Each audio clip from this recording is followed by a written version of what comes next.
MNOs. It's important to place it in perspective, that when you talk about the cost of calls and you equate it to the European market or the North American market, those markets are very well matured, and the infrastructure that supports the core business of running an MNO are in a position to support lower prices. However, when you look across the African continent, it is safe to say that prices of voice calls in Ghana are competitive relative to other African countries. And so we'll continue to work with stakeholders and the regulator to see how well we can continue to drive prices down using regulation in a way that makes the businesses sustainable and does not kill the investments of MNOs in the sector. I thank you, Chairman. Mr. Chairman, a follow-up on this particular one, yes. Ghanaians have had concerns in terms of, again, the cost and the treatment that they receive from the telephony group. You make a call and they tell you the call is out of coverage area, the number you are calling cannot be reached when the person is right in distance with you.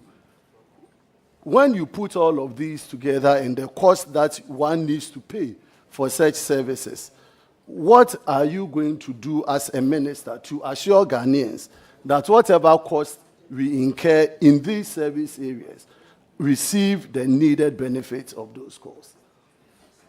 Thank you very much, Mr. Chairman. Once again, on the issue of voice calls, I think that the real issue with voice calls is not necessarily the cost, if I understand the market. It's what you've just pointed out in your follow-up, the quality of service.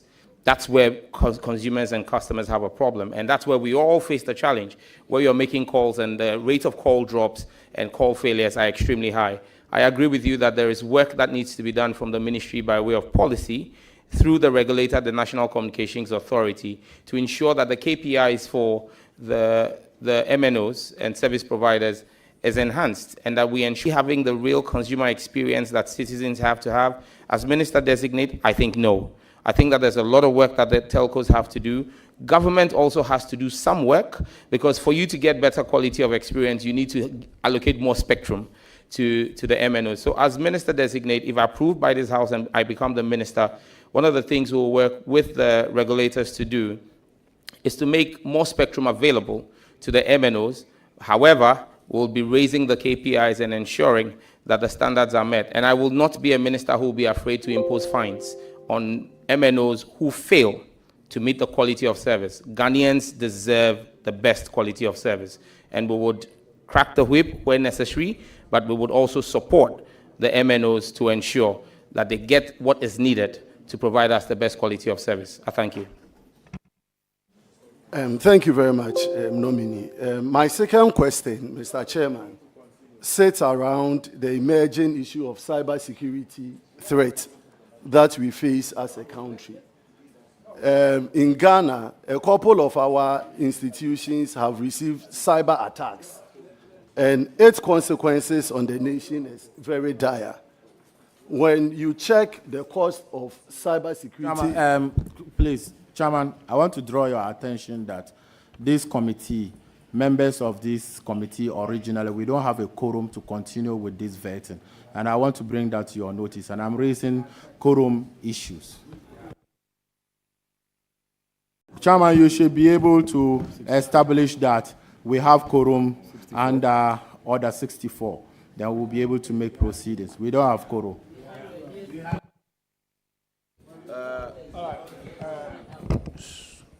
Chairman, with all due respect to the First Deputy Minority Chief Whip, with all due respect to him, this shouldn't happen again. If you want to invoke the rules, please do so properly. Do not interrupt the proceedings in such a disorderly manner. You have failed to invoke the rules properly. This is a committee proceedings that is ongoing. You have not established the number of committee members sitting around the table for which will warrant your interruption in such a manner. With all due respect, let me offer some education. This committee is constituted pursuant to Order 217, Rules 1, 2, 3, 4, 5, 6, 7, 8, 9, 10. In accordance with Rule 217.2, there are standing members of the committee pursuant to 2171. There are 11 standing members. Under 2172, subject matter committee leadership are statutorily mandated to be represented on the committee where subject matter minister nominees appear. As we speak, your side has provided 2 names as subject matter leadership committee from the communications committee. The majority side has also provided 2 subject matter honorable names to satisfy the requirement under that provision. Now,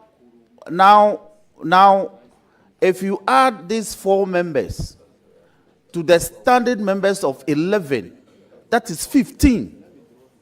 Now, you have not established that as we proceed, a quorum of 15 will give you at least 5. You have not established that even the membership supplied. Please, Chairman, can we have some order around the table? Please. You have failed to establish that even around the table, myself, yours truly, the chairman presiding, plus the 2 members you have supplied, plus 2 from aside, that is 6. Even minus you. And you are not a member of this committee. You are not. Speaker, Please, with all due respect. Point of order. I'm a member of this committee. With all due respect. Understanding Order 2177. Yes. Read Order Please. 2177. I'm a member of this committee. Please. I haven't called you yet. Please. But you didn't call him and he's also distracting. So if he's misleading the House, he should read Order 2177. And no, then he should withdraw the fact that I'm not a member of this committee. Because if you read Order 2177, Chairman, it states that a member of the leadership of the House is entitled to participate. I'm a leader of the House. Chairman. I am entitled to. So I am a member of the committee. So don't say I am not. Please switch off. Please. Let's try and do this orderly. Please. Let's have some order. Establish that you have quorum. Establish it. From visiting big tech companies like Google, Microsoft, and Coursera, sailing under the Golden Gate Bridge, exploring the beautiful city of San Francisco, and hanging out with Stanford University students, it's been so much fun learning and immersing ourselves in these new surroundings.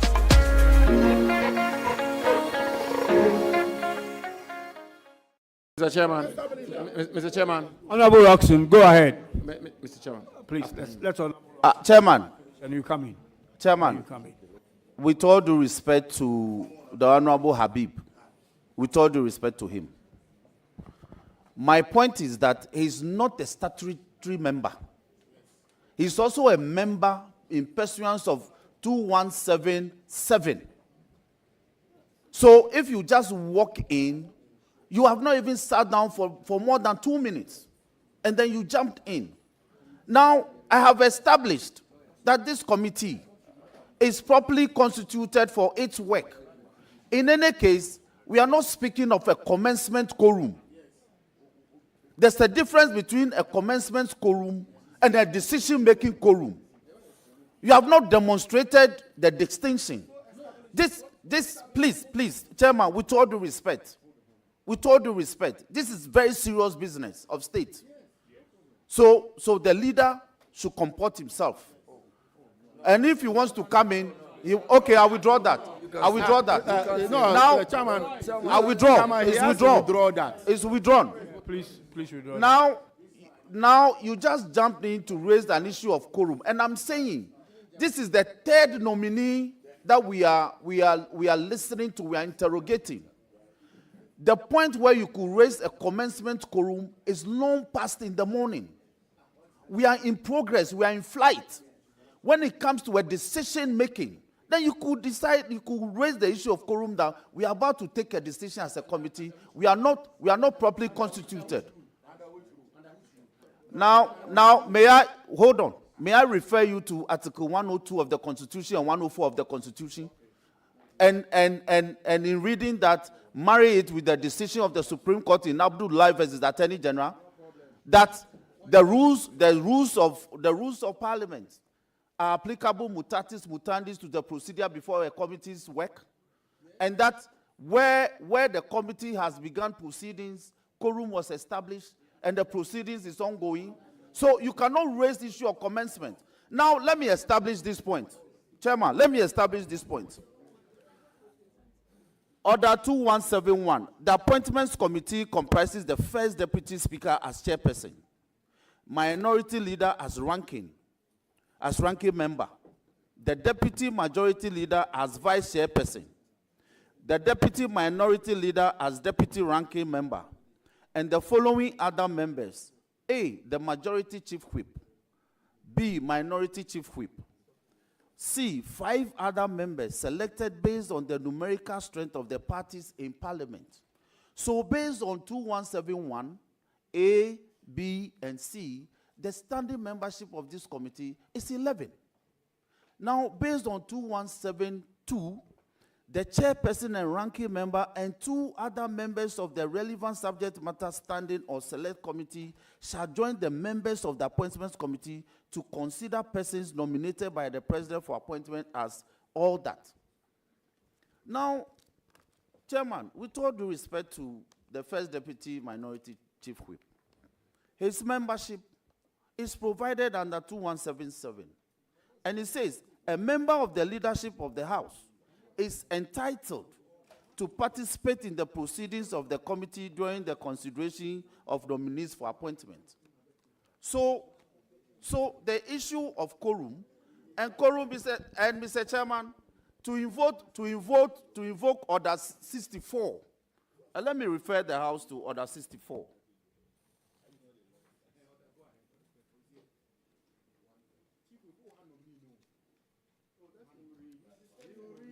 This agenda to disrupt these proceedings, it won't work.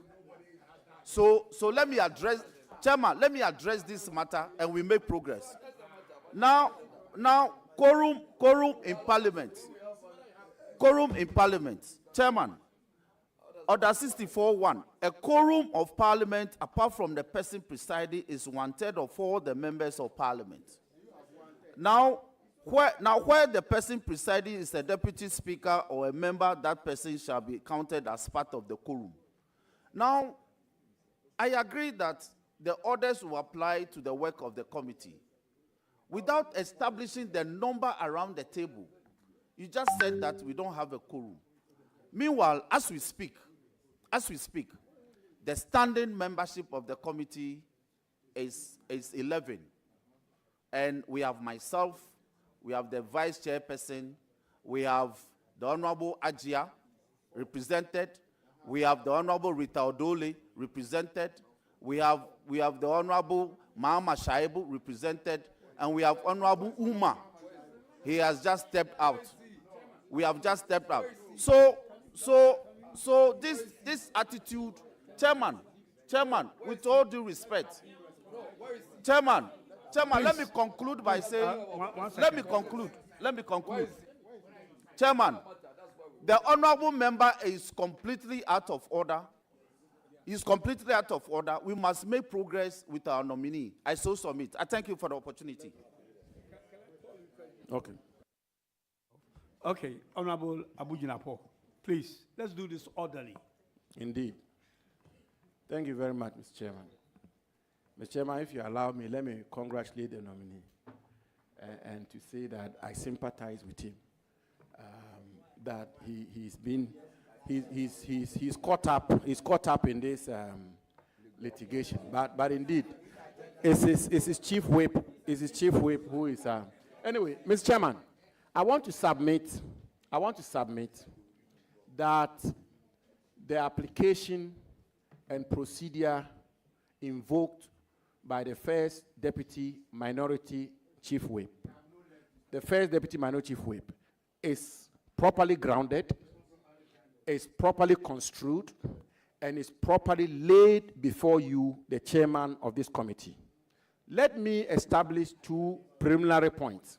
The first one is that the majority, Mr. Chairman, the first one is that the majority, the learned majority chief whip, who is a senior lawyer, whom I respect a lot, himself makes the point that at the commencement of the proceedings of a committee, one can raise the issue of quorum.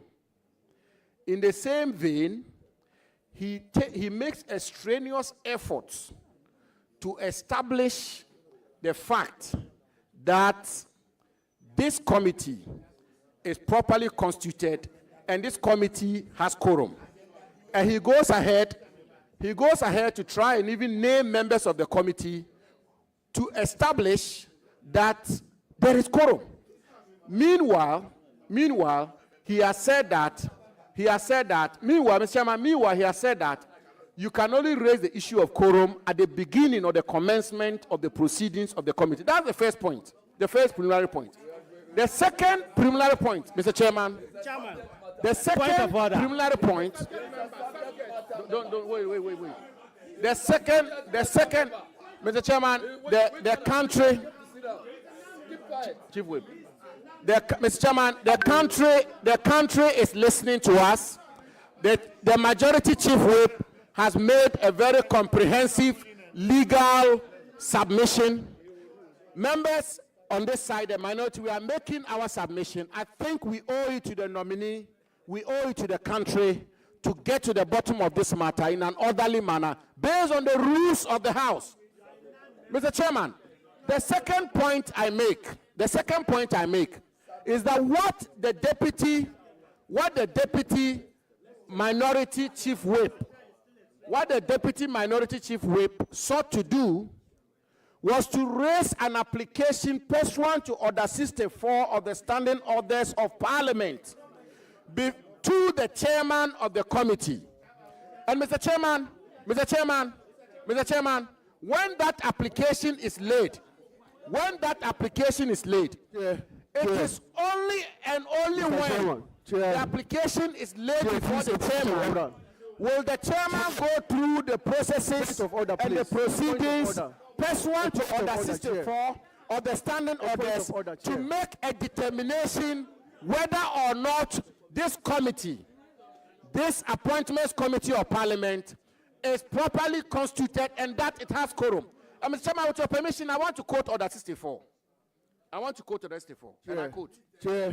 Order 64 says, Mr. Chairman, the quorum of Parliament, apart from the person presiding, is 1/3 of all the members of Parliament. Mr. Chairman, 2, please. Where the person presiding is a deputy speaker or a member, part of the quorum. Please. 3, a member may draw the attention of the person presiding at any time during a sitting that members, Mr. Chairman, can I be listening in silence? We are live on national television. I mean, can we please? Now, look. No, can we? And so, Mr. Chairman. Honorable. Please. Honorable.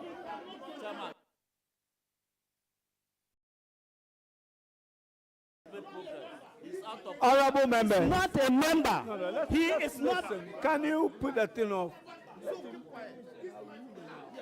Please. Yeah. Okay. All right. Honorable member, I believe you are done. Mr. Chairman, no, just a few more minutes. Yeah. 1 or 2 more points. Relax. And so, Mr. Chairman, what is the point I seek to make? Mr. Chairman, the submission I make is that pursuant to Order 64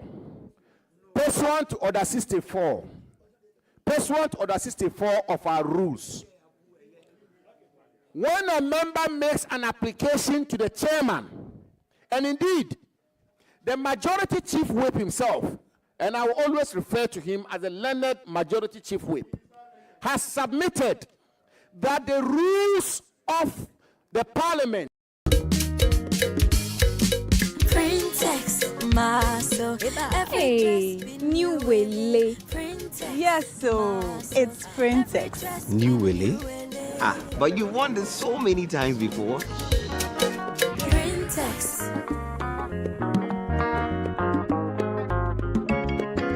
Hey. And so I'm contending that when the deputy first minority chief whip made the application to you, the correct and proper procedure pursuant to Order 64, which is Order 64 applicable to the House of Parliament, and which the majority chief whip himself has submitted, applies to the committee of the House, and therefore the committee, the appointments committee. Mr. Chairman, I conclude by saying that you then would have gone through the processes of establishing whether or not this committee is properly constituted and has quorum to conduct business. But as we speak, Mr. Chairman, as we speak, the NDC members of this committee have now all run into the committee. They run here. They rush here.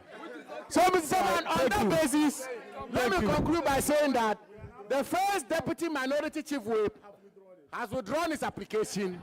It was properly grounded, and therefore let us proceed. Thank you very much. I have, please. Let's continue the meeting. Well, we have the commencement quorum, so we'll continue the meeting, and then you are overruled, actually. Can we continue? Yeah, you on the floor. Yeah. Thank you very much. Before you go on, just to bring to your attention, I was given this piece of paper before we started, and Honorable Abu Jinapo is a subject matter person on this table. So you help us form a quorum. Thank you very much, Mr. Chairman. I was on my second question to the nominee, and that's my second. I hope, okay, so my question was that cyber security has been a national concern, and I was indicating that the country has experienced some couple of cyber attacks. And then when you consider the cost of establishing cyber security in institutions, it is on a very high side. When you look at the NDC manifesto, you talked about enhancing support to cyber security establishment and initiatives. I want to know first from the nominee, what is he going to do as a minister to fund cyber security initiatives to ensure that the country's systems and networks are adequately protected? Thank you. Thank you very much, Mr. Chairman. Mr. Chairman, the cybersecurity of our country is a critical one that sits and straddles the Ministry of Communications, Digital Technologies and Innovation, and our national security apparatus. In fact, when you read the National Security Strategy document that was prepared in 2020, I believe that paragraph 3.4 on page 41 speaks about our cybersecurity preparedness as a nation. Mr. Speaker, Mr. Chairman, in 2020, we passed Act 1038, which is the Cybersecurity Act.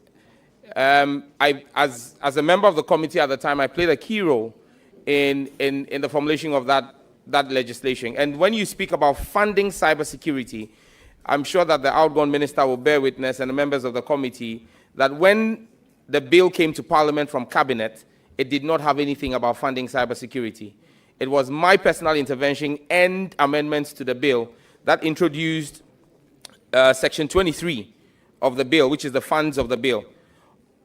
I would say that it is just sheer providence that 4 years after the bill came into law, the outgone government was unable to operationalize the fund.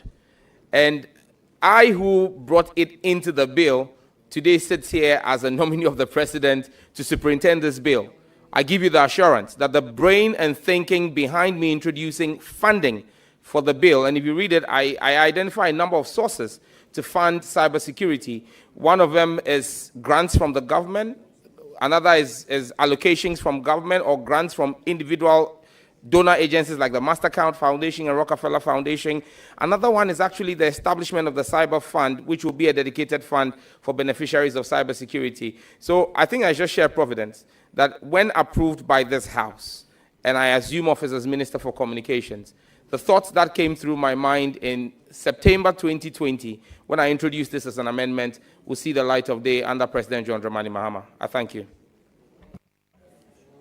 Thank you very much, Mr. Chair. My last point has to do with the fintech space.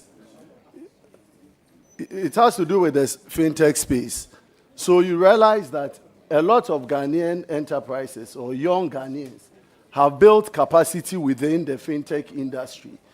Yet when you look at support from donor enterprises like the World Bank, most of their support in these areas are for Ghanaians to buy software, or they buy softwares for Ghanaian companies, which limit the development of our fintech industries. Now, there's also a call from your NDC and during your manifesto that you were going to establish a $50 million fund to support the fintech industry. My question is, how are you going to protect the young Ghanaians who have built up their capacity in this fintech space? How are we going to make sure that they get the needed support and leverage to build their capacities and growth? And also, how is this fund going to be disbursed? Thank you very much, Mr. Chairman. Thank you very much, Mr. Chairman.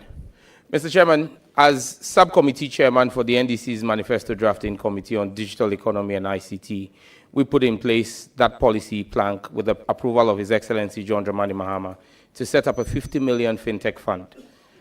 The 50 million fintech fund, that 50 million is supposed to be a seed funding that we're going to use to attract funds from other multilateral and bilateral donor agencies. Our target is to build a $300 million fund. That's not going to be disbursed like confetti, but that's going to be used as seed funding to attract major funding from venture capitalists and angel investors. Another thing we're going to be doing to support the fintech industry in Ghana is the setting up of business advisory supports and regulatory sandboxes to ensure that our young startups survive. In fact, the statistics show that most startups die before their 5th anniversary, and that's because most of these startups are started by young innovators who don't have all it takes to run a business. It's one thing being an innovator, it's a completely different business running and managing a business enterprise. And so that's where this fund is going to come in to offer them the business advisory support, to give them what it takes to run a business profitably, whilst the innovative juices of young Ghanaians, the creative minds that God has blessed this country with, will continue to explode. But one last thing we're going to do for the fintechs is that we're going to redefine the entire regulatory framework. As we see today, the President has issued an executive instrument that redesignates the Ministry of Communications to the Ministry for Communications, Digital Technology and Innovation. Fintechs are digital technology. It's because of them. They are at the heart of President Mahama's government, because he wants to have a truly financially inclusive government by the time he's leaving office in 2028. And so we're going to set up an independent subsidiary of the Bank of Ghana, along the lines of the FCA in the UK, and along the lines of GIPS, 100% owned by the Bank of Ghana, but that's going to be agile in its regulatory framework and allow for innovation, things like agri-tech, edu-tech, insurance technology in the fintech space to take off. So this is the golden era for fintechs under the next 4 years of John Dramani Mahama. Mr. Chairman, I thank you.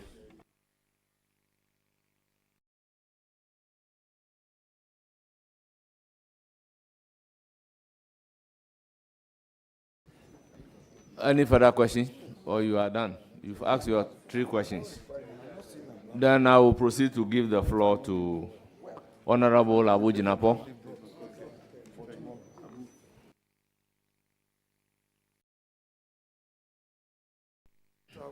Honorable members, what we do is that we want to exhaust the subject matter committee members first, under Order 2172.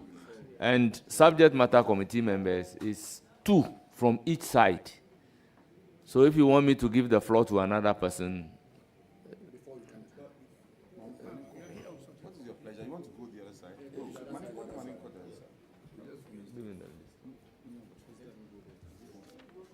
subject matter committee. Honorable Abednego, you have the floor. Thank you, Chair. And congratulations, Senior. Your appointment does not surprise anybody because you have proven to be very, very, very astute in the communications industry. I wasn't here in the 7th Parliament, but I followed your exploits when you played a leading role in getting the cybersecurity law passed in 2020, Act 1038. There was a question on that, but let me pick your thoughts also on the same subject matter. There is two schools of thought. One believes that the Cybersecurity Authority should be under the remit of the national security.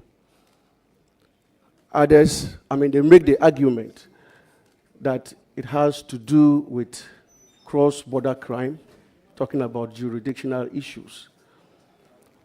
Those who are in favor that it should remain with the Ministry of Communications make the argument that it is an IT-related,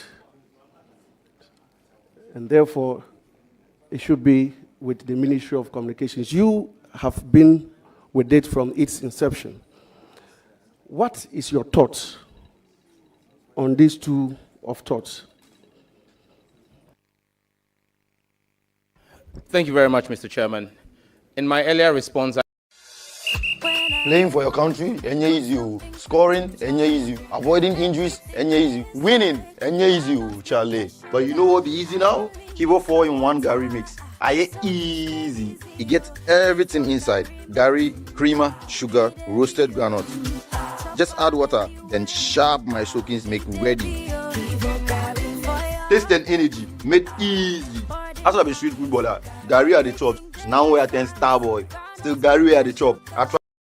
Like in Singapore and in Rwanda, you realize that you keep your cybersecurity authority under your Ministry for Communications or your ICT ministry because cybersecurity plays 5 cardinal roles or has 5 interfaces. There's the public interface, which deals with the citizens. Then there is the international interface, our engagements with multilateral and bilateral stakeholders.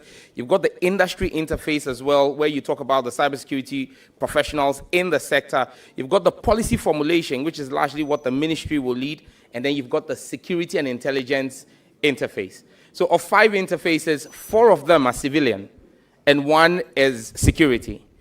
If you move it under your national security ministry, it becomes difficult for you to have the full benefit of the 4 other interfaces, be it policy, be it industry, be it international or public interfaces. What we need to do is to have collaborations between the Ministry of Communications, Digital Technology and Innovation and our national security outfits to ensure that the synergies are built between both institutions. I thank you, Mr. Chairman. Mr. Chair, thank you. I will not have further questions because Minister designates your competence and capabilities is unquestioned. Congratulations once again. Any further questions?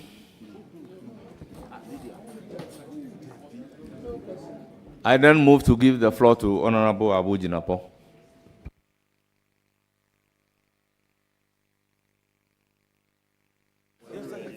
I'm ready. Honorable former Minister, the floor is yours. Thank you very much, Mr. Chairman. Mr. Chairman, let me congratulate Honorable Sam George for his appointment as the Minister for Communication, and I do so very warmly. Congratulations, Minister. Mr. Nominee, I believe you'll be following the unfolding matter of intense interest to the world, which is a matter I refer to the Chinese AI app company DeepSeek, which is caused a major upset in the American Silicon Valley industry, which is resulted even in tech company, AI company giants such as NVIDIA, losing 600 billion United States dollars of stock. This area is becoming a major area, artificial intelligence, and how other countries are leveraging on them to bring about progress and development.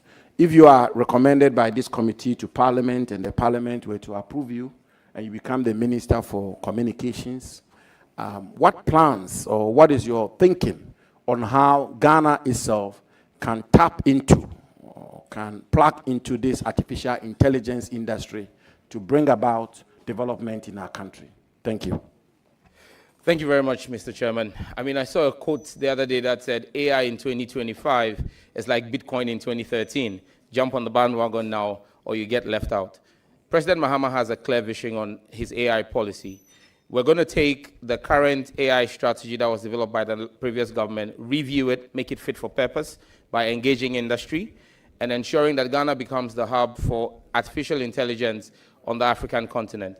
We're going to do this by making sure that our innovation hubs, as promised in our manifesto, are executed, and then we will introduce AI on top of big data that we are taking. Ghana will become the center and the hub for artificial intelligence, machine learning, cybersecurity, data analytics, and data processing on the continent in the next 4 years. I thank you.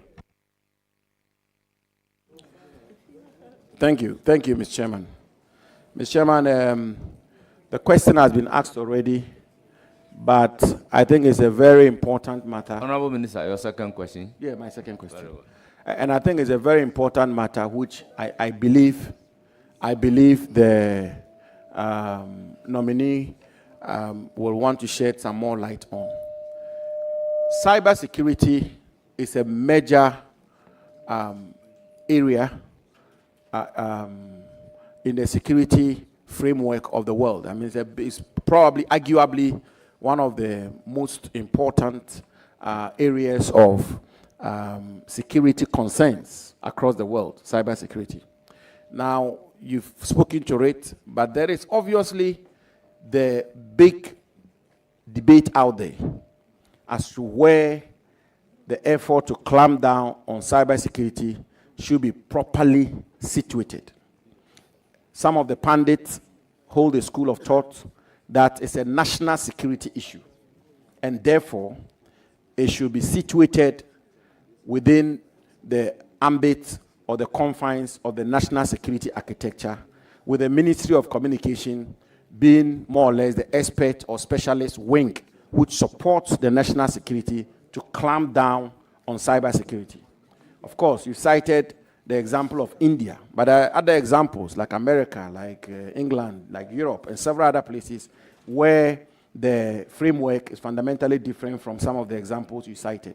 In Ghana today, it is situated under the Ministry of Communications largely. What is your position? Not so much as to how the country's efforts at fighting cybersecurity, where it should be situated, but how can we build the proper synergy between the national security apparatus holistically in its totality and your ministry to ensure that we come to full grips on the issue of cybersecurity in Ghana? Thank you. Once again, I'll just reiterate for the purposes of this committee and for the betterment of the people of Ghana. The NDC holds a view that cybersecurity is not just a national security issue, it's also a civilian issue. Cybersecurity has two sides, it's two sides of the same coin, protecting citizens from the state and from malicious actors. If you put cybersecurity solely under the ambit of national security, it assumes a fully militarized, weaponized tool. But cybersecurity, like I said, has the public, has the industry, has the international and policy outlooks that we need to keep as civilian. The architecture we have today allows for daily briefings by the Director General of the Cybersecurity Authority to the National Security Coordinator. So we are fully integrated. There's full briefings. The Joint Security Council, the Minister for National Security and the Minister for overseeing the police, the Ghana Police Service. The Ghana Police Service does some work relative to cybersecurity. We've not moved the police from Ministry of Interior under National Security. You've got Defense Intelligence under the Ministry of Defense. We haven't moved them under National Security. You've got the Research Department under Foreign Affairs. You've not moved them under National Security. Cybersecurity has a home under Communications, and it will remain there. Thank you.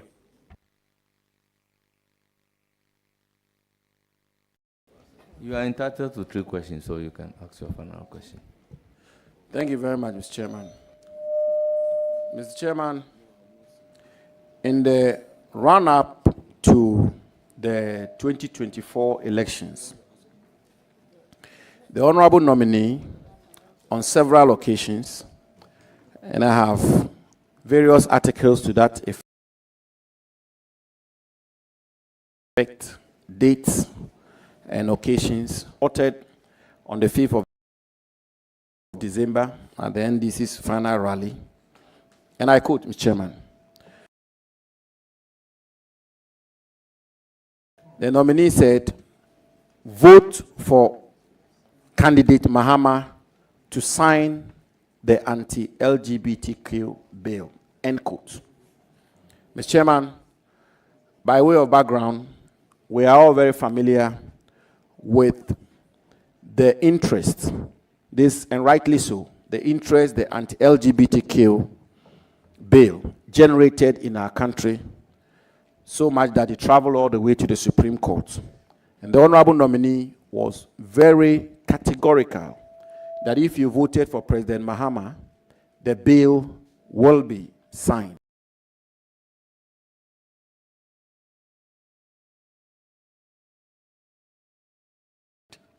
So my question to the nominee, Ghanaian people, on behalf of his party, the National Democratic Congress, and his candidate, President Mahama, when will the bill be signed? When will the bill be signed? Thank you very much. Thank you, Mr. Chairman.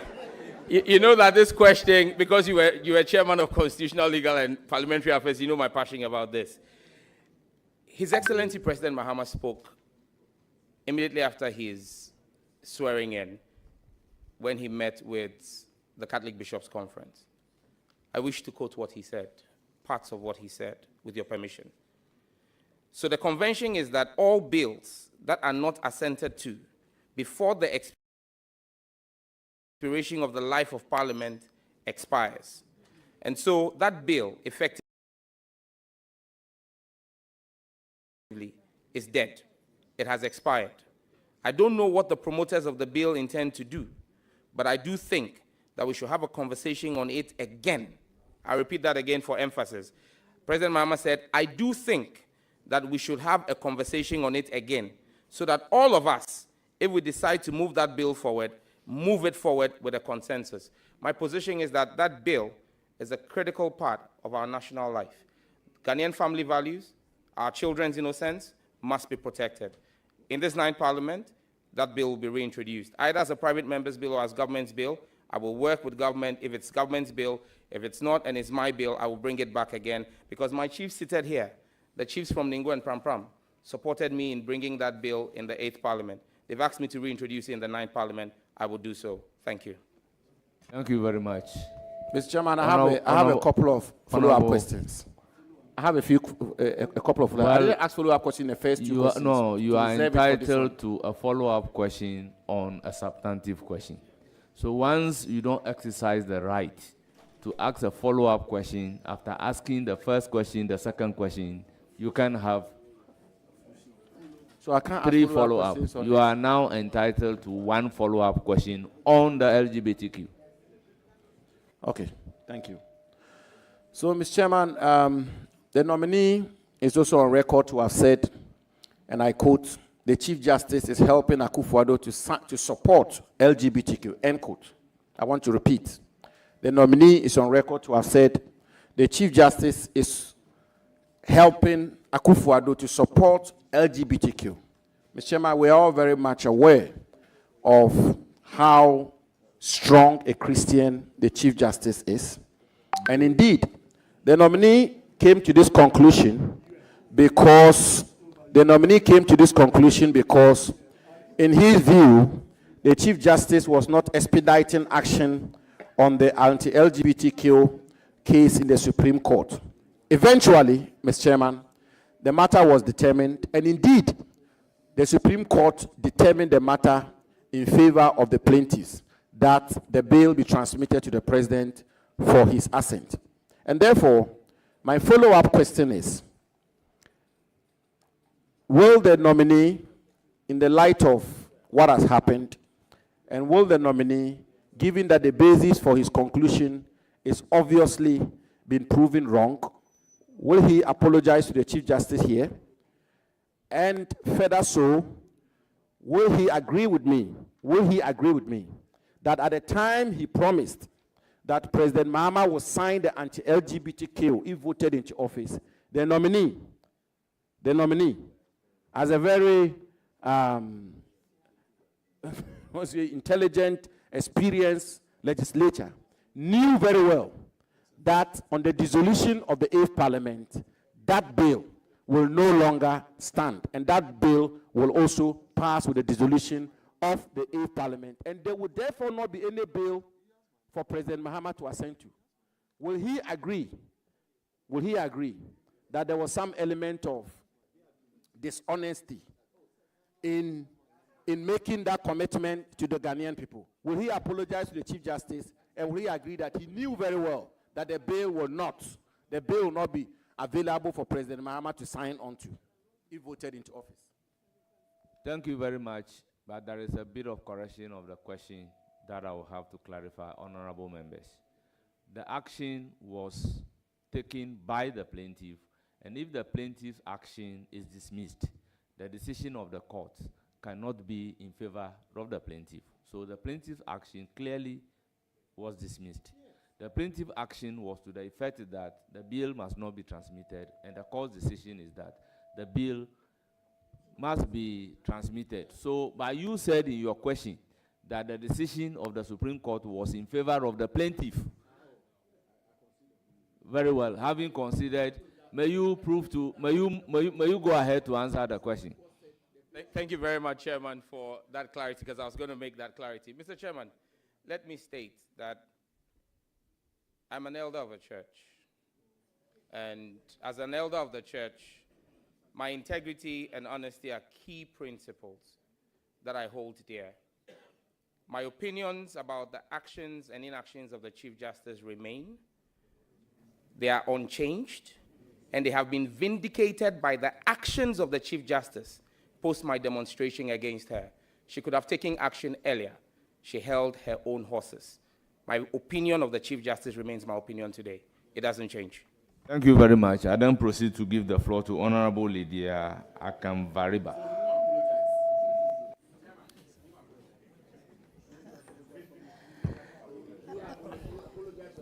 Thank you, Mr. Chairman, for the opportunity. Actually, I don't have a question to ask my able deputy ranking. I only want to congratulate you. Your appointment is no surprise to me, because I know that you can even do much better than the position they have given you. I have been with you in the committee from day one. We all went together to APNIC, African Parliamentarian Network on Internet Governance. I'm a member of that particular organization. It is because of the nominee that I can proudly say that I'm the treasurer of West African Parliamentarian Network on Internet Governance. I know somebody will ask, he's your junior brother, but how come? He has the experience. No, experience is not about age. Experience is not about Honorable Lydia, if you don't have questions, let's make progress. Let's make progress. I want to use the opportunity to thank the President very much for appointing you, and I wish you the best of luck in that committee and in that ministry. Thank you very much, Mr. Chairman. Thank you. I then recognize Honorable Hajia Ladi Ayamba.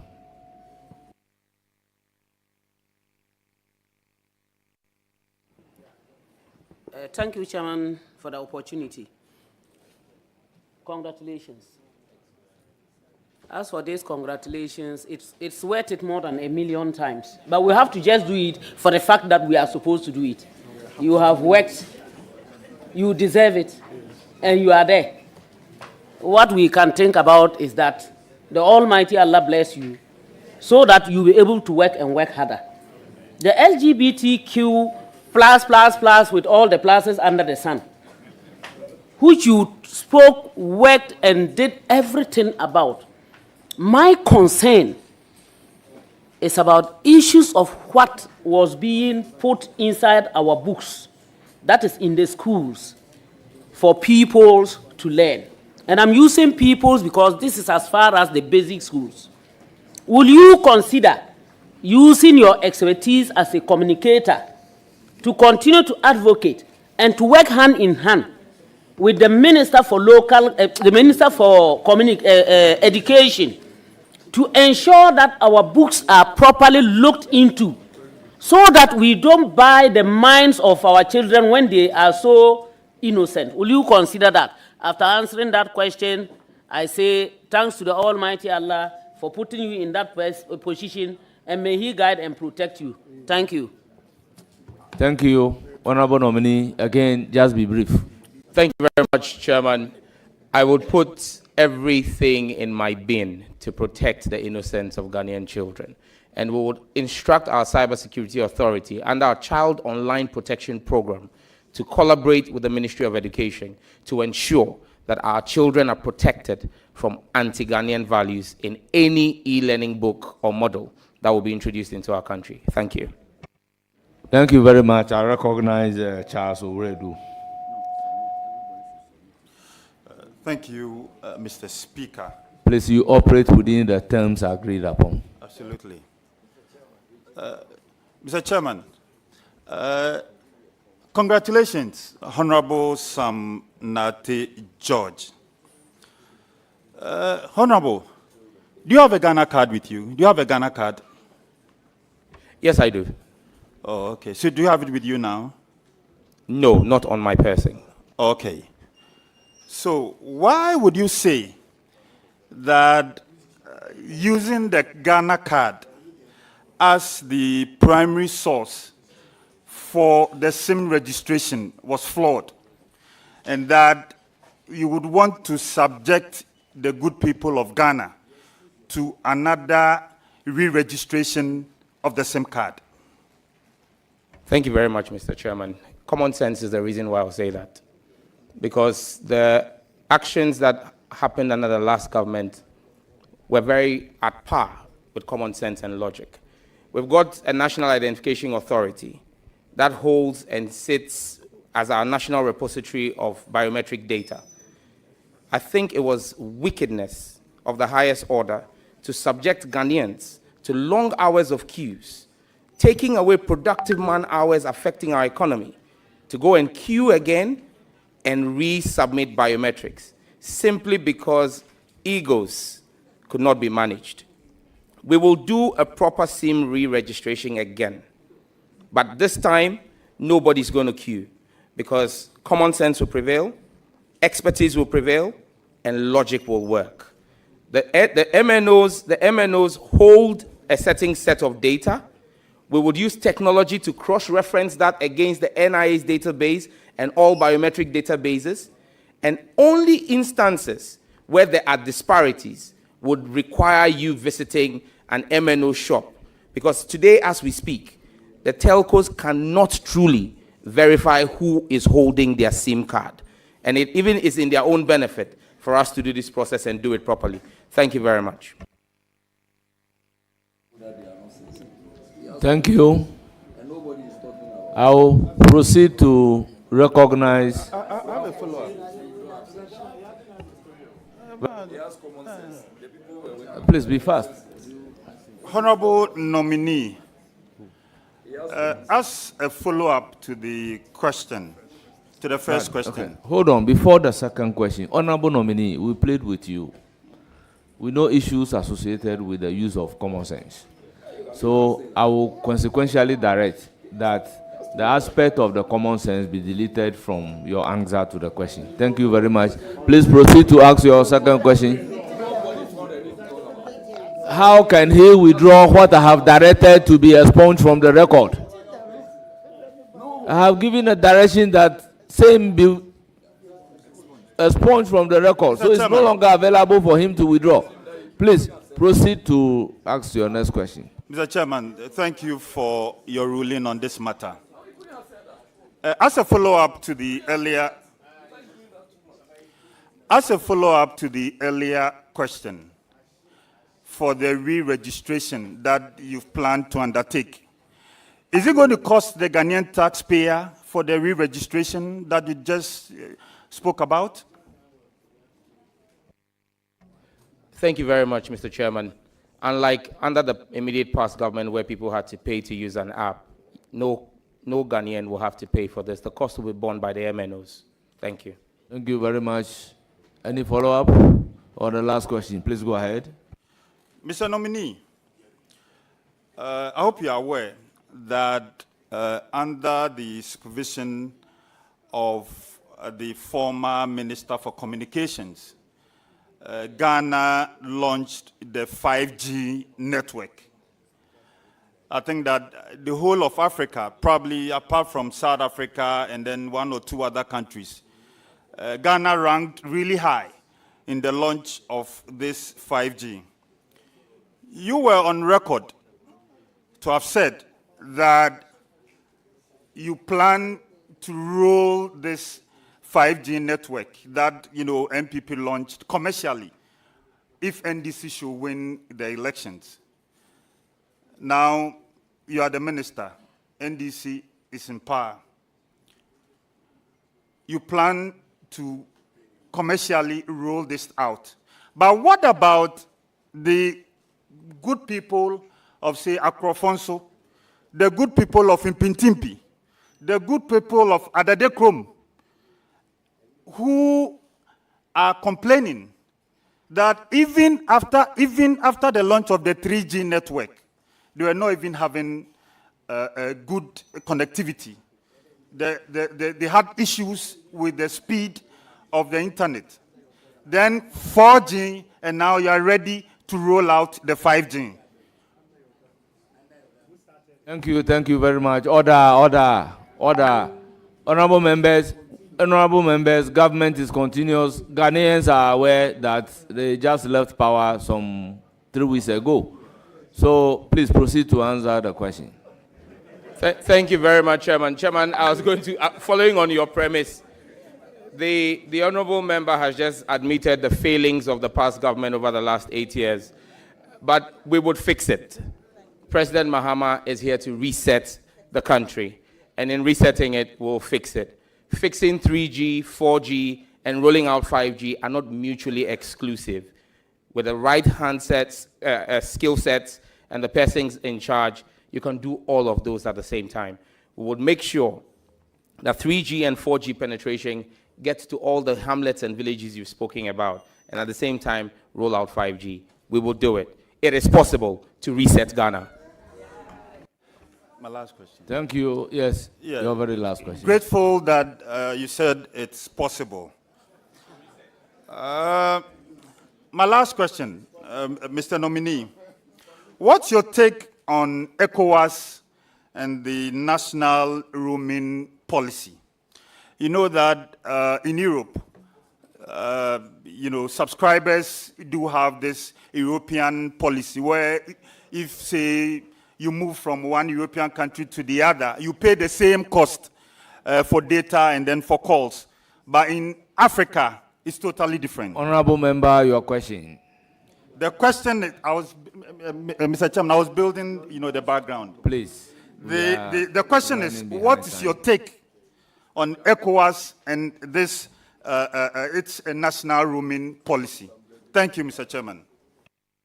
Thank you very much. I think that the roaming policy is one that we need to embrace. Under the last administration, I'm aware that there are about 3 other African countries where Ghana has signed on with where you can roam your calls and data.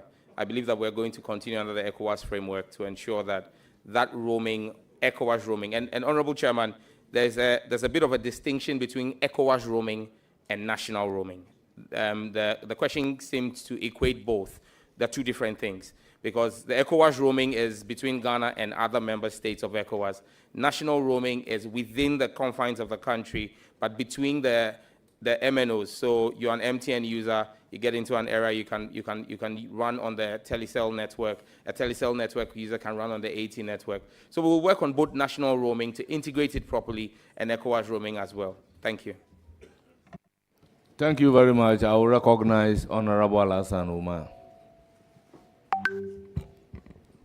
Thank you, Chairman, for this opportunity. Honorable Sam George, congratulations. I wish you well. I have a question regarding this. I have two. One is about the party manifesto.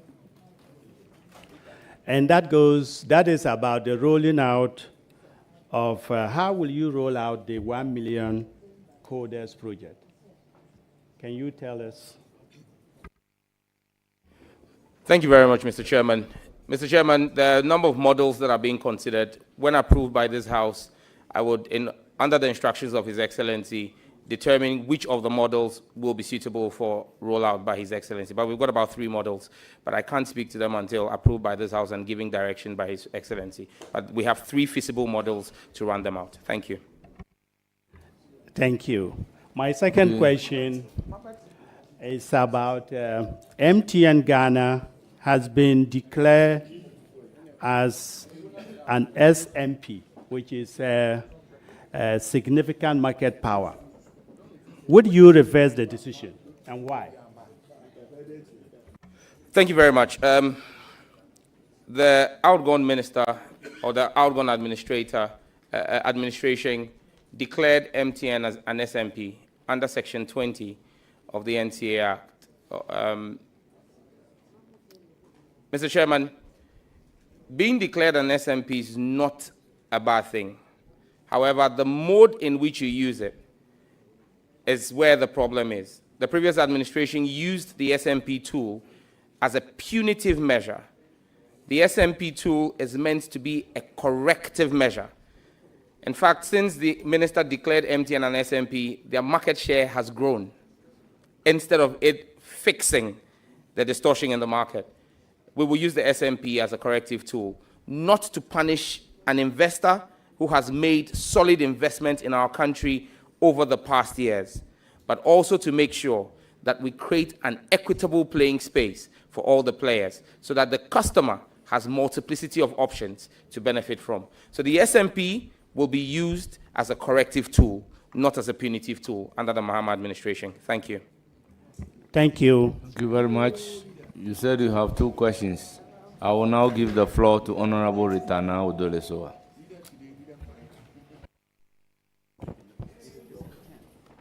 Thank you, Honorable Chair.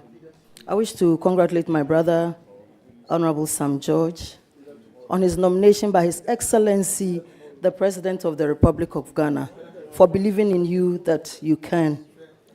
My question is, do you think there are too many taxes in the communications sector, and what do you intend to do about that?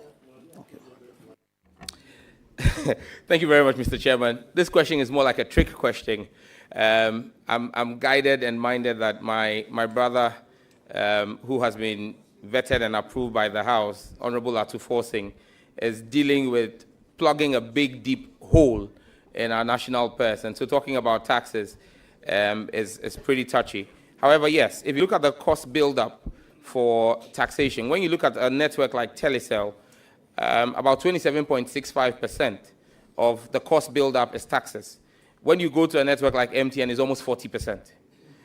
It's important that we look at the taxes in there. I know that the government has indicated, our government has indicated that we'll repeal the COVID levy.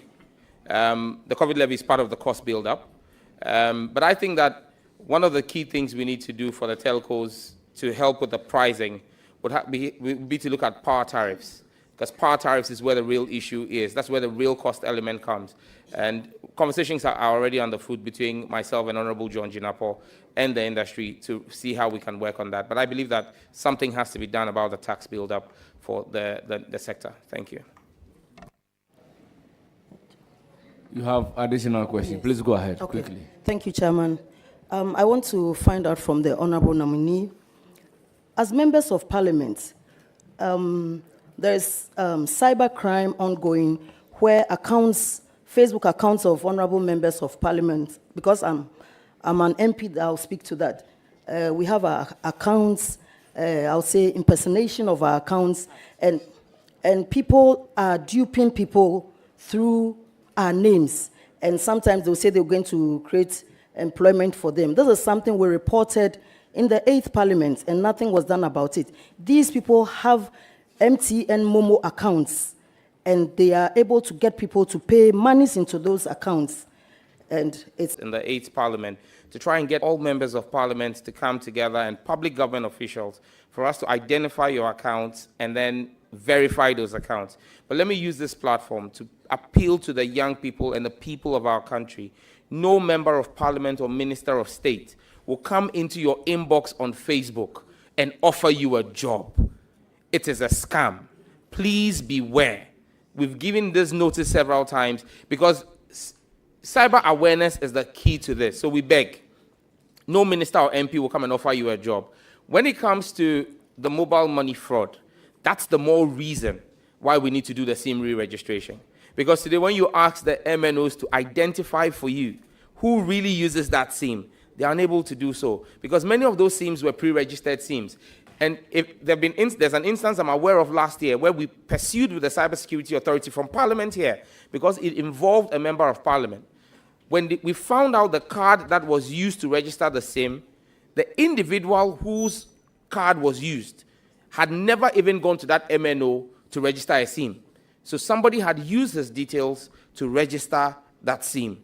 That's why we need to re-register the SIM. So we will work with the MNOs to clean up the sector using SIM re-registration and then ensure KPIs that will drop cybercrime using mobile money fraud. Thank you. Mr. Chairman, I want to wish him the very best and God's blessings. Thank you. Thank you very much. I proceed to recognize Honorable Samia Oku. Thank you, Mr. Chairman.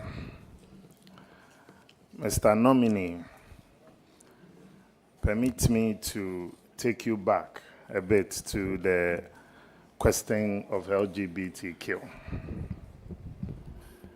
Let me take you back to 2014 during a program on multi-TV, Joy News, Joy TV. That time it was Majority Caucus. And let me paraphrase. That is a direct quote, and I'm quoting in full. I believe that this matter has been overflogged and is being pushed just to suit a thing, parochial political agenda. C, irrespective of my personal opinion on homosexuals, the Constitution of this country remains supreme, and the Constitution of this country enjoins that everybody has right, and their rights must be protected. It's actually one of the preambles to the Constitution of Ghana.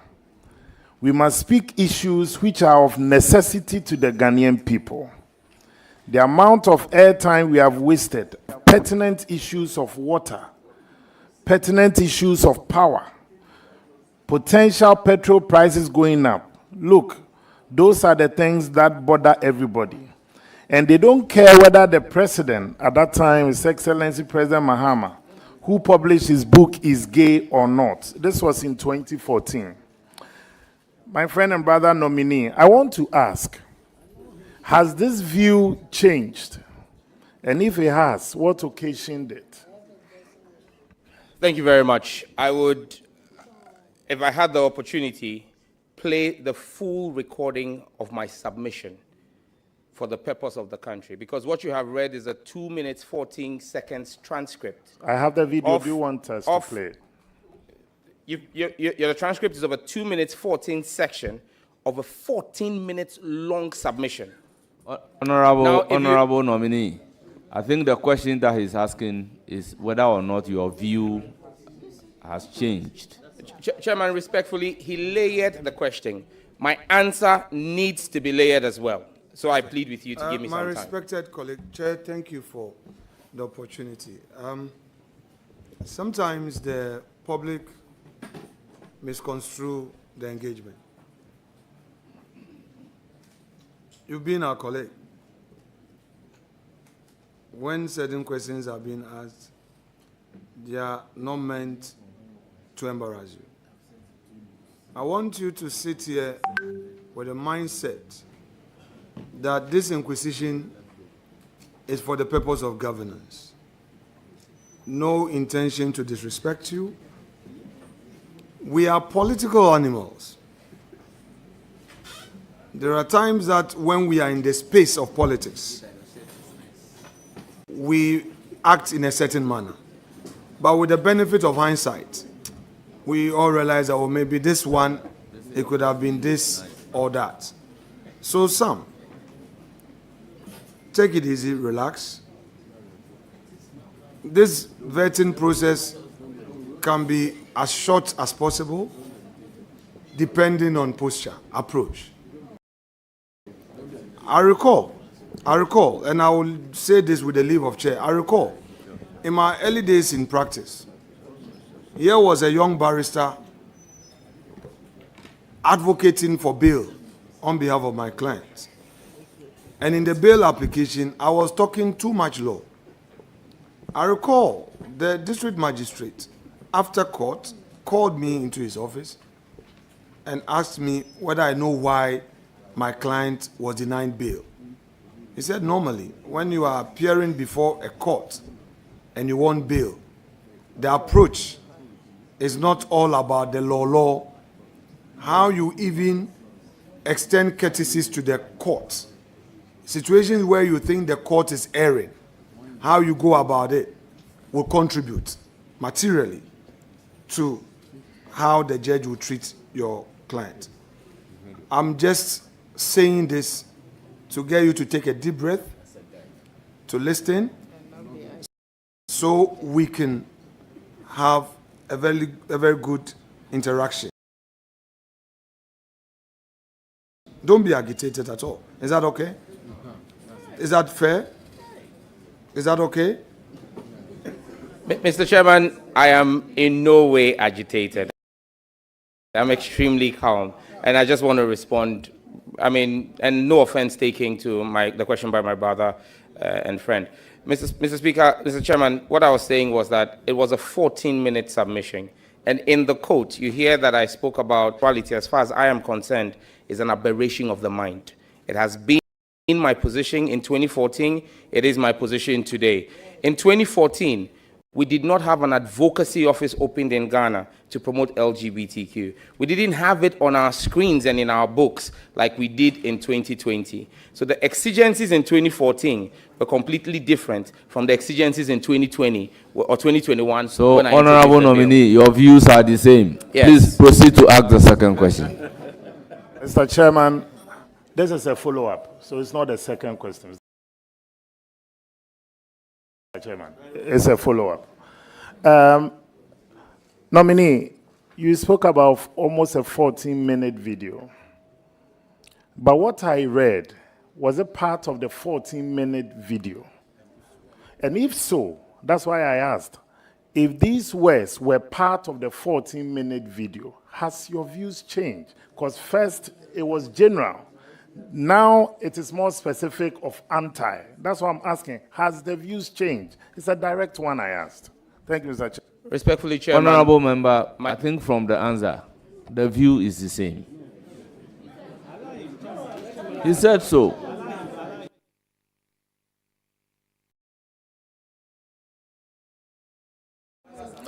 Mr. Chairman, he's a colleague, a friend, and a brother. But this vetting is supposed to bring the best out of our appointees. So it's important. that the narrative is set right. That's why, Mr. Chairman, I said I wanted him to respond directly. That's all. Then I'll go to my second question. So please direct respond. My views Please, have not please. changed. Thank you.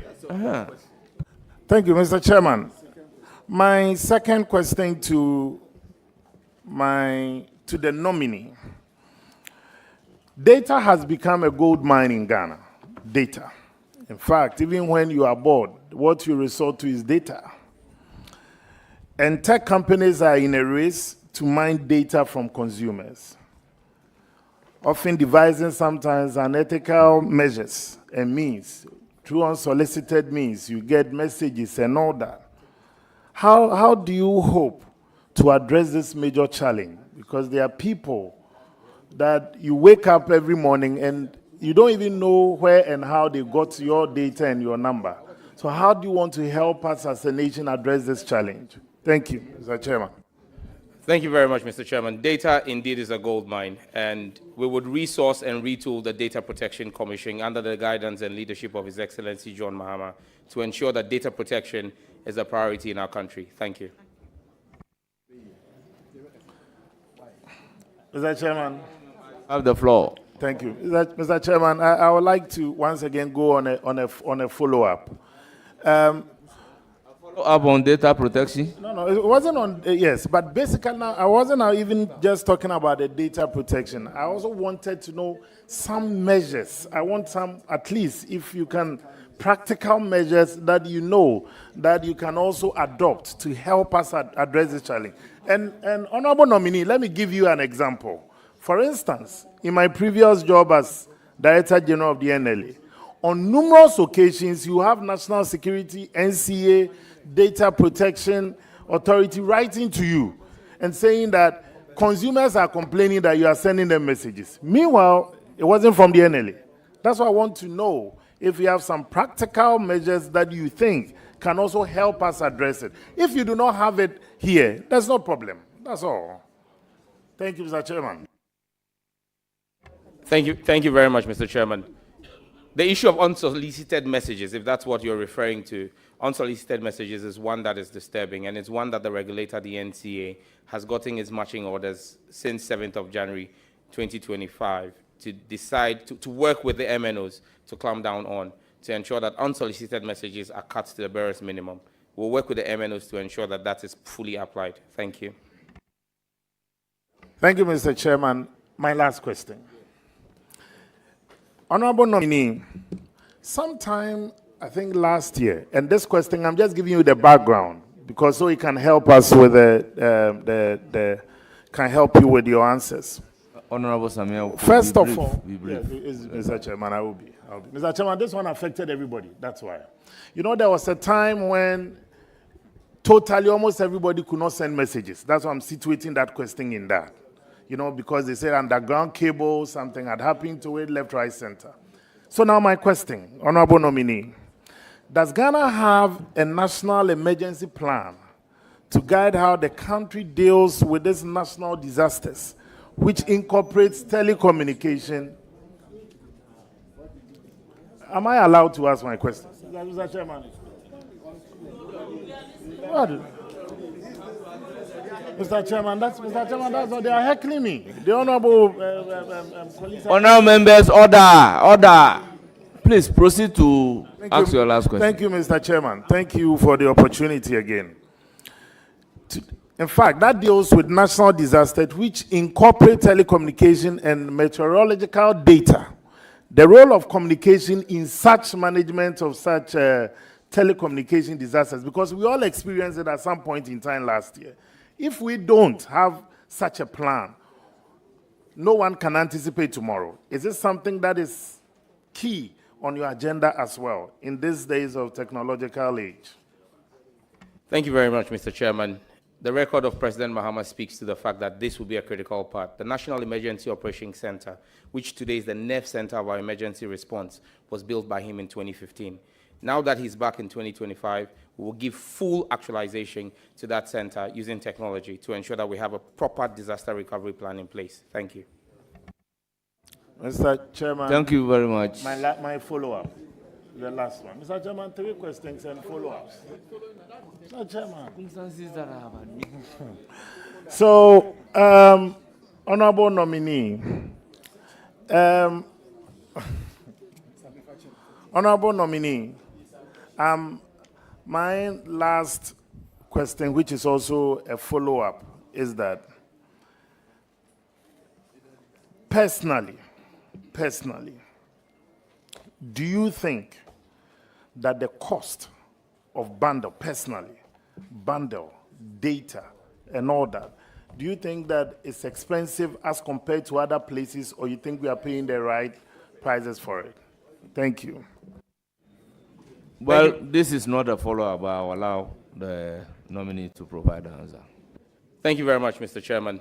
Mr. Chairman, I hold the view respectfully that we could get more value for what we pay as a country for data.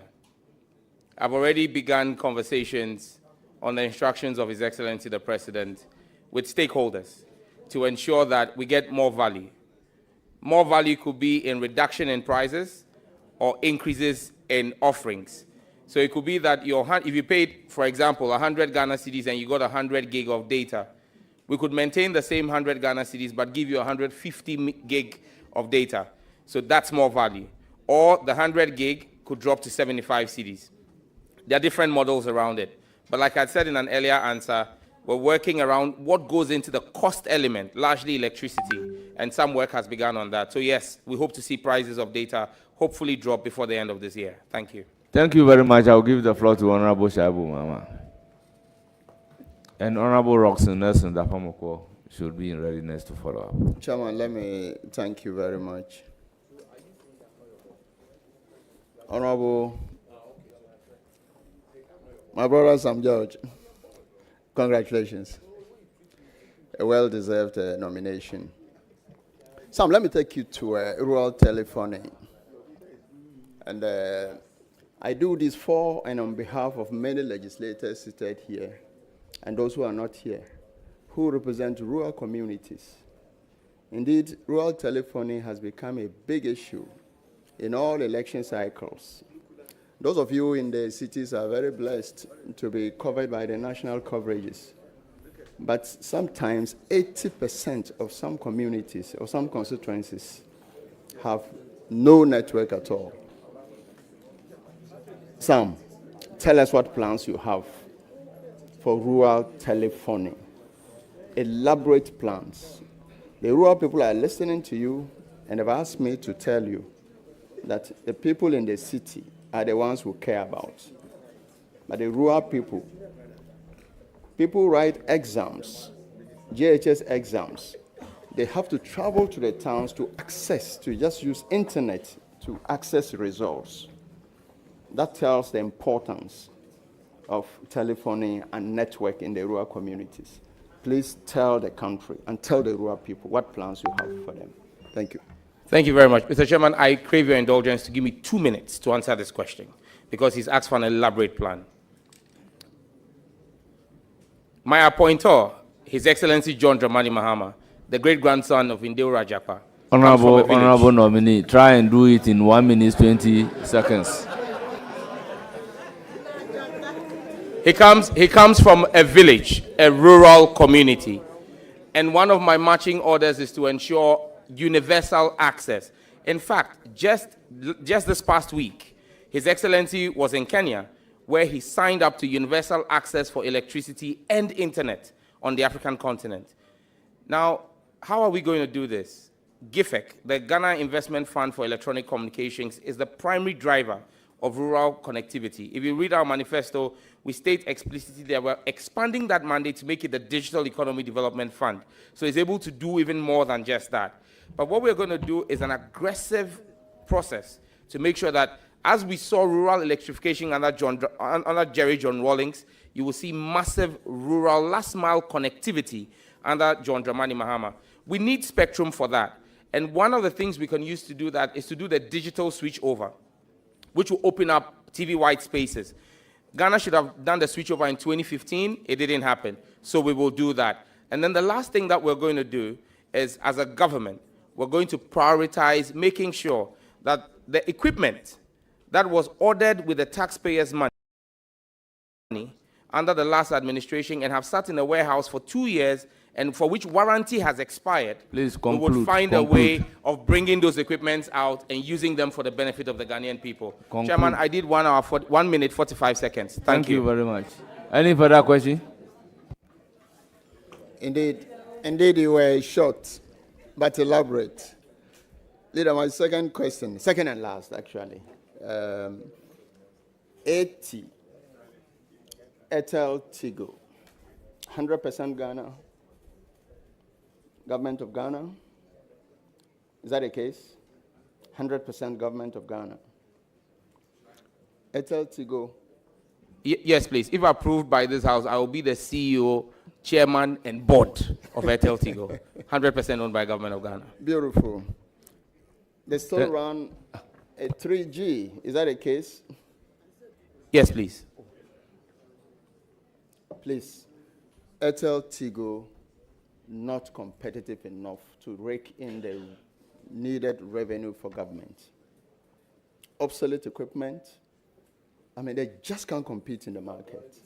Please tell us what plans you have for Airtel Tigo.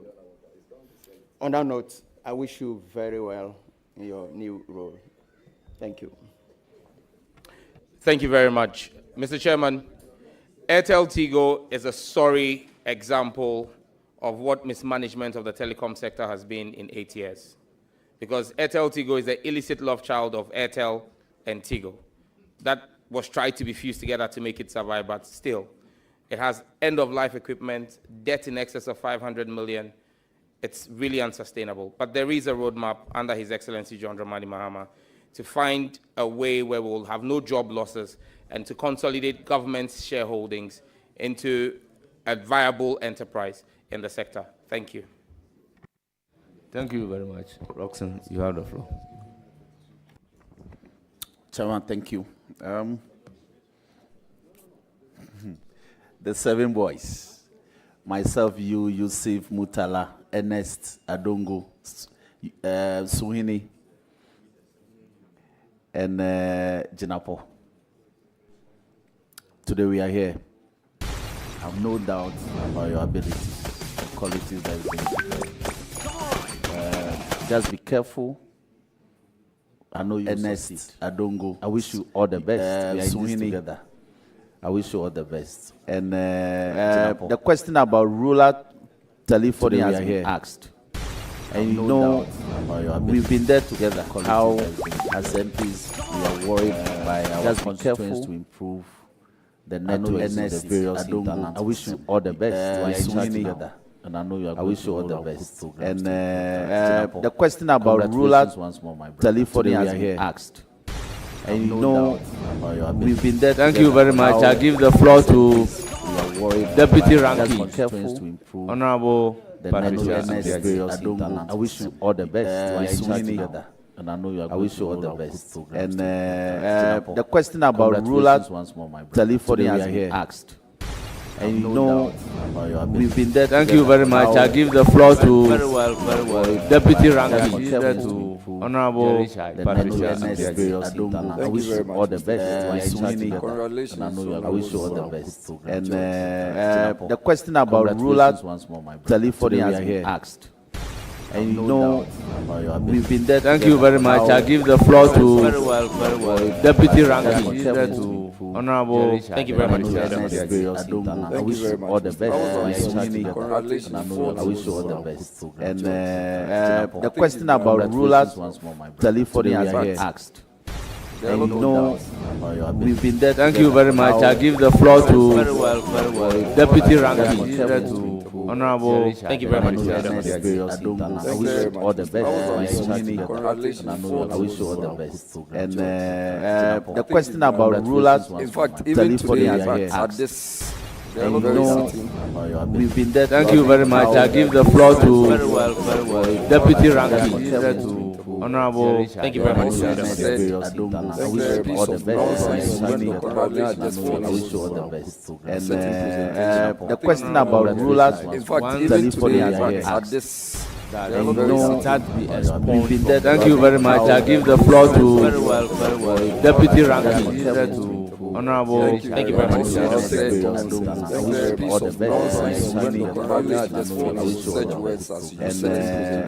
The question about rural telephony at this. It had to be expunged. Thank you very much. I give the floor to Deputy Ranking to Honorable. Thank you very much. Thank you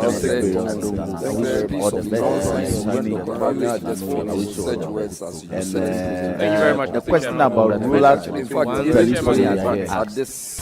Thank you very much. I give the floor to Deputy Ranking to Honorable. Thank you very much. Thank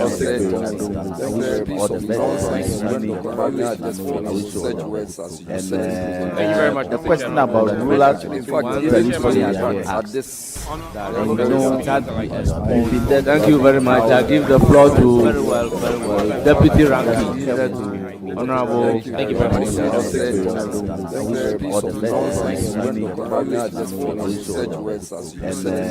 you very much. The question about rural telephony at this simile. So like and as you use that, those are similes. Okay. Honorable nominee, would you want to respond to his question in another form without the use of this simile? Mr. Chairman, I have come to know the honorable member who asked the question recently. But if there's one person on this panel who has known me for years, and I believe could be a proper character reference, and attest to the fact that I am not abusive and disrespectful, it's the ranking member on the committee, Honorable Afenyo Markins. And so, yes, I reiterate, I'm not a disrespectful person. I have opinions, I state them forcefully, but I am not disrespectful. Thank you. Haven't you brought peace onto yourself with this beautiful? Because honorable nominee, before we got into this room, maybe you didn't follow, but Mr. Speaker admonished all of us and said that we have to be careful about the things that we say that to us makes us popular in the gallery. Our followers, that's what they want to hear. You remember the 79, let the blood flow. The same people turn around to now say Jerry Rawlings was this and that. You remember? So we have to be very careful, you know. Mr. Chairman, respectfully, I don't remember. I wasn't born. No, I'm not saying. I was born in 85. No. I'm saying we have. I'm saying that at least we have done government. We've read history, and all. I was born in 78. I'm sure I was a baby during the revolution, but at least I've come to realize that the same Ghanaians who yesterday called on street justice were the same people who were saying that they want rule of law and all. So I'm just drawing your attention, all right? Yes, please. Let's land safely. Your advocates are many. Let's land safely. Don't disappoint your advocates. Yo.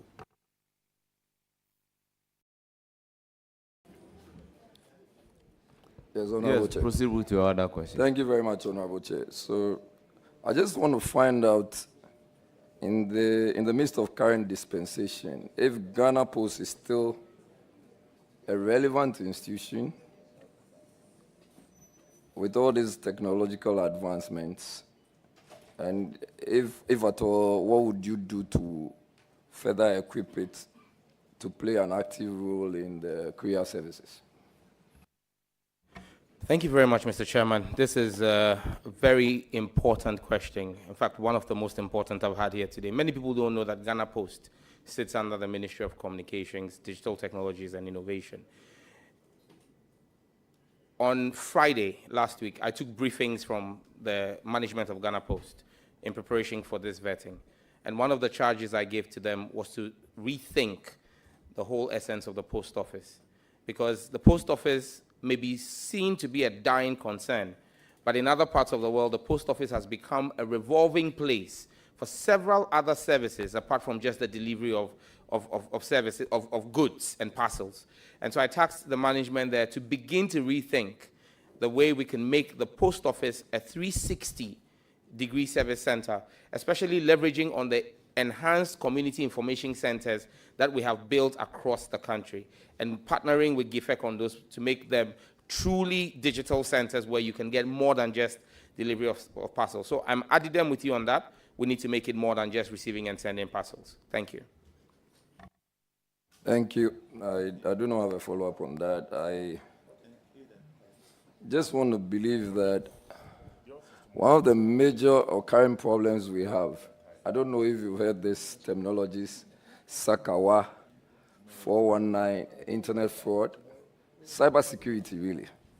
And the fact that I heard you earlier mention people having some Facebook accounts, 10, 20, and it's only perhaps you have one, even when it's validated. I'm just wondering, cybersecurity authority that we have, we still have a lot of online impersonation and cyber fraud and mobile money fraud. I do not know what steps you have or you intend to bring on board to curb, even though I really take care of this, because we have a lot of cyber issues. I mean, people are not too sure whether or not mobile money is the way to go, although it's very functional and active. You pay, the next thing you know is being received by the wrong person. Thank you very much, Mr. Chairman.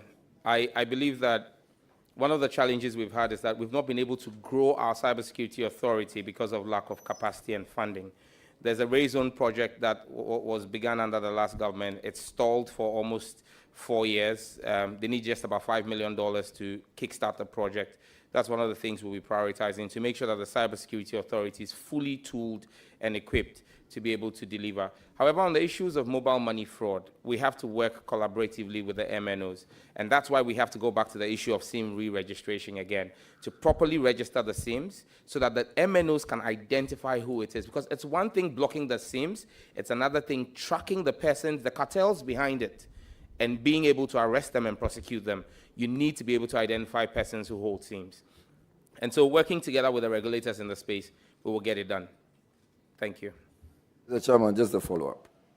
On SIM registration, so what are the good people of Ghana expected to do with the new, your intention to re-register SIMs? What's going to happen to the ones we have already? Or those who have taken time to have registered earlier? What happens to them? How much is that going to cost you to undertake such a project? Thank you very much, Mr. Chairman. All three questions have been previously answered by me. If I have the direction for me to repeat my answers, then I'll proceed. Please do. You can repeat the answers, but be brief. Nobody, no Ghanaian will lose their SIM cards. They have to do nothing.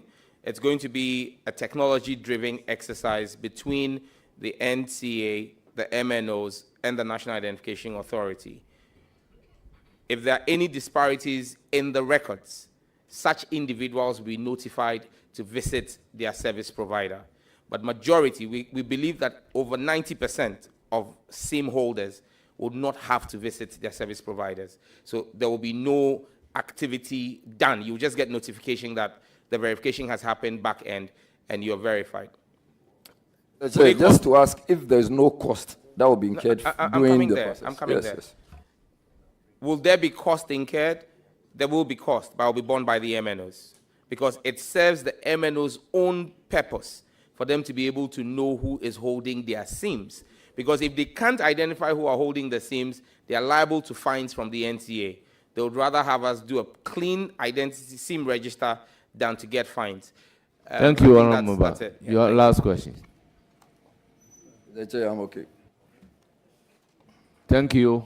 I now give the floor to the minority leader and ranking member of the committee.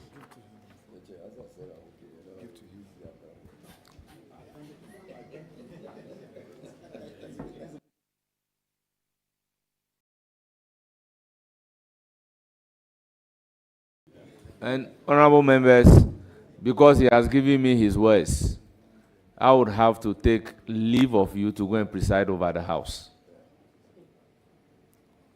So, please, Roxanne, just. Thank you, Chair. Honorable nominee, first, I thank you for making time to answer questions as part of the process of your eventual appointment as a Minister of State. Let me also commend you for availing yourself for this process. I've sent you a paper.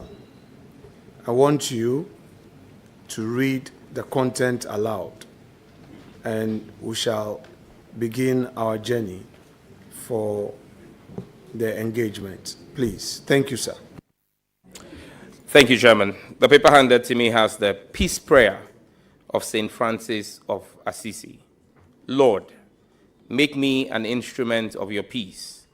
Where there is hatred, let me sow love. Where there is injury, pardon. Where there is doubt, faith. Where there is despair, hope. Where there is darkness, light.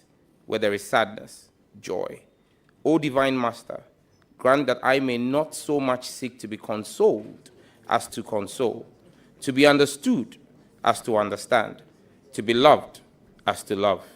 For it is in giving that we receive, it is in pardoning that we are pardoned, and it is in dying that we are born to eternal life. Amen. Fortified by this, I'm sure your faith will lead you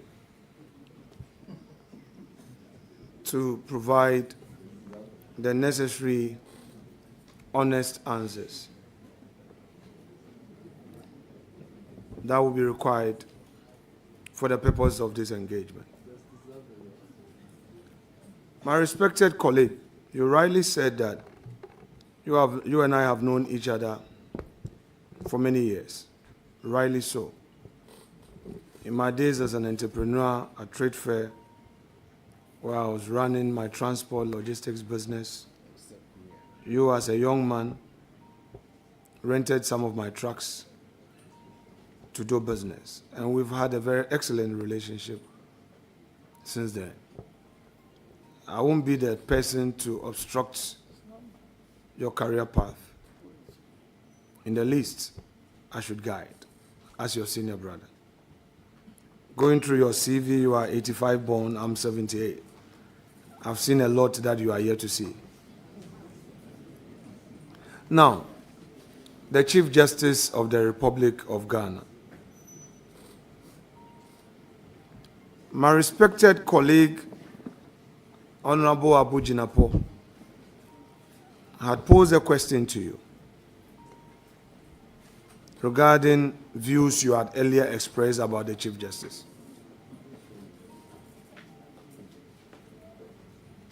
One of it was to the effect that she was deliberately delaying a suit in court. Which suit, you and I notorious, you know it to be the LGBT suit. Do you, with the benefit of St. Francis's prayer, which you have invoked, think that you were fair to my lady in the comment you made about her publicly? Which comment she's not had an opportunity to publicly rebut. Do you think you were fair? Thank you very much, Mr. Chairman. Mr. Chairman, giving the facts available to me at the time I made those comments, I believe that they were made in good faith at the time I made the comment. the benefit of hindsight, and now that you know, and granted, I just want to be fair to you,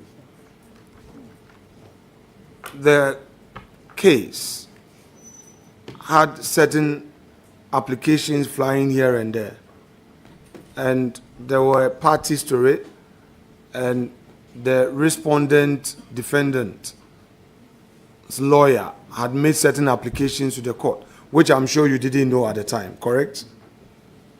Mr. Chair, I knew. Okay, if you did, then the various adjournments which were occasioned by the defendant's lawyers couldn't have been the cause of my lady, the Chief Justice, correct? Mr. Chairman, respectfully, I disagree. So, it is your case for public records that Her Ladyship, the Chief Justice, deliberately delayed the suit that was before the Supreme Court. It is your case.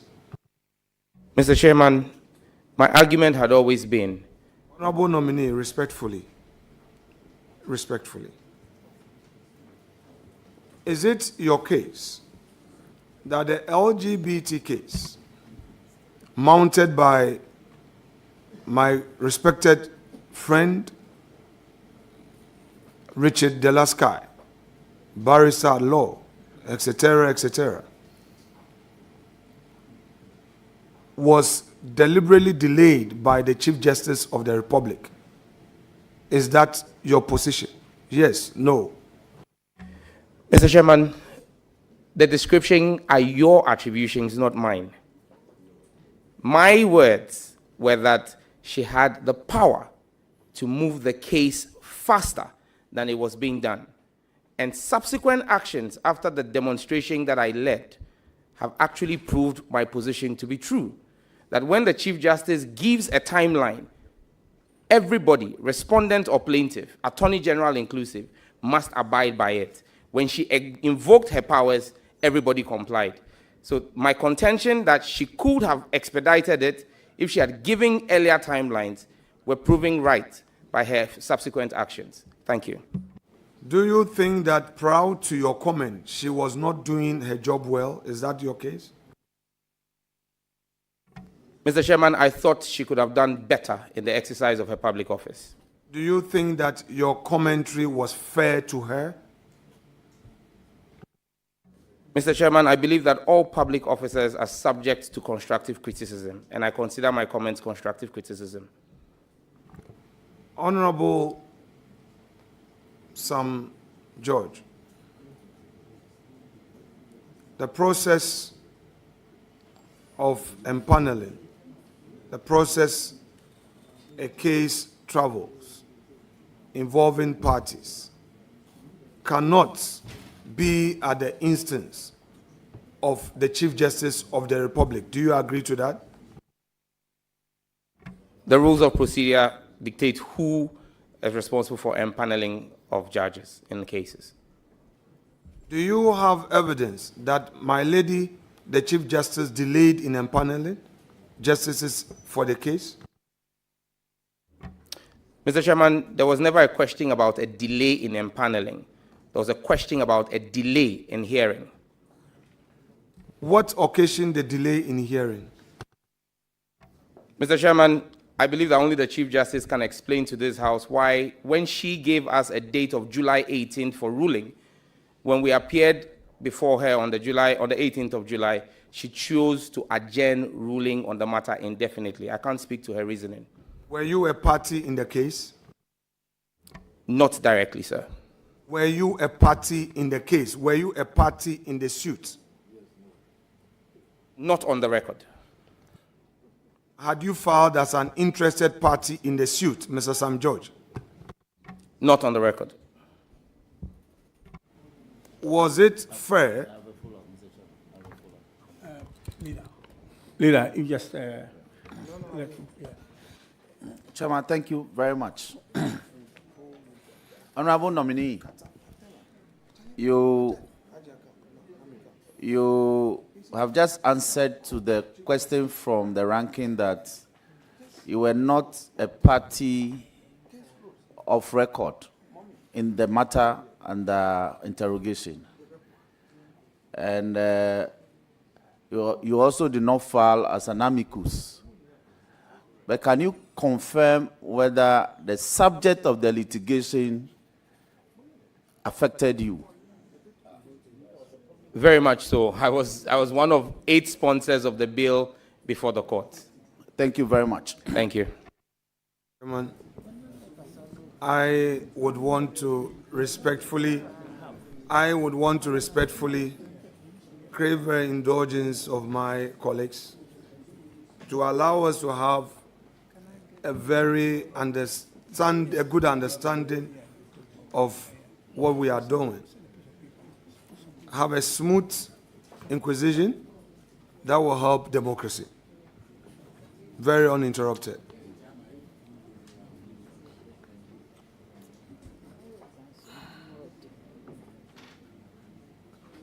So, you have answered to a follow-up question that you had an interest in the case. That's correct, Mr. Chairman. Yet you didn't deem it fit to get into the case through your lawyer or by yourself. Mr. Chairman, I had absolute trust in the representation for Mr. Speaker, who was a plaintiff and who, in my opinion, represented the interest of the sponsors of the bill. Thank you. You mean the defendant, because the Parliament was a defendant?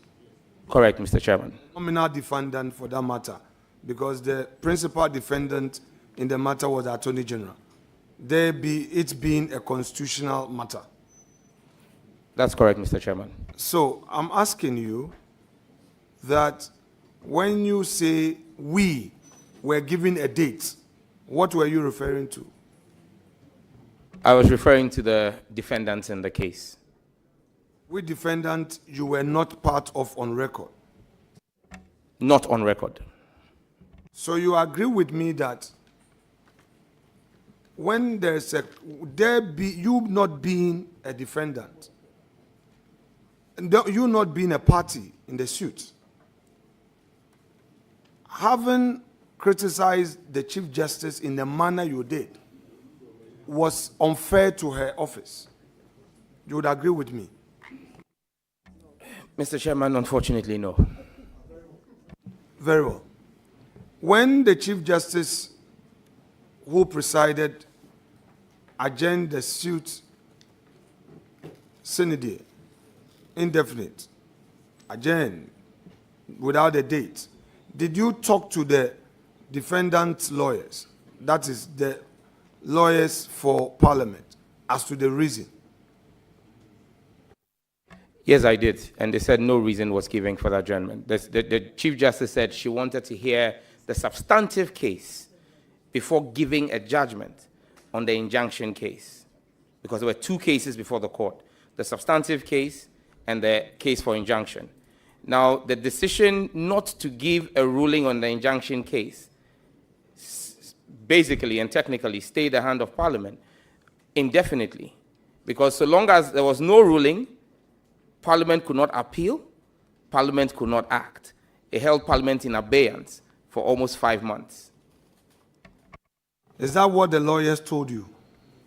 Because we would then need to subpoena the lawyers to take the oath, because you are anchoring your criticism of the learned Chief Justice of the Republic to something that is done. So I just want to know from you whether the lawyers told you. I'm not done. Leader, can I, with respect? No problem, no problem. Yeah, please. I have all the words. Yeah. Okay, you can come in, please. Chairman, thank you. Chairman, thank you very much. Honorable nominee, you just answered to a question that you made some comments after the court's adjournment. Yes, please. In the matter. Yes, by way of criticism. Yes, please. Can you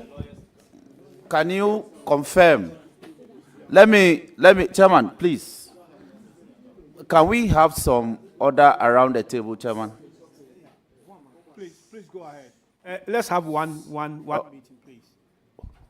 Please go ahead. Mr. Nominee, let me avert your mind to the constitutional provision contained in Article 21, one of the Constitution.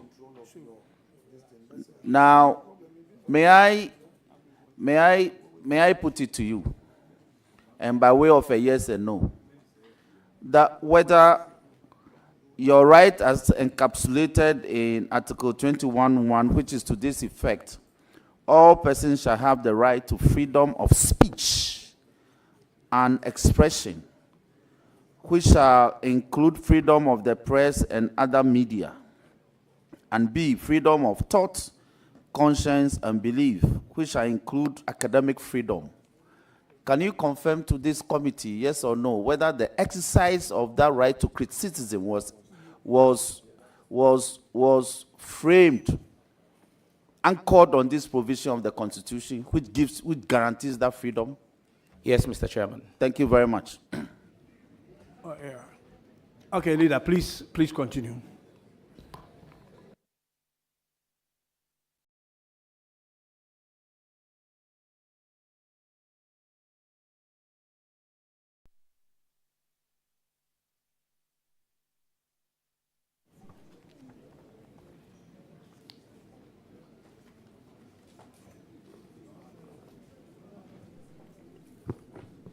Mr. Sam George.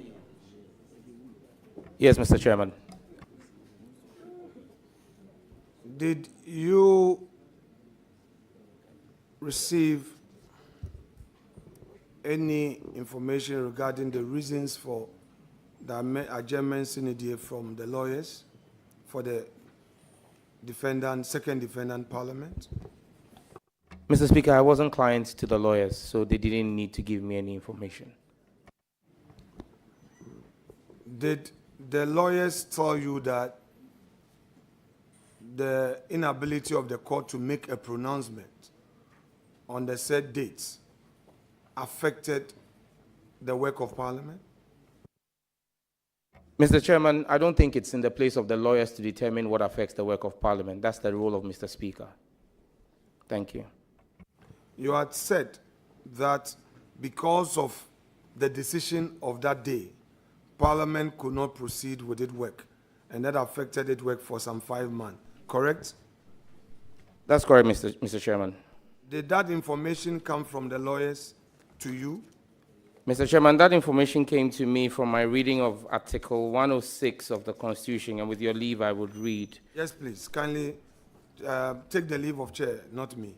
Yes. Mr. Chair, do I have your permission? So,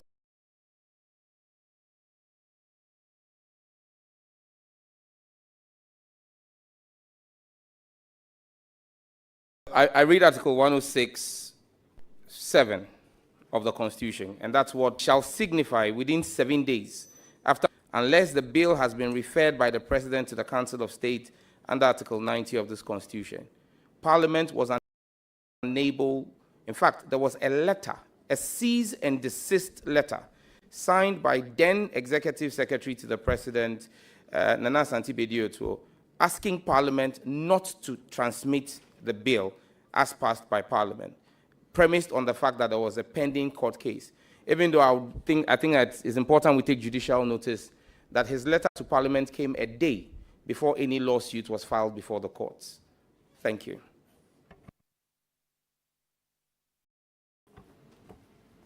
I am asking you, do you think that your attack on the Chief Justice of the Republic had any basis in the exercise of those your constitutional rights? Mr. Chairman, respectfully, I did not attack the Chief Justice. I criticized her, and she's not above criticism.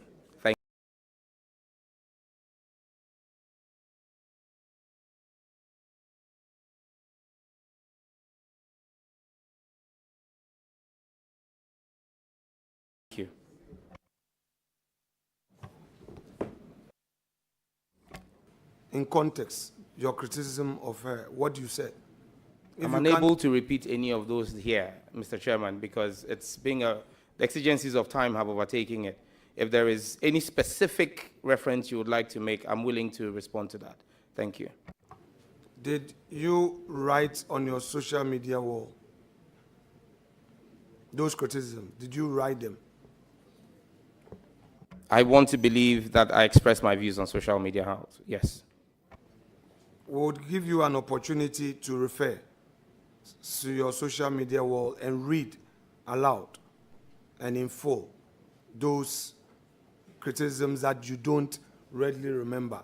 So go to your social media wall, pick it, we'll give you time so that you can read it, then we can proceed.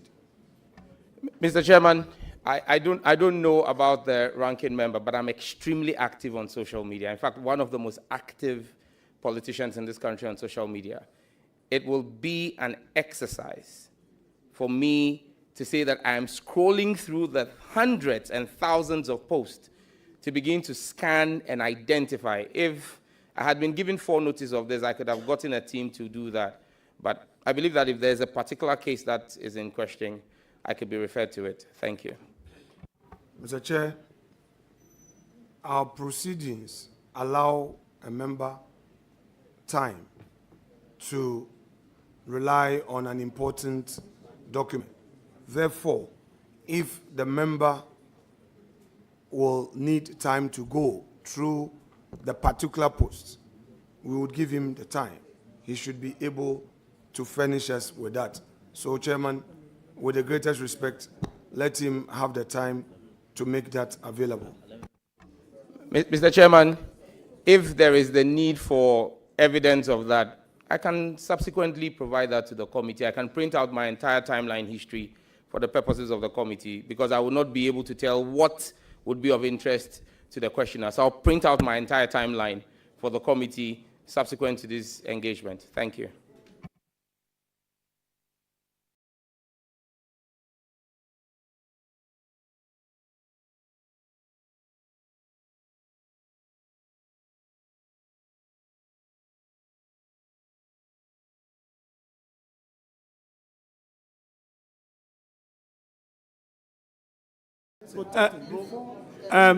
Honorable Roxon. Honorable Roxon, you have the floor. Chairman, thank you very much. Honorable nominee, social media has been defined in our statutes. How many social media platforms do you have? And which one particularly is in question? We know of Facebook, we know of Twitter, which is now X, we know of WhatsApp pages, we know of TikTok. So Chairman, it will be prudent and for the ranking member to be specific, because social media refers to a plethora of other media platforms that are deployed in cyberspace. So if he can be specific, then I believe that the nominee can be properly guided and to also tailor his answers to those particular references. With all due respect, Chairman. Okay, thank you. Leader, would you like to be specific on the issue you've just raised?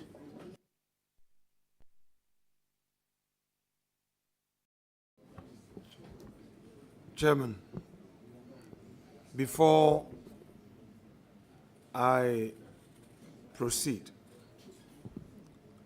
I want to suggest to you to kindly reiterate an earlier call by the chair of this committee,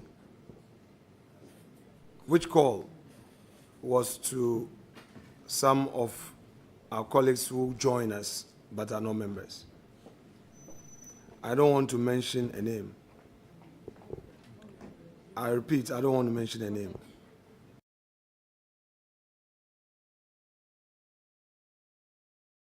but I want to urge my colleagues who are joining us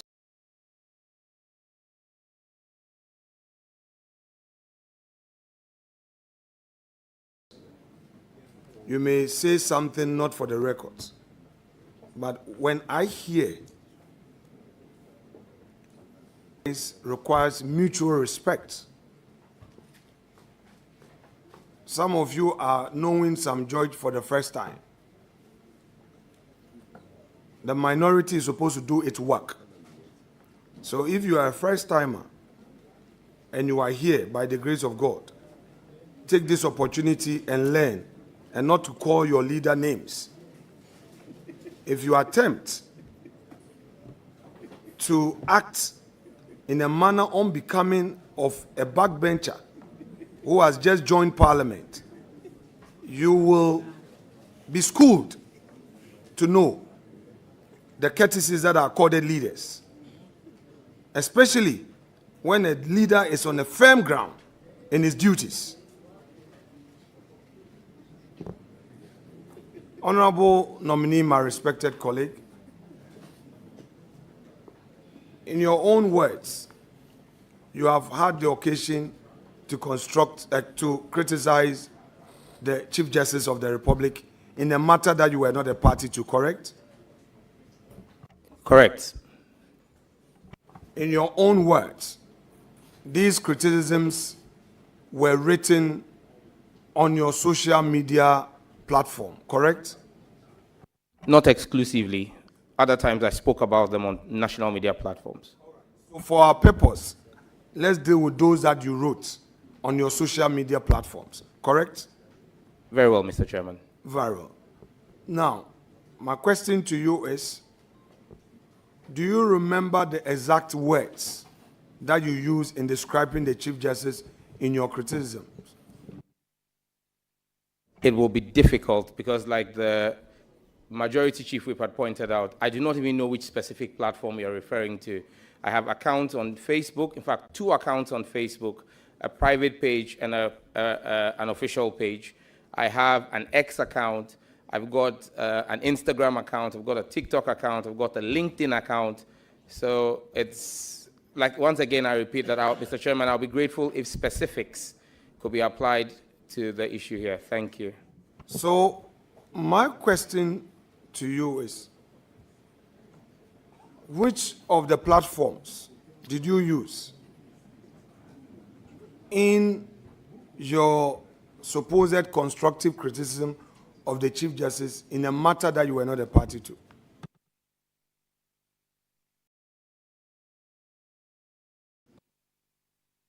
Yes. Please carry. Yes.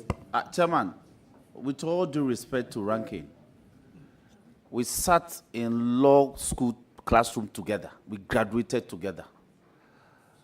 And we are both seasoned practitioners. And we've done criminal prosecution. And we understand the principles. He who alleges must prove. You are interrogating a nominee alleging certain matters.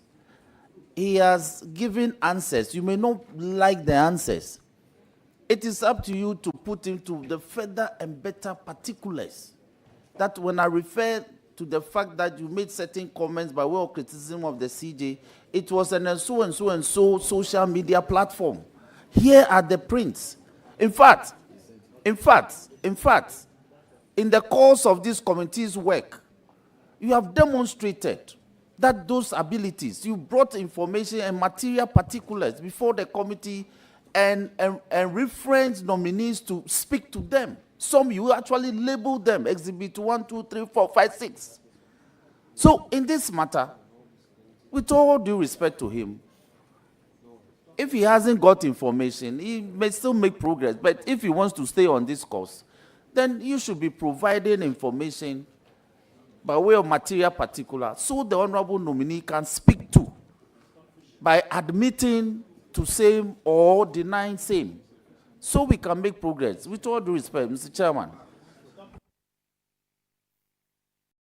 Thank you. Thank you very much. Leader, just give me a second. Well, I am presiding over this vetting. And you are talking about matters of law. I think as a presiding chair, I have the right to give space for some of my team members to be able to define matters of law, for me to be able to make an informed decision. And it is for that reason that I'm allowing Honorable Roxanne to come in, leader. And I hope that that is fine with you. Thank you. You may continue. I don't have a problem at all. This exercise is good. Posterity will deal with this, and the jury is out there. Students, for many years to come, will refer to these proceedings. But since my respected colleague and classmate has taken us to the classroom,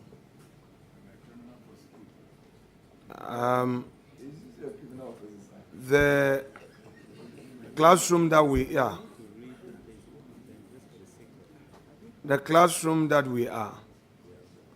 we have to do some exercise there. The issue that is being discussed has been attested to by the nominee. It isn't the case that he's denying knowledge of any criticism. He said he has done so. And he says he stands by it. It is on that basis that I am asking him. He should tell us the very thing that he is admitting to. He should tell us where he did it. He himself said some was by words of mouth on platforms. He said it in the media. Some too, he posted them. So he should be able to tell us in an honest way where he posted them. If, as it were, he had said that, oh, he doesn't remember ever saying it, he hasn't said anything at all, then I would ask him to identify a document and speak to it and find out whether he is the one who authored it. But he says he has done something. And I'm asking him to now tell us where he did it. It's as simple as that, Chairman. So he's supposed to answer that question. Thank you, Chairman. Chairman, once again, I reiterate my answer that I'm unable to know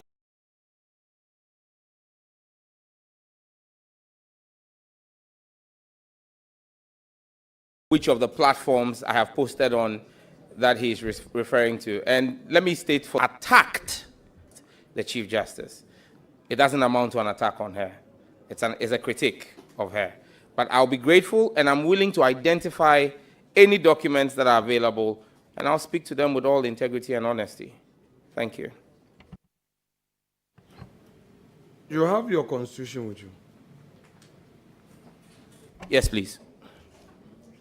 Earlier, the Honorable Roxanne spoke about your rights in the law, and you read the rights, that you had a right to freedom of speech, correct?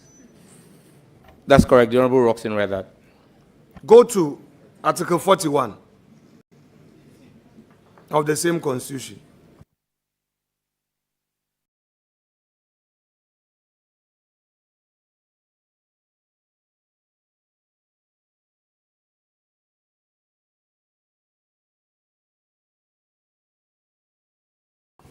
Read the side note.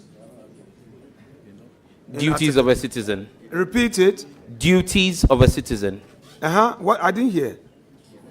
Duties of a citizen.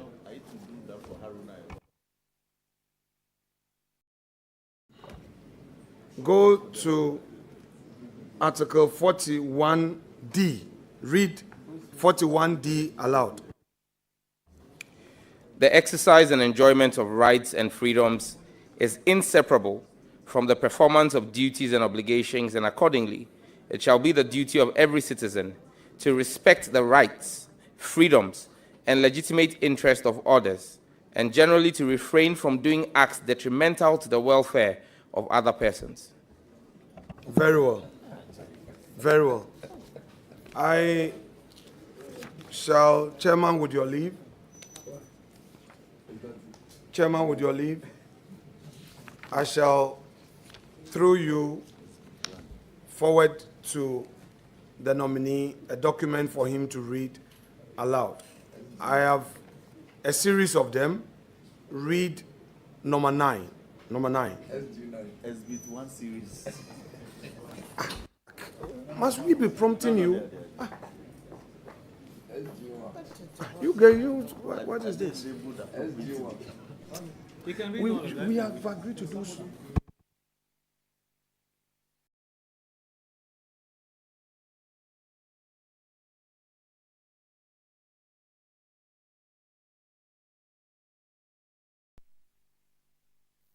Honorable, order, Chairman, honorable nominee, you have, I've turned to number 9. You've seen it labeled? Yes, please, number 9. Please read the content of that post of yours aloud.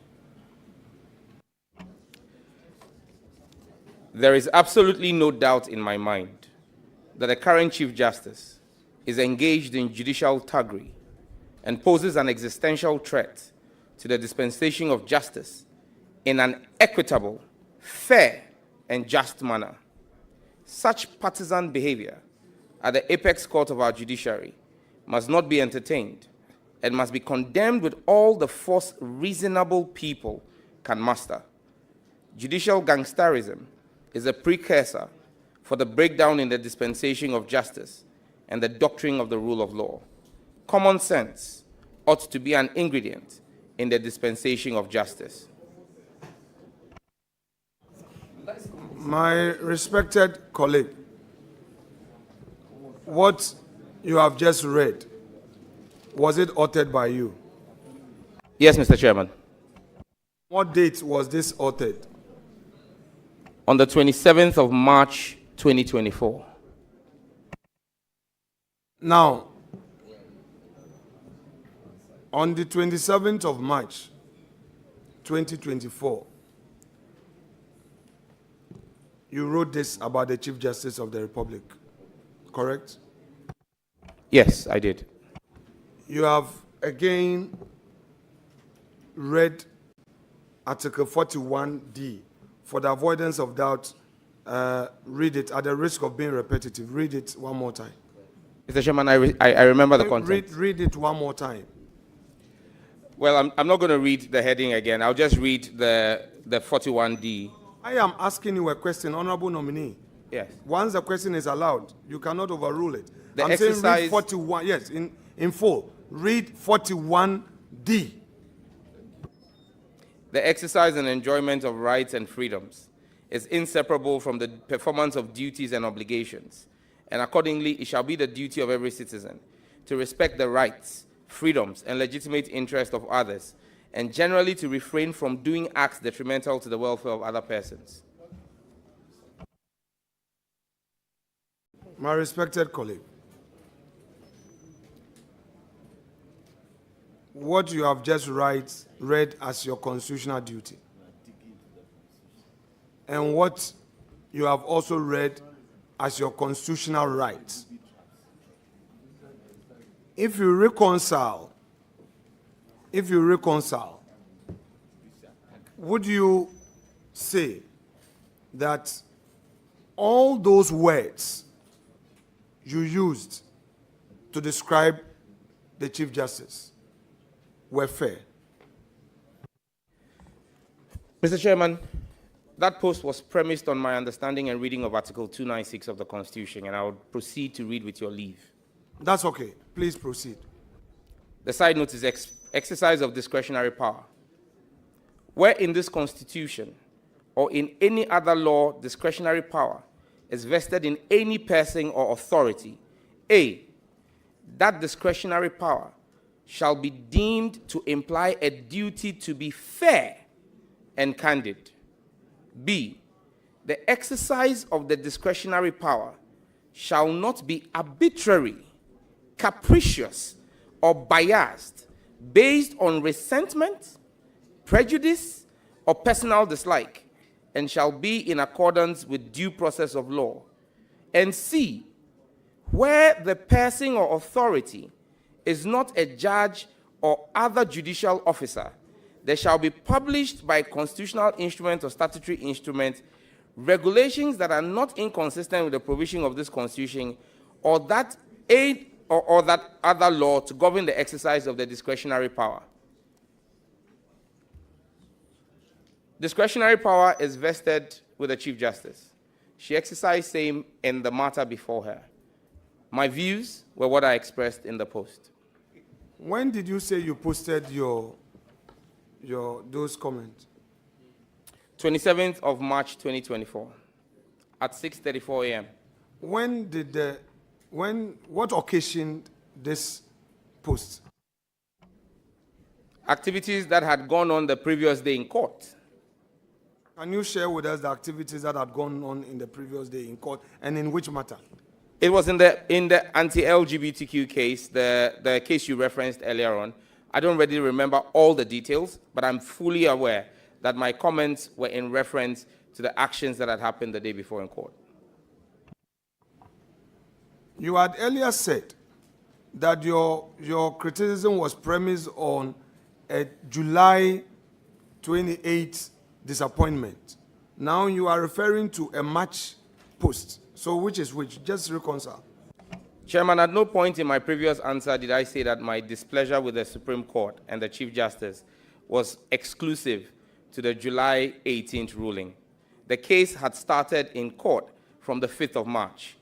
I made reference to the fact that the July 18th ruling is what led me to lead a national demonstration against the Chief Justice. So what exactly did the Chief Justice do to you on the 5th of July, of March 2024? 24, you said 23rd. 27th of March. This post was 27th of March. And you are saying that based on what happened in court on the 26th of March.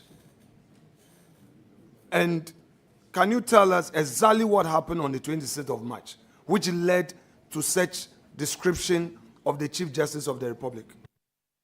Mr. Chairman, let me be clear that I have answered this already and stated that I don't really remember all the actions that happened there. But again, let me be very quick to add that post this social media post, the Chief Justice has had occasion to write to me on 2 occasions through the Judicial Secretary. The Chief Justice is clothed with the powers of contempt. If she thought and held the view that legally I had erred, the Supreme Court of Ghana is not one that has shied away from using its contempt powers.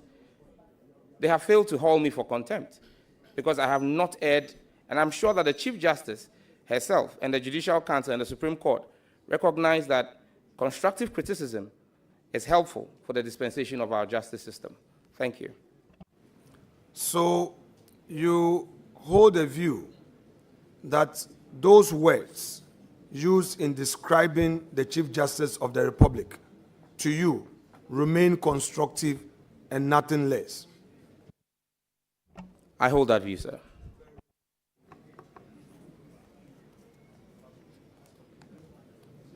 Clerk, kindly furnish me the document.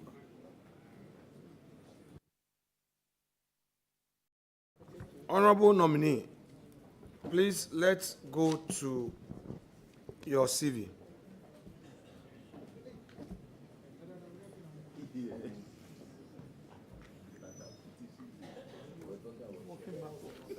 Please, where were you born? I was born in Somanya in the eastern region of Ghana. I'm not familiar with Somanya. Is it in the eastern region of the country? Mr. Chairman, I just stated that I was born in Somanya in the eastern region of Ghana. Now, Krobo, Odumase, and Somanya, are they the same? I am unable to respond accurately to that. I'm not sure about that, but I believe that one of the MPs from the Krobo area is present in the committee. He can help us with the geography. Honorable nominee, respectfully, are you familiar with Krobo Odumasi? Yes, I know the constituency, the Lower Manya Krobo, the Lower Manya Krobo constituency, and Upper Manya, yes. I'm not talking about constituency. I'm talking about a town called Krobo Odumasi.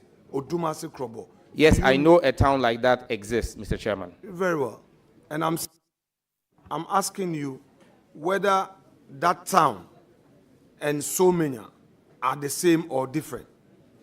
I am unable to answer. I told you I'm not very conversant with the geography of the area. Did you live in Somenya where you were born? Chairman, before you came in, when I did the introductory part, I stated that I was born in Somanya, but I grew up in Nigeria. My mother is here, my birth mother is here, and if you want her to swear the oath, she will, to testify on at what age she took me. But I was taken to Nigeria at the age of 6 months. At that age, I don't think I would have been in a position to know what my surroundings were. Thank you. Honorable nominee, are you currently in possession of a birth certificate? I don't have my birth certificate here, but I own one. Is it a very old one or the digital birth certificate?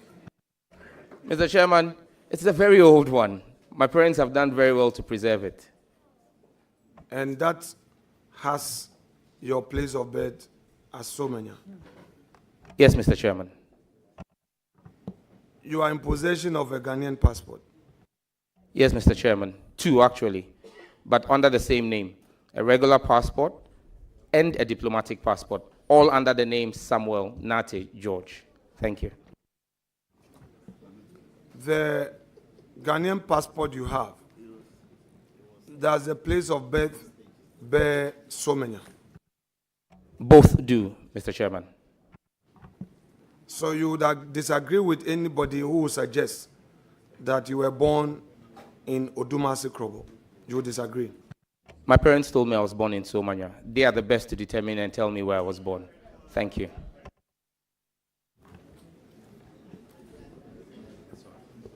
Honorable nominee, on your CV, you have indicated that you have undertaken a number of courses. Yes, Mr. Chairman. But before then, you have indicated that you speak English, Dangbe, and Tree. Yes, Mr. Chairman. Do you speak any language of Nigerian origin? Most of Yoruba, dear, sir. You speak Yoruba?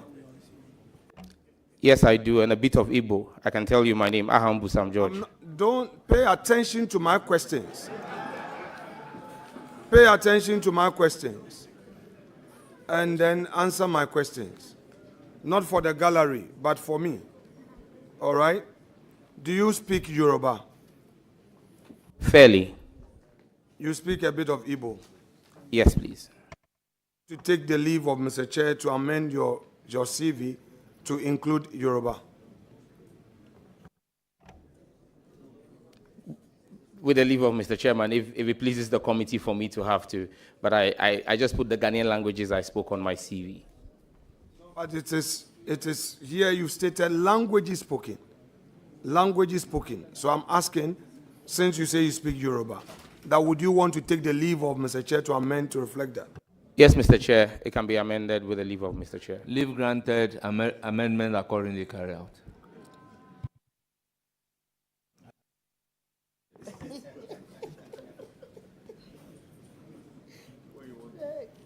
Now, you have stated hometown to mean to be Old Ningo. we've had different descriptions of hometown.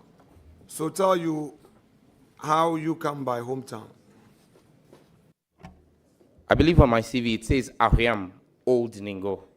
And Ahriam is where my father hails from, where my father comes from. So that's where my father's house is. And mom too from there? My mom is from Old Ningo town itself. Your CV page 1,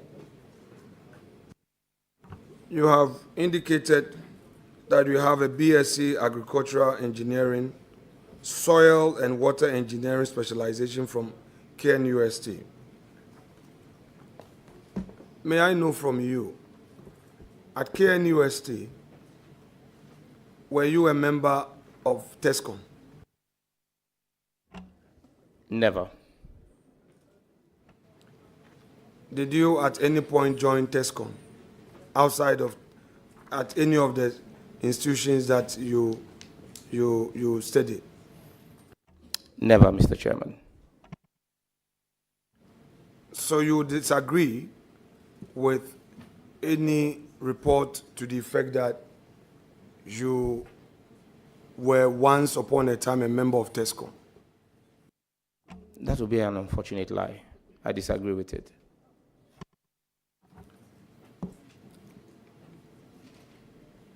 The state,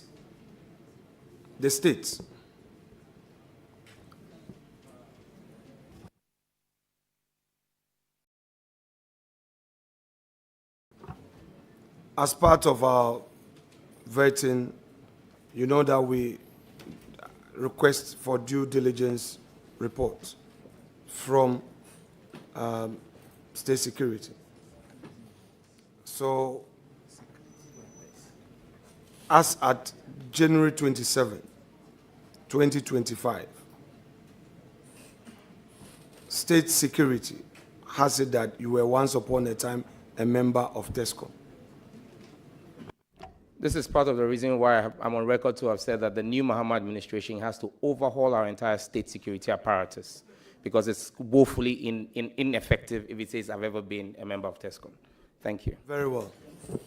And you would also disagree to the information given to us that you were not born in Odumasu Krobo. You disagree with them? Absolutely.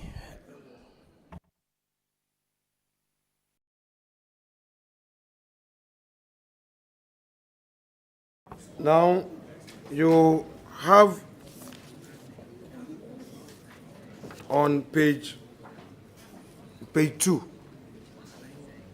of your CV. Let's go to page 2. You said you have executive masters in international strategy and diplomacy, London School of Economics and Political Science, correct? That's correct, Mr. Chairman. You have the certificate with you? Not here, but I can furnish the committee with it. If Chairman, with your leave, would want to take that later, since he doesn't have it now. No problem.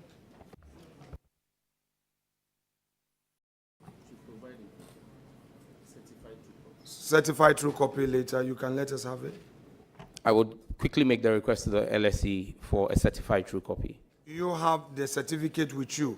You have graduated. I have the original certificate framed.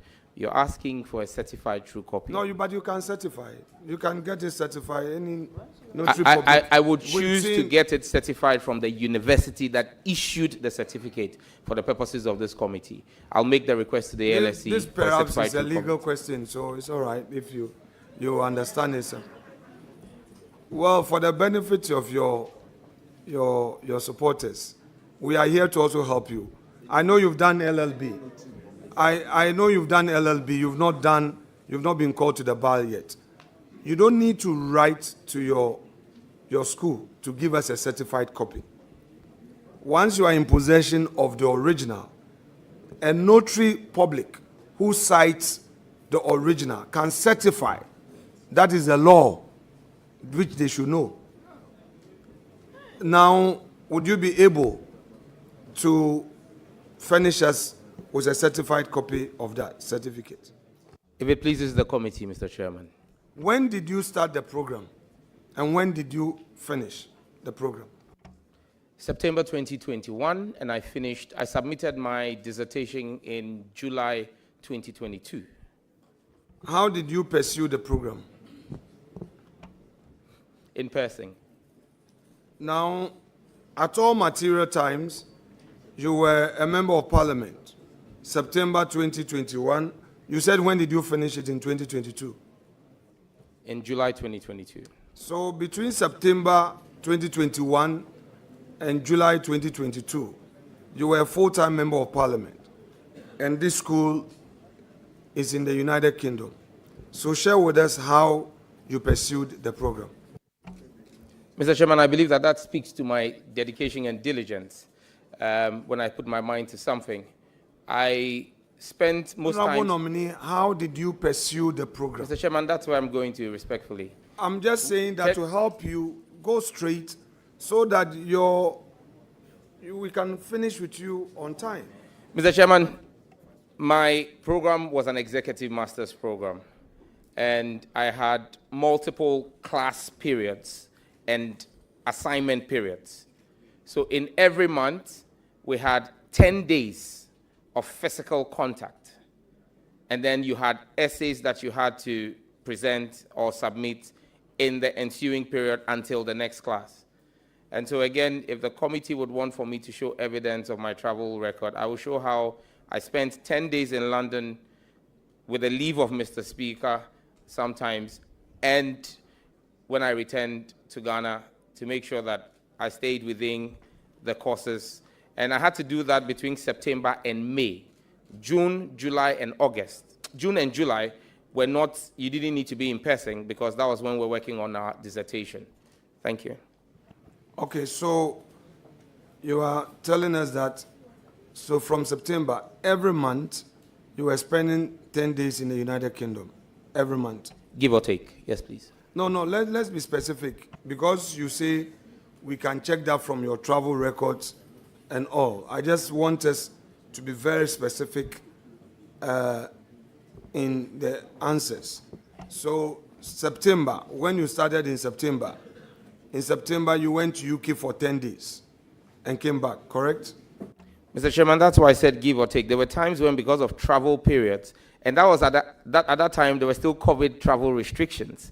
So there were times when I had to spend 14 days. There were times when I was able to do 12 days because the regulations in the UK were very fluid at the time.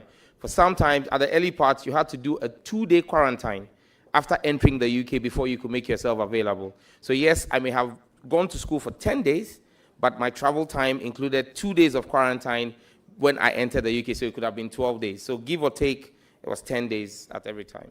So you were doing it month on month, correct?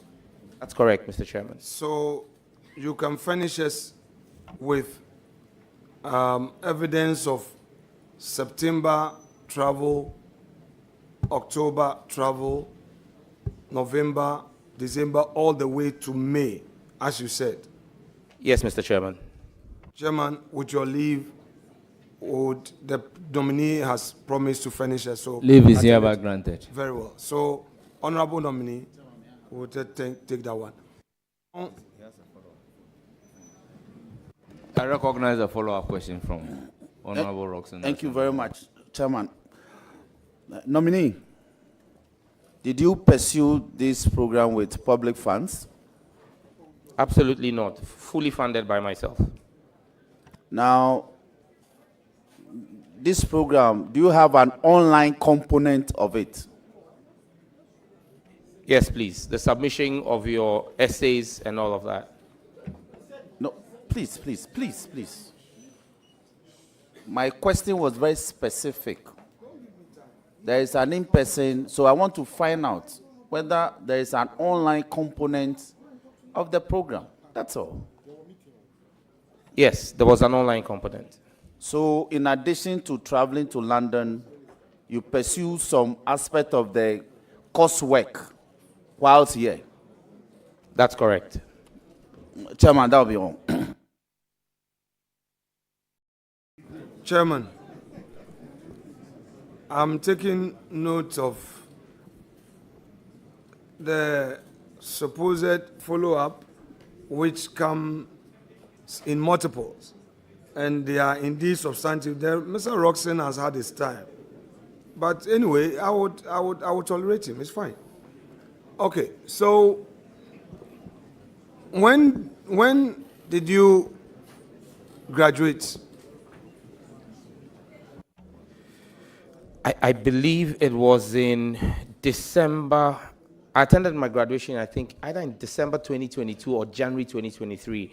I need to refresh my memory, but I think it was in December 2022. It's a matter of public Okay, I'm record. sure when we get the certificate, we'll get to know. Now, you said that you fully funded yourself. Yes, please. How much did it cost you? Mr. Chairman, are you asking me the cost of the course or the cost of the entire program? Because that would I'll include, break it down. Don't worry. That would include travel. Don't worry. I'll break it down for you. First, let's deal with your tuition fee. How much did it cost you in tuition? I would have to check with my accounts to determine how much it cost. This was a fee I paid about 4 years ago. With the leave of chair, would want to have that. Very How well. much did it cost you in accommodation? Again, I'll have to check with my residents at the time how much it cost me. So with the leave of chair, you provide us with that. How much did it cost you in travel?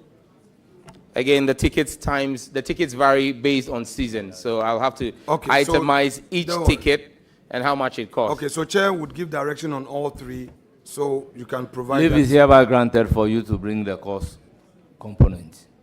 But Mr. Chairman, respectfully, may I find out why personal expenditure of mine for my own personal development is now the subject of this committee's inquiry? You should have said that as your answer.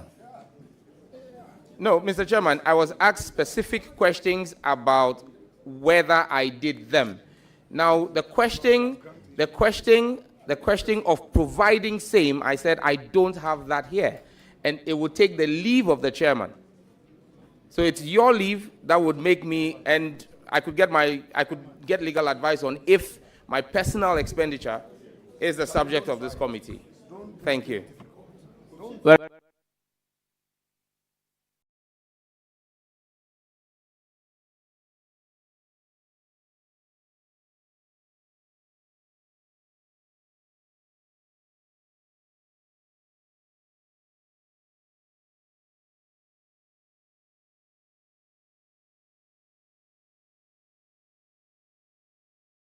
Chairman, as you've granted leave for those information to be provided, we'll rely on the nominee to make those available through the clerk. So we'll proceed. Thank you. Now, on the issue of Kofi Annan training, International Peacekeeping and Training Center. It's on your CV that you have an executive master's in conflict, peace, and security, correct? That's correct, Mr. Chairman. Can you share with us how you undertook that program? Mr. Chairman, that program was a weekend program as an executive master's at the Kofi Annan International Peacekeeping Training Center, and I attended with a few other colleagues. Thank you. How long did it take you? It was a one-year program. I completed in 2019, but did not graduate in 2019 because I was out of the country on the date of the graduation. And so I came back in 2020 to join the executive cohort 6. I was part of executive cohort 5, but I joined executive cohort 6 in 2020 to graduate. Thank you.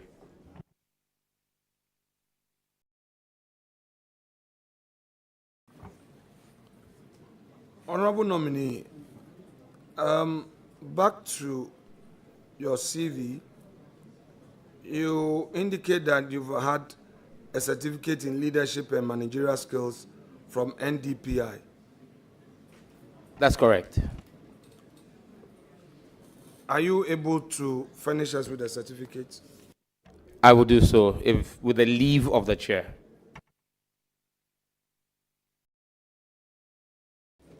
Leave is accordingly granted. Now,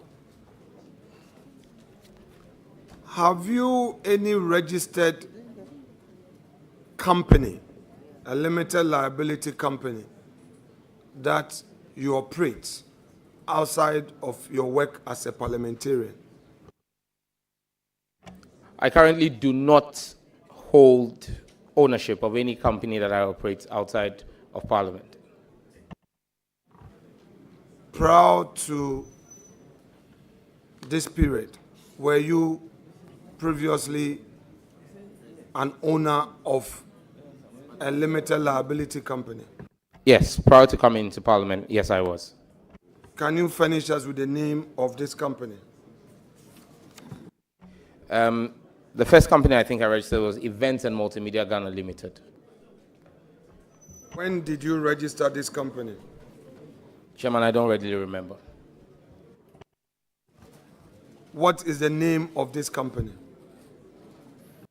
For emphasis, I will repeat it, Events and Multimedia Ghana Limited. Who are the other shareholders apart from you? I don't readily remember, and the company is defunct at the moment. At what point did this company become defunct? Upon my entry into Parliament, I stopped working. When you were operating your company, were you taking only private jobs or you were also doing government jobs? I never took a government job. Go through your CV, share with us where on your CV you have provided information of this, your company.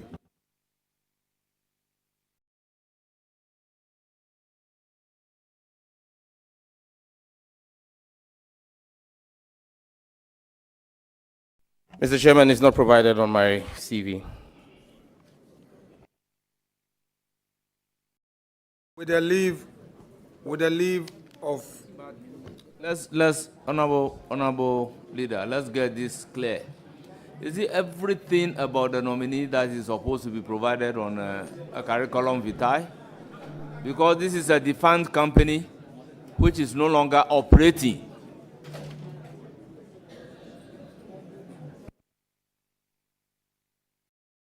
Chairman, respectfully,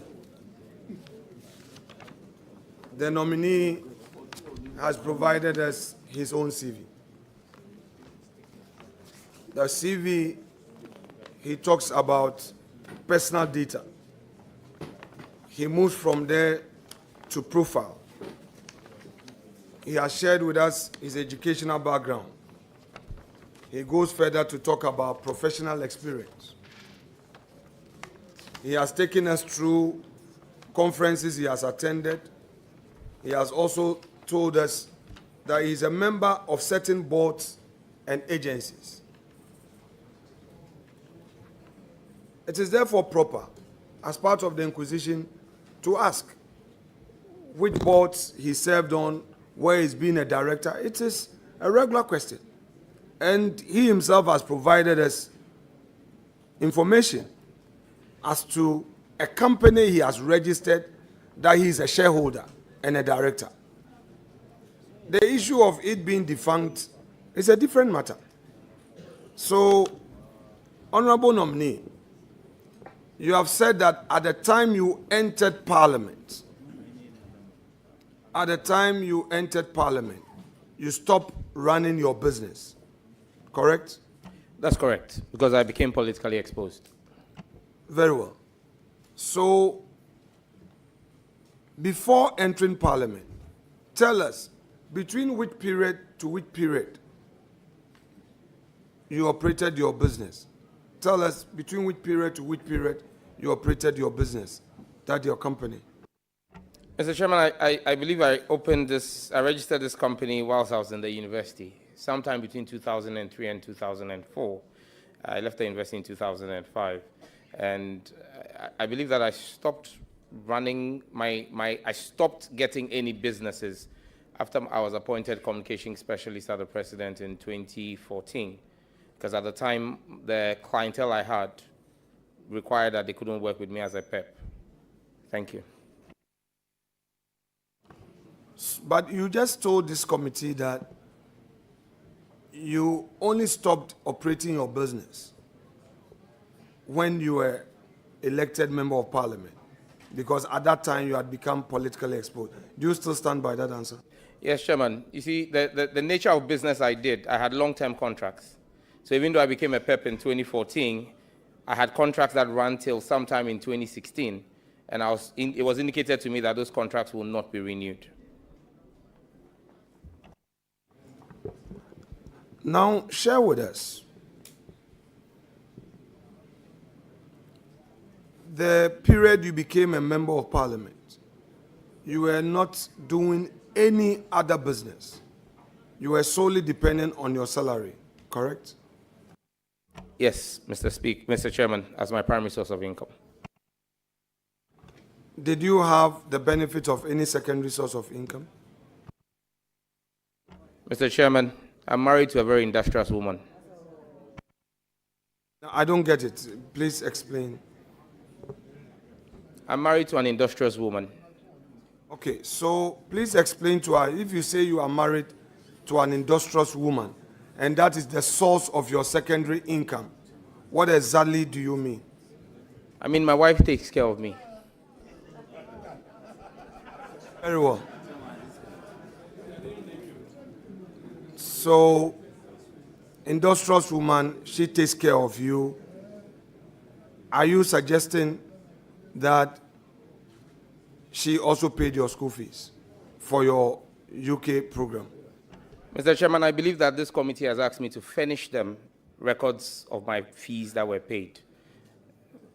I believe that I don't see where we're going with this. Thank you. No, with the greatest respect, honorable nominee, I continue to treat you with respect.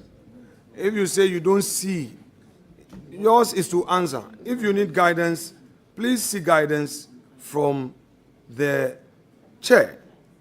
If chair allows my question, and you want to say you don't see, where I follow up based on what you say. I never asked you about your wife. I never asked you about her business. You said your wife takes care of you. These are your words. You say your wife is an industrious woman. These are your words. And that is your secondary source of income. These are your words. So, are you aware whether your wife, through her industry, has been paying her taxes? Have you become aware of it? Mr. Chairman, those are my wife's affairs. Please, that is personal to your wife. So, with all due respect,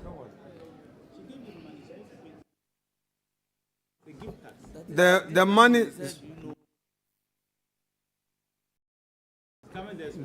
that your wife gives you, which monies you say that is your secondary source of income, do you pay taxes on them? Mr. Chairman, I have at no point in time before this committee, and I'm on record, said that my wife gives me money. I have at no point in time made that claim. My claim before this committee is that my wife takes care of me. I didn't say she gives me money. Thank you. Is that your secondary source of income? I have not said so. Your words, Mr. Chairman. Honorable nominee, would leave it there. Whether they are your words or my words, we'll leave it there. Let us proceed. How did you raise the funds to pay your fees? Because this is a matter of record that you provided. Mr. Chairman, I had savings. Thank you.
doing.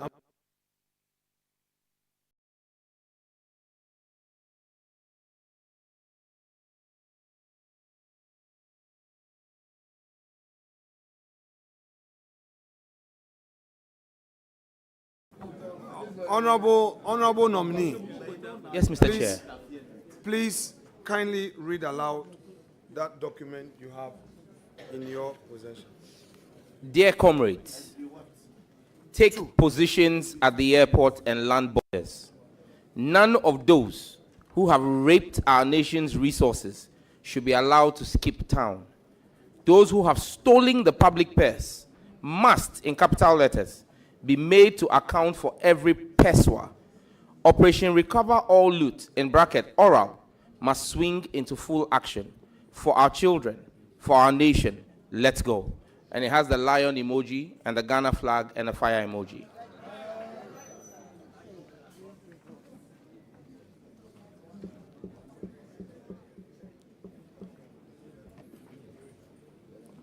Can you share with us those looters, the names of those looters you were referring to, who you were calling on comrades to protect our borders so that they don't escape? Can you share with us those you had in mind at the time you made this post? All of that information, Mr. Chairman, has been shared with the oral team that was headed by my comrade Okujeto Ablakwa, Member of Parliament for North Tongue. Thank you. Honorable nominee, this is a public hearing. You have made this post, and I'm relying on it to ask you the question. I'm asking you, these individuals that you say they have looted the nation, they have raped us of whatever, can you share with us those individuals? Give us their names. Honourable Member, with all due respect, we spoke yesterday about the Whistleblowers Act, and there are remedies available for such a thing under a Whistleblowers Act. So in a full public view, asking that the names of those people be disclosed, there are dire consequences for it. I will therefore humbly overrule the question. Thank you.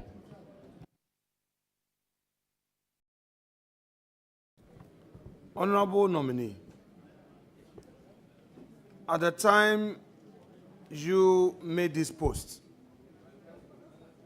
did you know about the consequences of the post you were making? Mr. Chairman, there was only one consequence of my post: to protect our nation's resources. Thank you. As a law student, do you think that this call for people to go to our borders when we had our security agencies already performing constitutional duties was right? Yes, Mr. Speaker, Mr. Chairman, and I'm grounded in the preamble to the Constitution. That was the basis for that call. The preamble of the Constitution. We, the people of Ghana, or in the name of the Almighty God, we, the people of Ghana, in exercise of our natural and inalienable rights to establish a framework of government, which shall secure for ourselves and posterity the blessings of liberty, equality of opportunity, and prosperity, in a spirit of friendship and peace with all peoples of the world, and in solemn declaration and affirmation of our commitments to freedom, justice, probity, and accountability, the principles that all powers of government spring from the sovereign will of the people, the principle of universal adult suffrage, the rule of law, the protection and preservation of fundamental human rights and freedoms, unity, and stability for our nation, do hereby adopt, enact, and give to ourselves this Constitution. So, at the time you made this post, you are saying to this committee that our borders were not being protected by the security agencies enough. Therefore, there was a need for you to make a call on ordinary citizens to rush, particularly your party members, to rush to these borders to stop people you consider as looters from traveling outside the country, correct? Your deduction, Mr. Chairman, not mine. At the time you made this call, Honorable did Leader, you have, I recognize Roxanne did, Dafon did you have on one reason? supplementary question. Okay, sure. Chairman, thank you very much. Honorable Sam George. Chairman. When you made the post under reference, yes or no, you averted your mind to Article 41, F of the Constitution, and with the leave of the chairman, let me read. The exercise and enjoyment of rights and freedoms is inseparable from the performance of duties and obligations, and accordingly, it shall be the duty of every citizen, F, to protect and preserve public property and expose and combat misuse and waste of public funds and property. So your post regarding people getting to the borders and checking others from absconding from the jurisdiction you suspect of having committed some offense, you were exercising your right under this provision? Yes, Mr. Chairman. Thank you very much.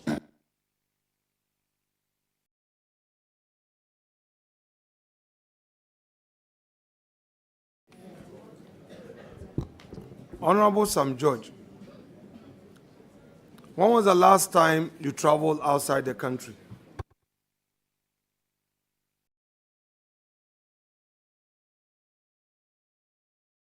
I don't readily recall, but I haven't traveled this year, so sometime last year. At the time you got to the airport, did you go through immigration screening? Yes, I did. Did you see customs officials at our borders, at the airport? Yes, I did. Did you find the national security operatives at various points at the airport? I don't know. I don't know them because they don't wear uniform. But do we have security systems at our airport? I would suppose so, but I can't state on the record. Now, at the time you made this your post, by the way, go back to the date you made the post. I made it on the 8th of December 2024, a day after John Mahama had won the elections by almost over 57% of the votes. Had our... Please, order. On that said date, had you any information that our immigration and customs officials had abandoned their posts at the airport and all other borders of the state? I have not suggested so in my post. Honorable Sam George, I am asking you a straightforward question. Had you any reason to believe that they had abandoned their posts at the airport and all other borders that they had a duty to protect as officers of the state? Chairman, once again, I repeat that I have not made such a suggestion in my post, so it can't be attributed to me. Thank you. Do you know that your call on your party members to move to our borders was to undermine these security officials from exercising their rightful duties enshrined in our laws? Mr. Chairman, that would be to suggest that our constitution is illegal and unconstitutional. So are you suggesting that at any point a citizen can post calling on people to take to our land borders and protect it against looters? Is that what you're saying? Mr. Chairman, like I said, that post was made pursuant to provisions of a duty of a citizen, given the exigencies of the time, the duties of a citizen, according to the preamble and Article 41F of the Constitution. Do you know that that preamble of the Constitution is equally enforceable through a law properly enacted by the state. Do you know that? I'm aware of that.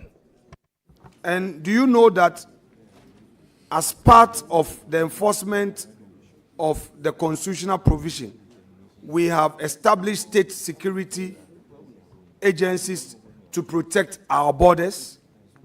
Fully aware of that, Mr. Chairman. I'm fully aware of that, Mr. Chairman. And do you know that as a citizen, your right call would have been to the security agencies instead of party members you call comrades? Do you know that? Mr. Chairman, it is the vigilance of these comrades that stopped the export of 17 pallets of gold that were not properly labeled at the Kotoka International Airport. My call was a call to national duty. It was heeded and saved the public purse. I should be celebrated for that.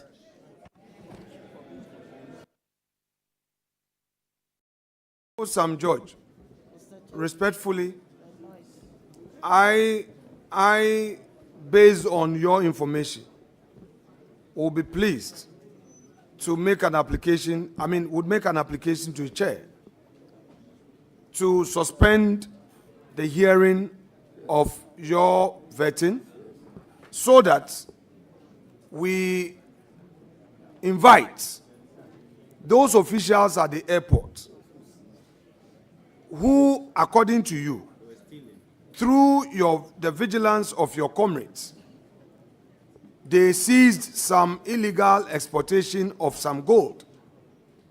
So, because this is a very serious matter, and you are providing us information. So, Chairman, in the circumstance, it is important that we suspend the hearing of this matter to bring those officials who have a mandate to protect our borders, ensure legal exports, explain to why they abandoned their responsibility, and it had to take some vigilante comrades based on his call to arrest some illegal gold exportation. Honourable members, with all due respect to the ranking and the deputy, the ranking and then the minority,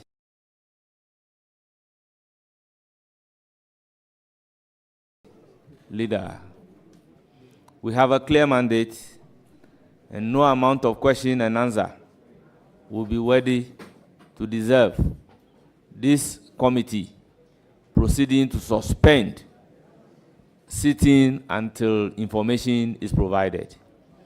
Our procedure doesn't end at this committee. Further actions will be taken after the committee's vetting. So I am unable to grant the request for suspension with all due respect. Chairman, fair enough. Chairman, then, with your leave, I would want to extract some further information from the nominee so that we invite those officials to appear before us so that, I agree with you that we don't suspend, but we would have to invite them based on the further information we'll give. Honorable nominee, this gold that was being stolen, can you provide us further details of where and how these comrades were able to assist in stopping this stealing? Lay the foundation with the answer and then we go specifics, because it's very important. The nation is listening and it will help. So, is your question seeking for him to mention names of people? Honorable Chair, I am exercising a lot of restraint, and I would plead with you. The nominee said there was stealing at the airport. Some people were stealing gold and exporting, and through his call, there was an arrest, we need to know the details. It cannot be that he will say something and then we cannot have details. So he should provide us the details. Did you say some people were stealing at the airport? Mr. Chairman, the sitting of this committee is public records. I never said that anybody was stealing. I said that my call led to the interception of 17 wrongly labeled pallets of gold or parcels of gold. That's what I said. Again, let me state for the record that it is the assumption of the ranking member that the persons who may be lawful law enforcement officers can also not double as comrades. That will be his assumption. Because the assumption is to say that comrades from outside the airport came in. I have not said so as well. Thank you. Honourable members, I will plead that having regard to the content of the Whistleblowers Act, some questions and the answers being provided may be in violation of some provisions in the Whistleblowers Act. It is for a stated reason. That's why we refer to that particular law, Whistleblowers Act. So I am not even happy that it is being placed on record that some responsibilities being discharged led to the arrest of some pallets of gold. So I intend to direct that that answer be expunged from the record.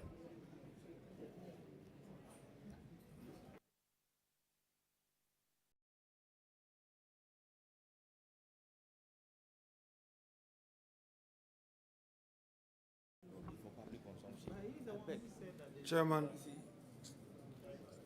Mr. Chairman, can the nominee tell us where this gold was wrongly labeled? Can the nominee tell us? I'm guided by Mr. Chairman and the Whistleblowers Act. I decline to comment. Thank you. Mr. Chairman, can the nominee tell us who arrested these gold bars that, according to him, were being stolen? Again, with the guidance of the chairman and respect for the Whistleblowers Act passed by this honorable House, I decline comment. Chairman, with respect, the nominee is not here as a whistleblower. If for some reasons it is his pleasure that he would give us that information in conclave without the media, he should say so and we should grant that. You cannot, Chairman, you cannot come to the committee in providing answers to a question, say that it is your constitutional right to make a call to the public to protect our borders when we have security agencies. And then you justify by saying that, in fact, that call has saved the nation. Some stealing, people were going to steal gold. The state, as a result of that call, that was prevented. Then you are now saying that you come under Whistleblowers Act, so you cannot provide the details. Chairman, let us, the whole world is watching these proceedings. I will not pursue and I will not attempt to show any disrespect to you. But Chairman, the matter in issue is not a matter of whistleblower. In the minimum, I am guided by the little law I've studied. I'm not going into the arena of whistleblower. So if you would want to say that he shouldn't answer a matter that he himself has provided, so be it. I will not pursue it. But I want to put on record that if the nominee prefers to give that information to us in conclave, let us pursue that. Well, Honorable Minority Leader, we can subsequently explore and look at the law by the nature of the information that we are soliciting. If the law allows the information to be given to us as members of parliament, why not? Chairman, let's have a clear understanding. Dominique is telling us that based on a social media post. Some people were stealing gold, and his comrades responding to that post were able to arrest it. So if for nothing at all, he should be celebrated. He's saying that he should be celebrated for making that post. Chairman, is it the case that we cannot pursue it? If you say so, I will not begrudge you. The record will reflect that the chair of the committee says that we cannot pursue it. This is not a whistleblower matter. So I want to pursue it. If you want to rule me out, I'm fine. So, honorable nominee, my question to you, that those people that you claim were exporting this gold illegally, do you know which company they were working for at the airport or wherever? Do you know where they were working for? Which company they were working for? Honorable Minority Leader, with all due respect, we are pushing further. The nominee even said that his call resulted into some arrests. He's making reference to his call. So if you want to push further to give details of it, then it means we are delving into what the law otherwise says we shouldn't. So, with all due respect, with all due respect, there are reasons why you give such information to the security agencies. They are not even prepared to mention your name to the public that they got the information from you. So we cannot be soliciting that particular information. The statement he made is that my call resulted into this. I think we should end it there. Chairman, my duty is to respect your chair and to accept your ruling. So I would accept your ruling on this matter and move on. I will not attempt to disrespect you, however unhappy I may be with your ruling. Well, that's the beauty of democracy. You are the chair. Thank you so much, sir. Please, clerk to committee.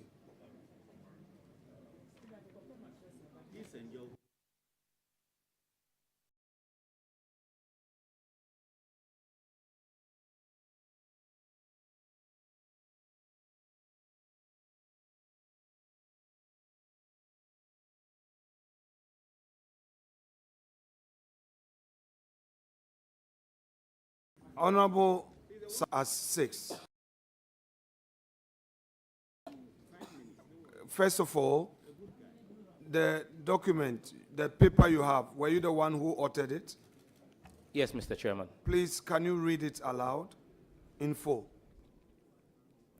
Galamsey is Ghana's drug trade.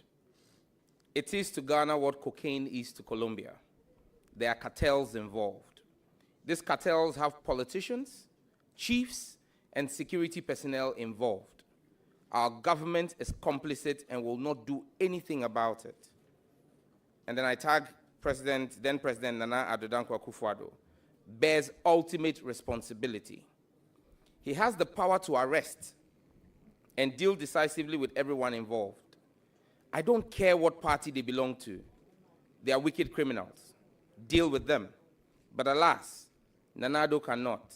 He is complicit and a beneficiary. If we want to deal with this canker, we need to be honest and brutally frank with the truth. Again, the lion emoji and the Ghana flag, and then 2 hashtags, hashtag free the citizens, hashtag stop Galamsey now, and I attached a picture of a Galamsey site. Thank you. What date did you make this post? The document handed over to me has no date. But you made this post? Oh yes, I recognize it as my post. Now, you said the former president was complicit and a beneficiary. At the time you made this post, you had evidence that the President of the Republic was complicit and indeed a beneficiary of this Galamsey activity? Mr. Chairman, On the day the president, and even though there's no date on this, I remember this post very well. I made it because I was upset as a citizen of this country that on the day the president was meeting, the then president, was meeting with the coalition against Galamsey, one of whom I believe is in the room, Engineer Ken Ashigbe, his Minerals Commission was issuing tens of new licenses to mine in forest reserves. That's what pushed me to do this. Honorable Sam George, my simple question to you. Do you think that President Nana Addo Dankwa Akufo-Addo, our president,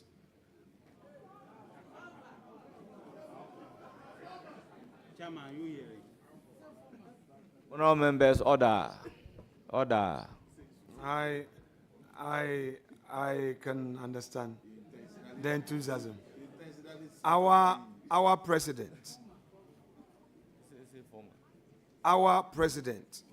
who was in charge of the government of the day between 2017 and 2025, January 6th, was indeed a beneficiary of the Galamsey activity. Do you solemnly believe in that? That indeed he was a beneficiary of this? Chairman, my understanding is that the president at the time was leader of the NPP, per your constitution. He was leader of the party. We all saw or listened to the recording between the then Minister for Environment, Science and Technology and the then Vice Chairman of your Central Region Party, where he said you needed to do Galamsey because party he had sika. The party that he had sika or needed money was the NPP, and President Akufo-Addo was leader of the NPP. If it walks like a duck, quacks like a duck, and has his kids in a row behind it like a duck, it is a duck.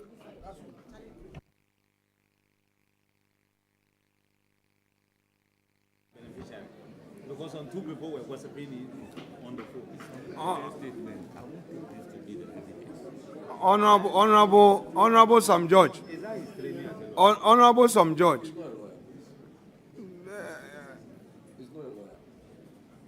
So you are saying that this comment by some individuals that you heard is your evidence that the President of the Republic was a beneficiary of the Galamsey activity? Mr. Chairman, if I'm not mistaken, the President subsequently went to even campaign for the gentleman who made those comments to be as a parliamentary candidate of the NPP. He associated with him. He did not distance himself from it. And Mr. Chairman, let me plead with you. This committee should not be used to whitewash the image of President Akufo-Addo. We know him. The people of this country passed a verdict, and let's leave it at that. Thank you. Honourable nominee. Order. Honourable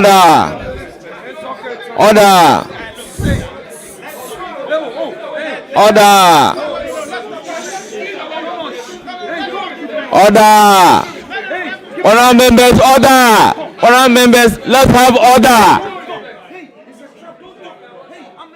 Honourable members, order. Honourable nominee, you are hereby ordered to withdraw the word. This committee should not be used to whitewash Akufo-Addo. Please withdraw. Chairman, respectfully, with the greatest respect for you, why am I being asked to withdraw that this committee, it's a plea. Please. I'm making a plea to you. Please withdraw. Please withdraw. Mr. Chairman, I withdraw out of respect for you. Thank you very much. The statement is withdrawn. Let's make progress. The statement is withdrawn on grounds that it is unparliamentary. Honourable members, let's make progress.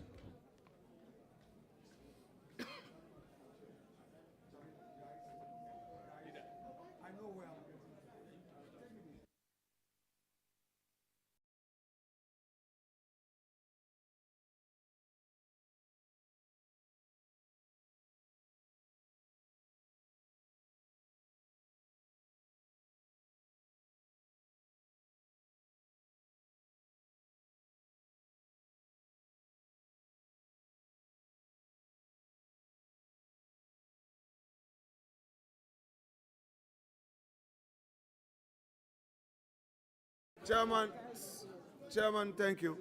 Please, let's have order. Honorable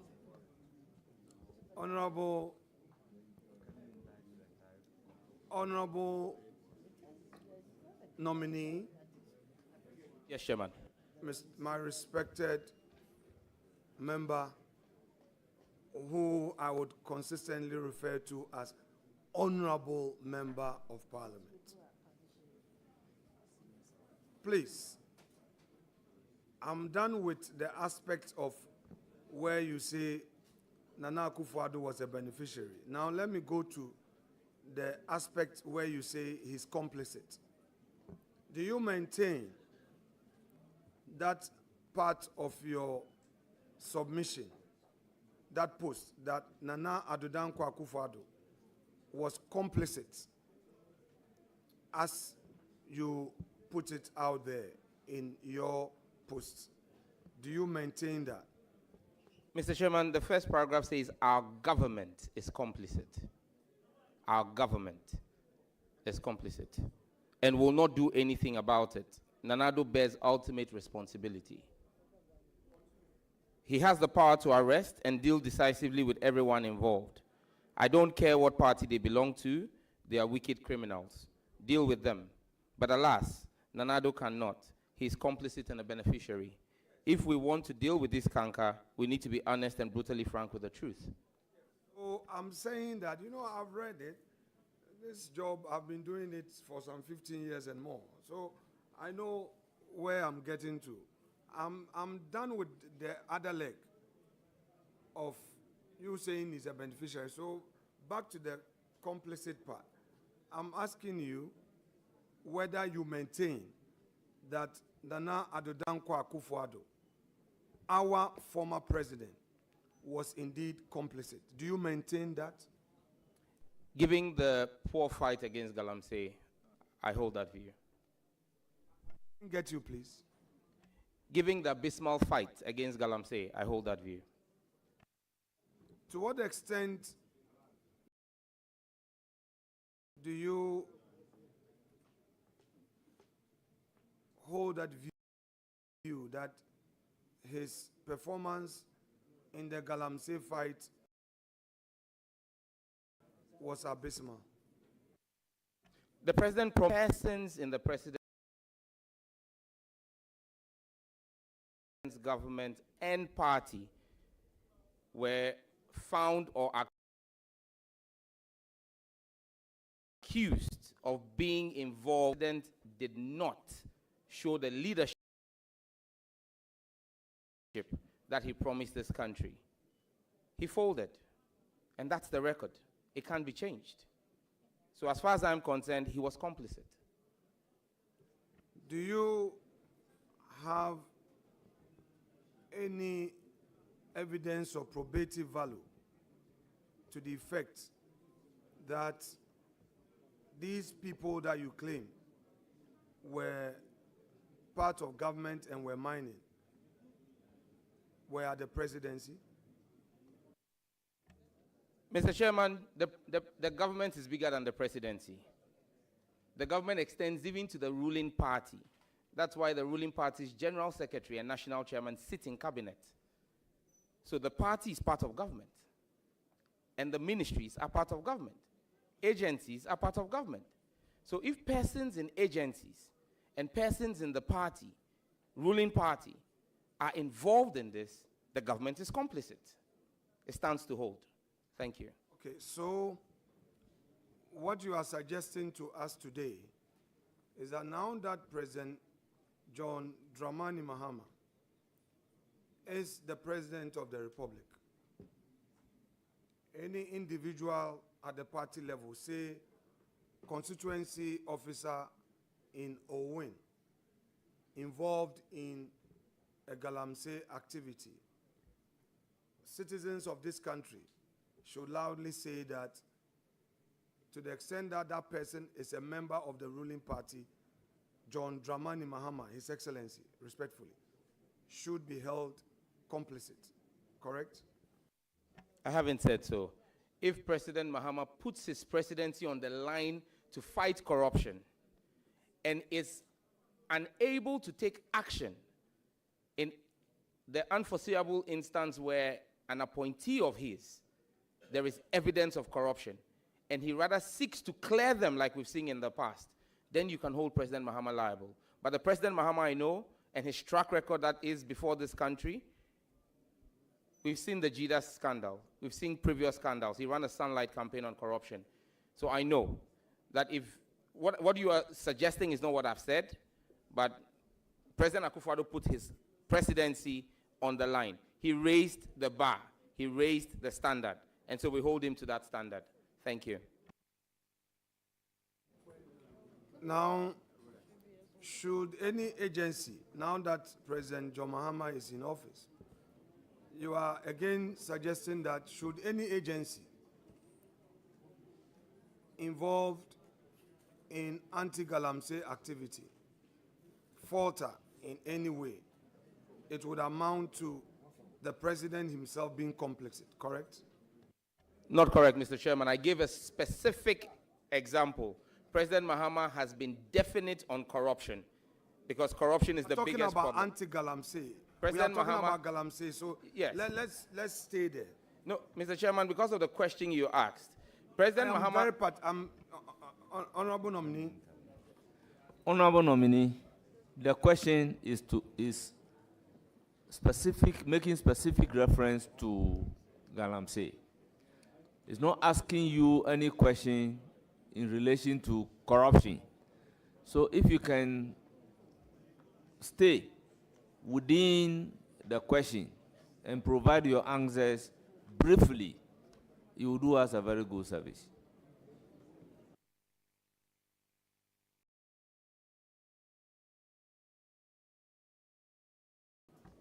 Yes, I asked you the question. Or you want me Honorable Chair, please, if the question could be repeated. My question to you. Now we have President John Dramani Mahama in office.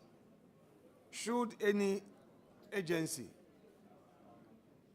involved in anti-Galamsey activity fail, should we say that the President of the Republic is complicit? No, Mr. Chairman. Pardon? No, Mr. Chairman. Okay, so you are suggesting that in this current administration, any failure on the part of any agency in the fight against Galamsey should not be held against the president, correct? He has responsibilities. He will fulfill his responsibilities. Yes, I know. No, as for that one, we all expect government to fulfill their responsibilities. But my question is, should there be any failing at any agency? Should there be any failing in any agency? Will the president be complicit? Mr. Chairman, respectfully, this is now assumptions. We're building scenarios. I can't speak indefinite to conjecture and scenarios. If we get to that point, I'm sure today we are speaking about this because there is hindsight on President Akufo-Addo's leadership. I believe that we'll have the opportunity 4 years down the line to judge President Mahama, but it will be unfair for me to pass judgment on a man who is barely 3 weeks in office. Thank you. Please, Chair, with your leave, may our clerk and the clerk to the committee have this and take back the earlier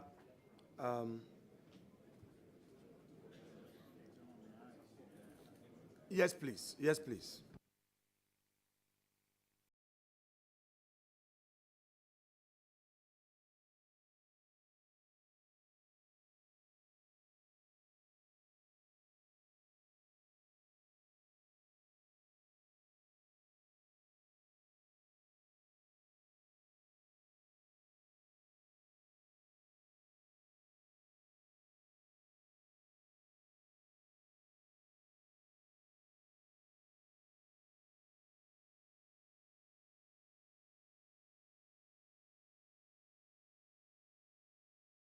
Are you in possession of the 7? I've please. labeled it 7, please. Yes, please, Mr. Chairman. Exhibit 7. Kindly identify it. Is it a post you made, please? Yes, Mr. Chairman, it's a post I made. Honorable members of parliament who are visiting us, order. I'm not taking chairman's powers. Order. This is an exercise that students will learn something from. Yes, so, honorable nominee, please read it aloud. As a son of Gandangwe, Yes. I am outraged and disgusted at the continued abuse of state power and authority and the wanton encroachment and capture of Ghana lands. The latest attempt to steal lands belonging to GIS by agents purporting to be from the presidency of Nana Akufo-Addo is shameful and sad. I am yet to hear a condemnation from the Minister of Lands and Natural Resources, Honorable Samuel Abu-Jinapor. He is responsible for the sector, and his children attend the affected school. It is also time for the Gamanche and the Greater Accra Regional House of Chiefs to man up and speak. Their silence is cowardice and a blot on the integrity of the Ghana state. They either speak up or we consider them willing accomplices. The next John Dramani Mahama government from 2025 must recover all such stolen lands and prosecute the perpetrators irrespective of their political colors. Enough is enough. Followed by a lion emoji, an angry face emoji, and Ghana, the Ghana flag. Thank you.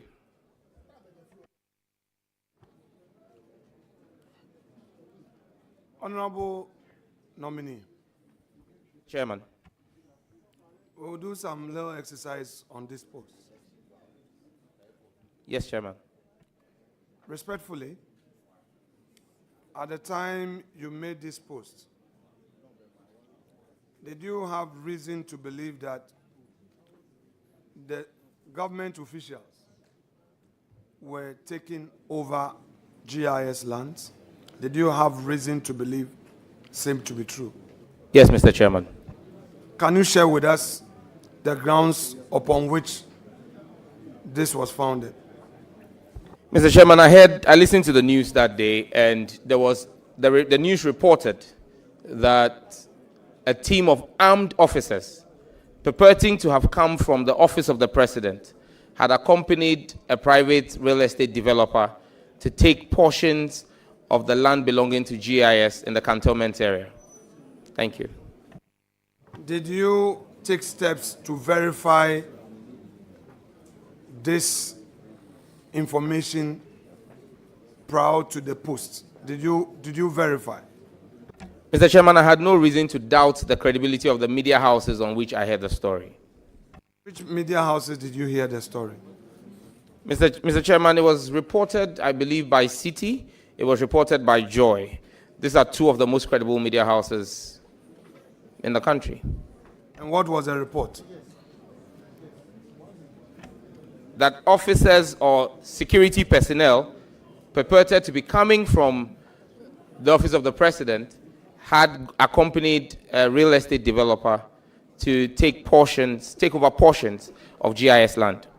So you've used the word purported, which means that there was no evidence of state-sponsored takeover of GIS land.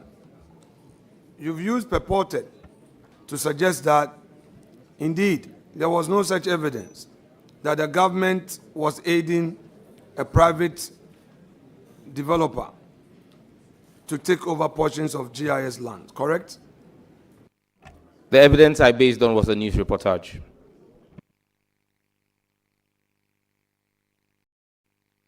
Would you want to retract this post? Mr. Chairman, with your permission, I will read a Ghana Web story that speaks to this particular issue. Honorable nominee, the question is, would you want to retract? No. Or you still No, you're Mr. answering Chairman. the question.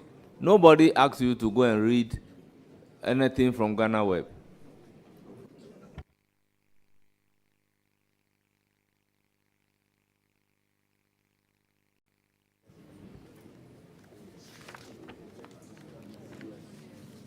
Honorable nominee, with the leave of chair, I will let you read.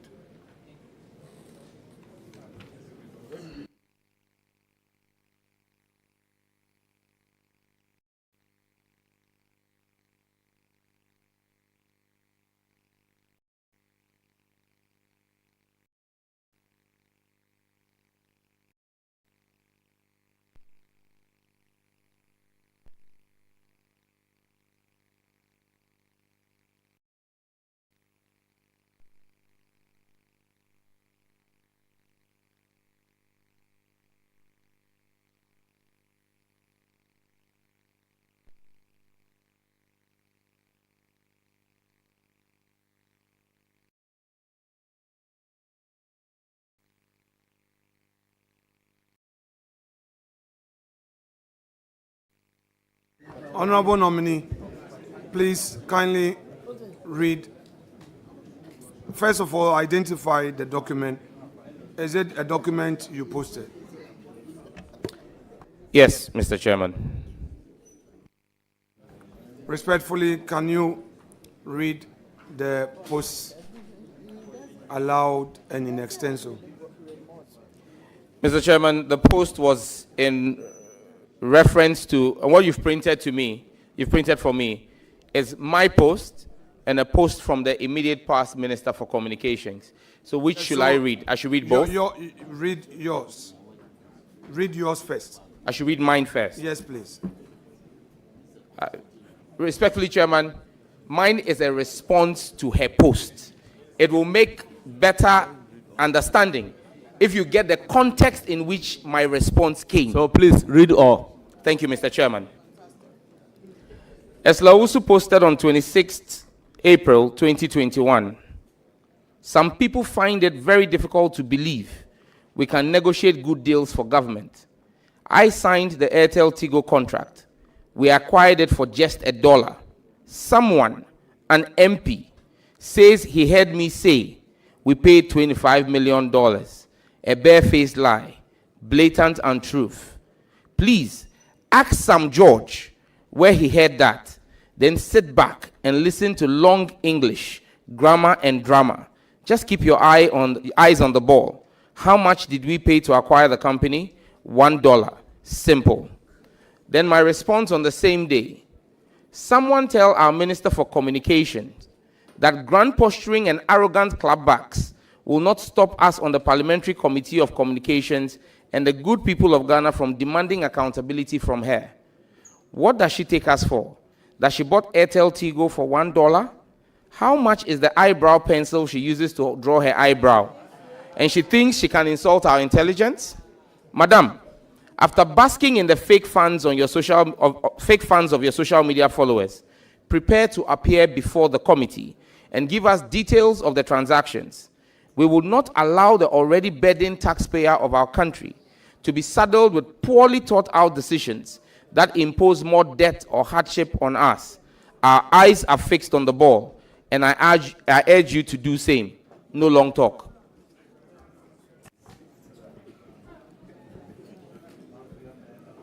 Do you maintain the content of this post and the language you used in describing Honorable Eslawusu?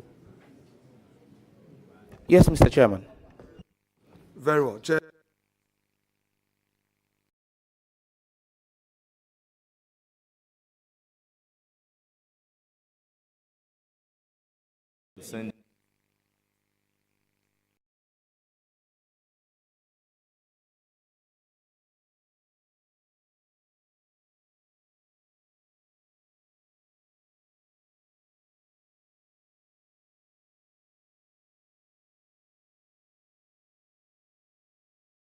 Hello, order.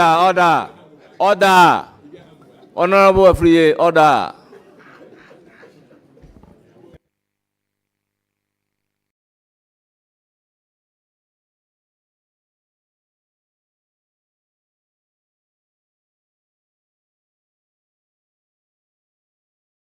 Please proceed.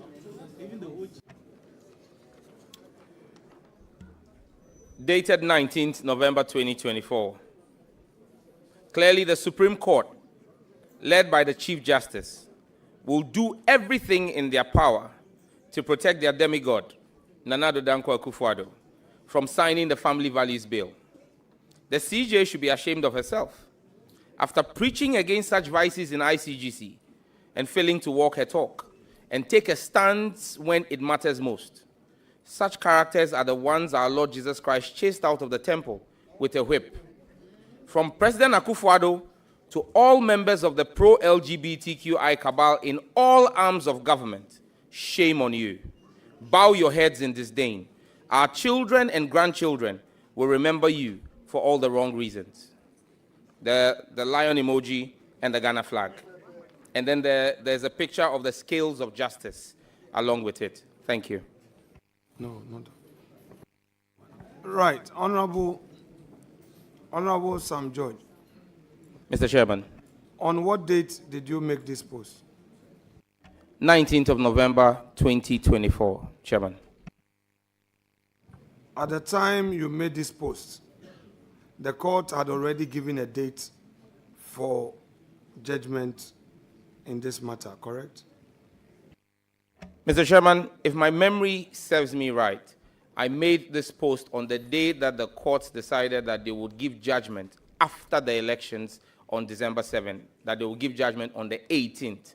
And that's what premised me saying they will go to any length to protect President Akufo-Addo from signing the bill.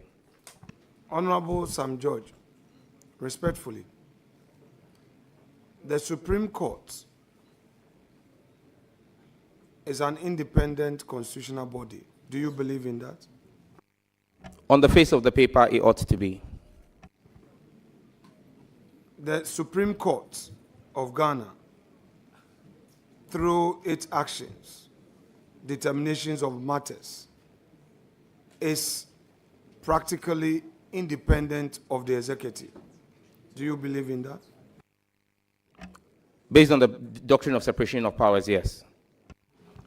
At the time you made this post, what was your basis for saying that the Supreme Court sees Nana Addo Dankwa Akufo-Addo as its demigod?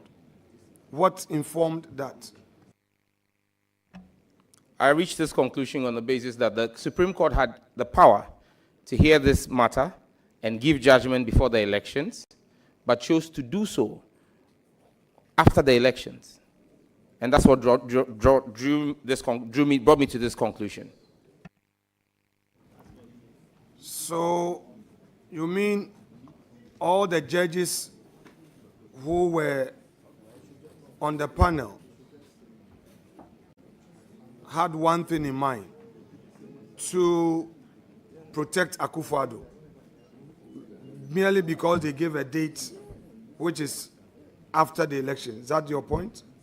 Mr. Chairman, I have not made reference to all the judges of the court. I referenced the Chief Justice. And she had the power to fix the date. She was president of the panel, so she determined the date. Are you aware that the Chief Justice was not a member of the panel at the time you made this post? Are you aware? Mr. Chairman, that is not correct. Honorable Sam George, would you be surprised? Okay, so if you come to the conclusion, or if I bring you evidence that the Chief Justice was not a member of the panel on the said date that you wrote this your post, would you retract this? Mr. Chairman, I will be a man of integrity and retract this if there is evidence, which I know doesn't exist, that the Chief Justice was not part of the panel, because she had been on the panel as far back as July And this was done on the 19th of November. She had always been a part of the panel. But if there is evidence that shows that she wasn't part of it, I'll do the honorable thing. Honorable Sam George. The chairman. At the time you made this your post, had you really done your checks to know who constituted the panel? Mr. Chairman, as far as I was aware, and like I said, even on the 18th of July, as far back as the 18th of July. We are on the, wait. I want us to. Honorable, with all due respect, when you ask a question and the nominee is providing the answer, let's allow the nominee to land with the answer, then you can follow up with another question. Thank you, Chairman. Please, I am on the 19th November post. That 19th November post, was it after the court hearing or it was the very day the court gave a date for its judgment? Mr. Chairman, I don't really recall. Were you in court yourself? No, Mr. Chairman. But you became aware that on the said date, the court had given a date, 18th December, for its final ruling on the matter. Yes, Mr. Chairman, it was reported in the news. Based on the news reportage, you attacked the Chief Justice, correct? Because of your belief that the Chief Justice was a president of the panel, correct? That's correct, Mr. Chairman. Now, did you become aware? Did you become Roxanne? Let me ask Chairman, I want to ask a follow-up question. I want to ask a follow-up question. Chairman. Honorable Leader, I want a follow-up question. Let me take a deep breath. Let me take a deep breath. Honorable nominee, did you attack the Chief Justice? No. Like I've stated constantly before this committee, I have criticized her constructively. Thank you, Mr. Chairman.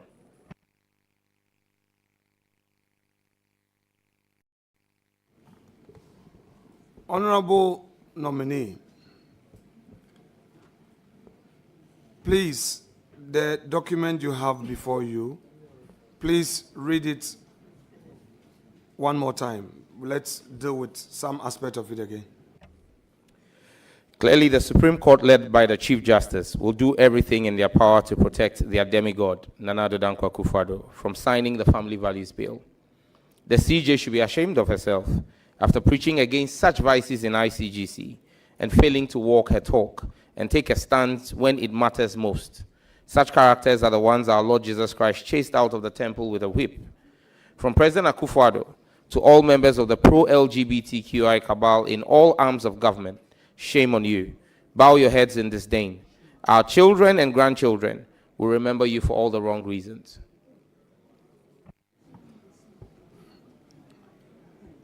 Would you want to retract this post? No, Mr. Chairman. If you become aware that Her Ladyship Lovelace Johnson was the president of the panel and that the Chief Justice was not a member of the panel in any way, would you retract the post? Mr. Chairman, I'm fully aware that when I read the judgment, Her Lady Justice Lovelace Johnson was the lead of the panel. That doesn't take away the powers of the Chief Justice in ensuring the speedy dispensation and discharge of justice. When you read the judgment, did you see the Chief Justice's name as being part of the panel? No, Mr. Chairman. So, in your view, the fact that the court had given 18th December dates amounted to they being in collision with the President of the Republic at the time, correct? Honorable Leader, I recognize Roxanne Nelson Dapamakpo on supplementary. No, but Chairman. You will come back to your question. Chairman, with respect, I have asked my question. Let him answer. I have all the patience for these proceedings. If my respected friend, who had his turn, and I never interfered with this supplementary, is now taking advantage to say that he is now doing follow-up, so be it. You are the chair. And Proceed to answer the question, then I will allow his follow-up. Can he please repeat the question?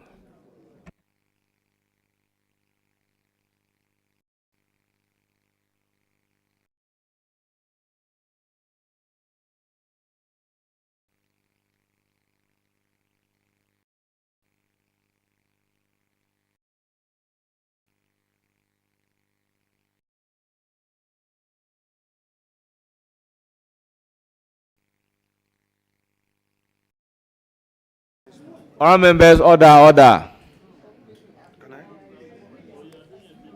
Honorable Leader, once the nominee is requesting you to repeat your question, and the question is going to be repeated for an answer, let me take the supplementary question on the earlier answer, then I will come to you to repeat the question.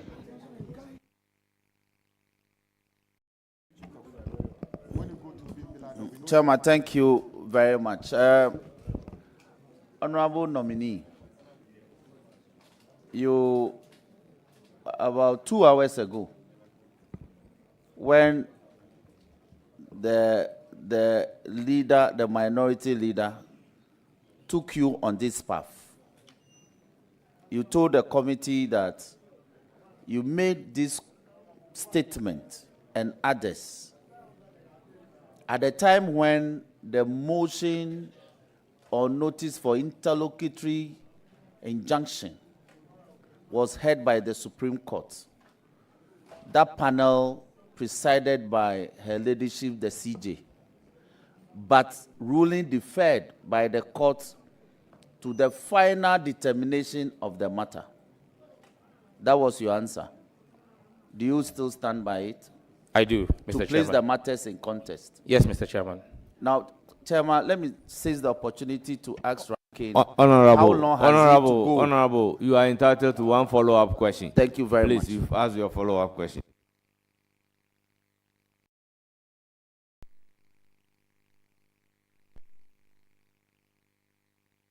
Every time you want to.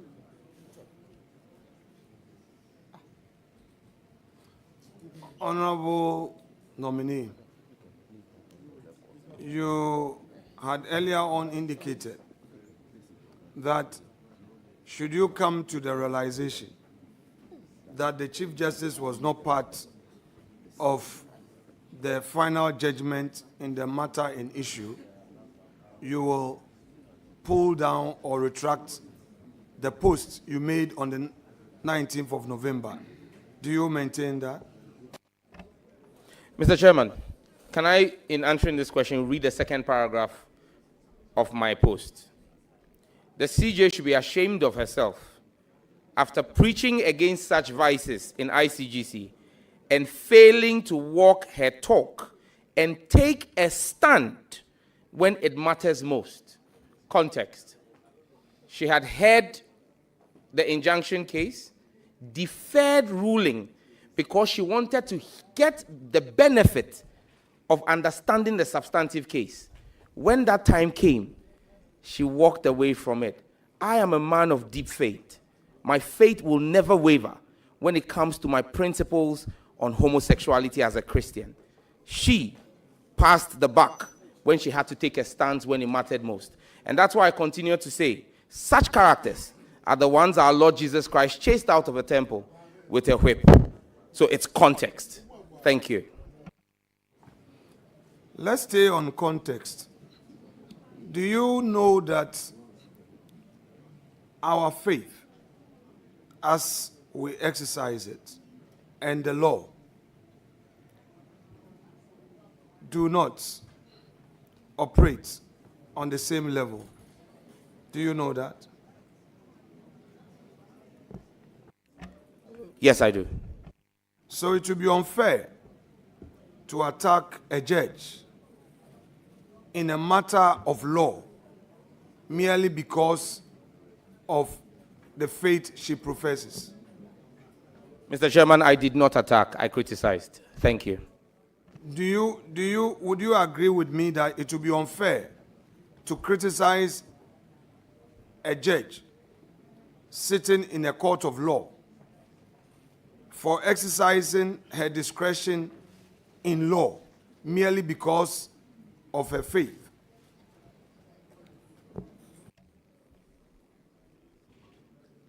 If that judge is also a lay preacher, I would expect that her judgment will be influenced by her calling and by her faith. Very well. Let me, Chairman, let me take him to the next thing. Hello? So, I'm a judge. Then,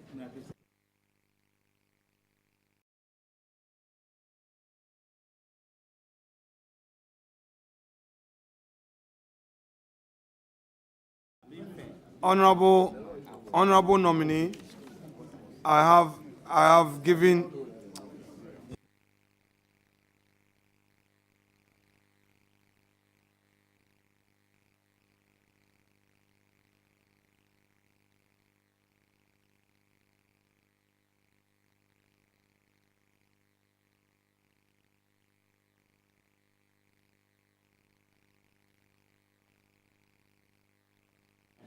Hello, honorable nominee. Yes, Chairman. I have given you a document, a paper. Please read it aloud to the end. I've written something there on top with a pen. Chairman, with the greatest of respect, this document is not one authored by me. It is Act 1, Scene 1 from Macbeth. That is correct. That is correct. I don't know if it is within my place to request from the chairman the relevance of reading Macbeth as a Minister for Communications, Digital Technology and Innovations.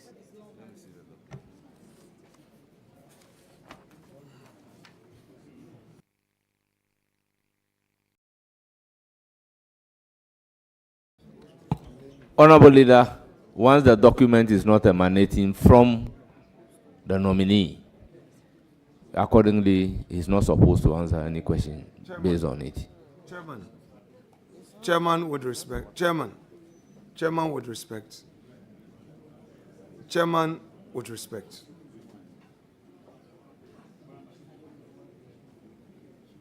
Honorable Leader, you know the position of the law, that if you are not the author of a document, you are not responsible for the content of the document, and as such, you cannot be asked to answer questions based on a document of which you are not the author.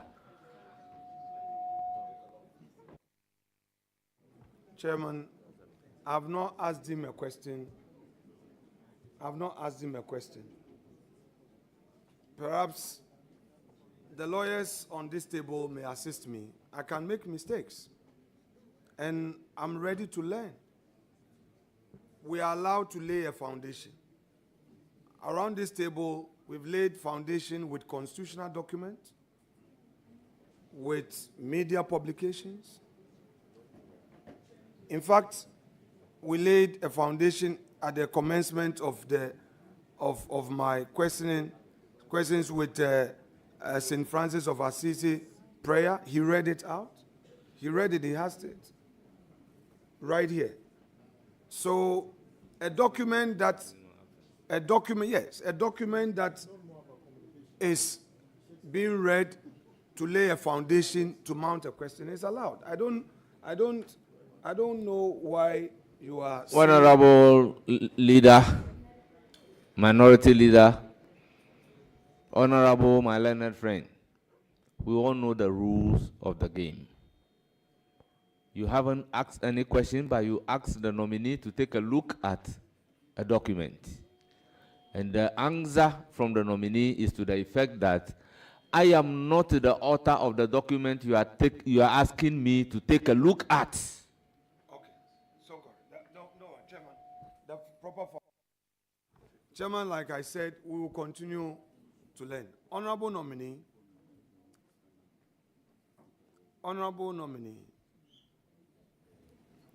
please, you have an extract from Macbeth before you, correct? That's correct. Please read the relevant provisions there as in your hand. I do not know, Mr. Chairman, what is relevant. This is about 29 You lines. see, honorable nominee, hold it. For us to know the relevance of what you are asking him to read, you need to ask a question, since he is saying that he didn't utter what you are asking him to read. So why would you be asking him a further question when he expressly told you that the document you are giving me, I am not the author? He is not the author. So my learned friend, with all due respect, once the answer from the nominee is that you give me a document, but I am not the author of the document, it's about telling you I don't know anything about this document. I beg you, with all due respect. I am therefore unable to allow him to answer a question based on the document that you have given him. Chairman, I have asked him to read the content of what I've given him. I've not asked him a question yet, but like I said, if you are overruling my request for him to read the content to enable me ask the relevant questions, if you're overruling me, I will abide by your ruling. I don't need to stretch it. I will abide by your ruling. Because I need to lay a foundation. I know he's not the author. That is why I referred to it, to enable me mount the question. But if you hold a view that I cannot even rely on it to ask my question, that is fair enough. I will respect your ruling. I will not challenge you. That is my ruling accordingly. Very well.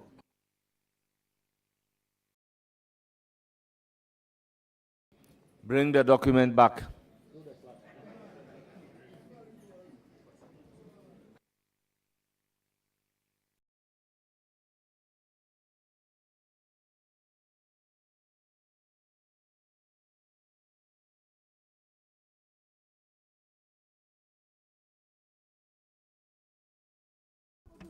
Mr. Chairman, can I please crave your indulgence to make just a statement?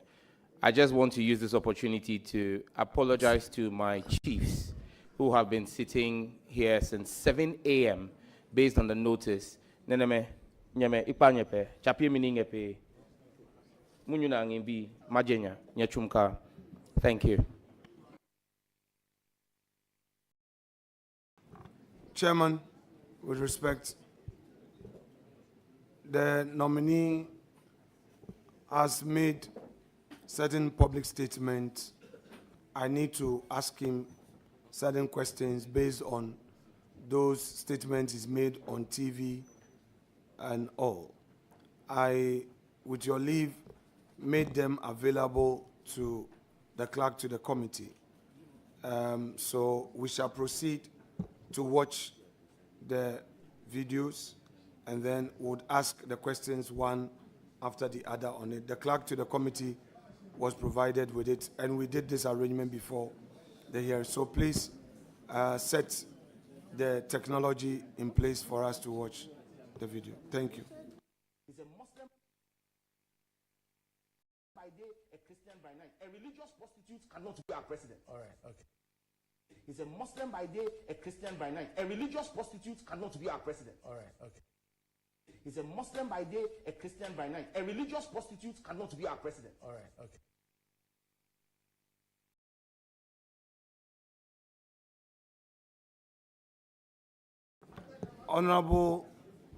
Honorable nominee, you described the Vice President Muhammadu Bawumia as a religious prostitute. Do you stand by what you said at the time? Do you stand by it? Yes, Mr. Chairman. On what basis do you describe Dr. Muhammadu Bawumia as a religious prostitute? Mr. Chairman, I think I was in the spirit when I made those comments because they were prophetic. He never became president because I said someone who carried out his faith in that manner will never become president, and he didn't become president. So I believe that I was under the unction of the Holy Spirit at the time. But the basis for that was that then Vice President Mahmoud Bawumia sought to tell us that he was a member of the Boys Brigade. The method is Boys Brigade. Please, you've answered the question that you were in the spirit.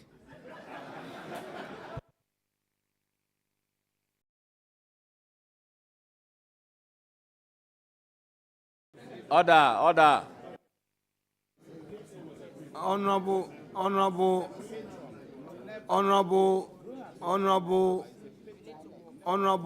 nominee. Mr. Chairman. Had you heard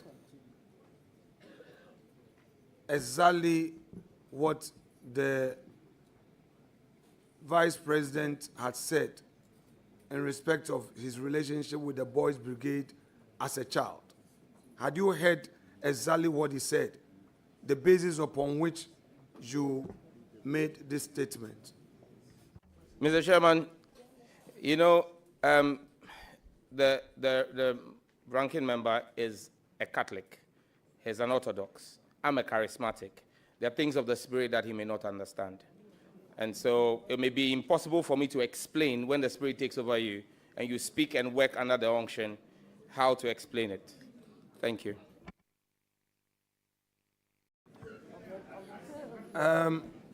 Honorable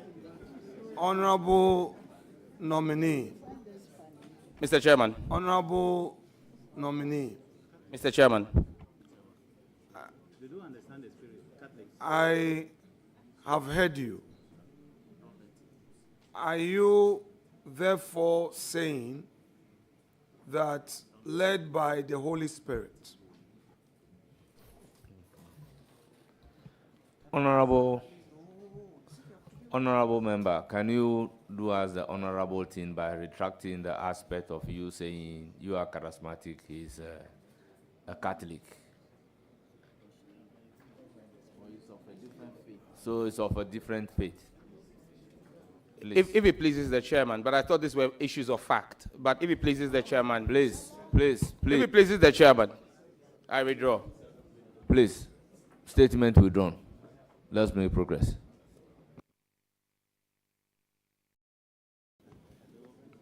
Please, the technology controller, next video.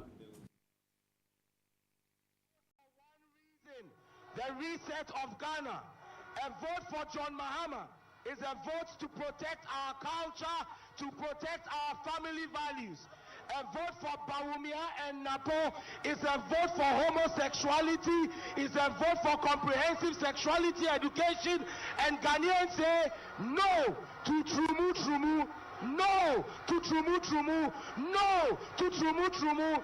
We need John Dramani Mahama to come and sign the bill into law.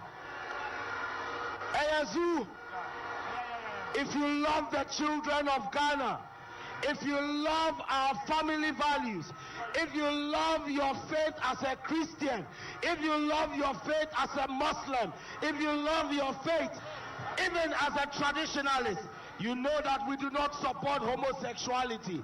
Napo must account and go to the Pope. Yes, honorable nominee. Mr. Chairman. Did you have any basis to say that the Vice President of the Republic, Dr. Muhammed Baumia,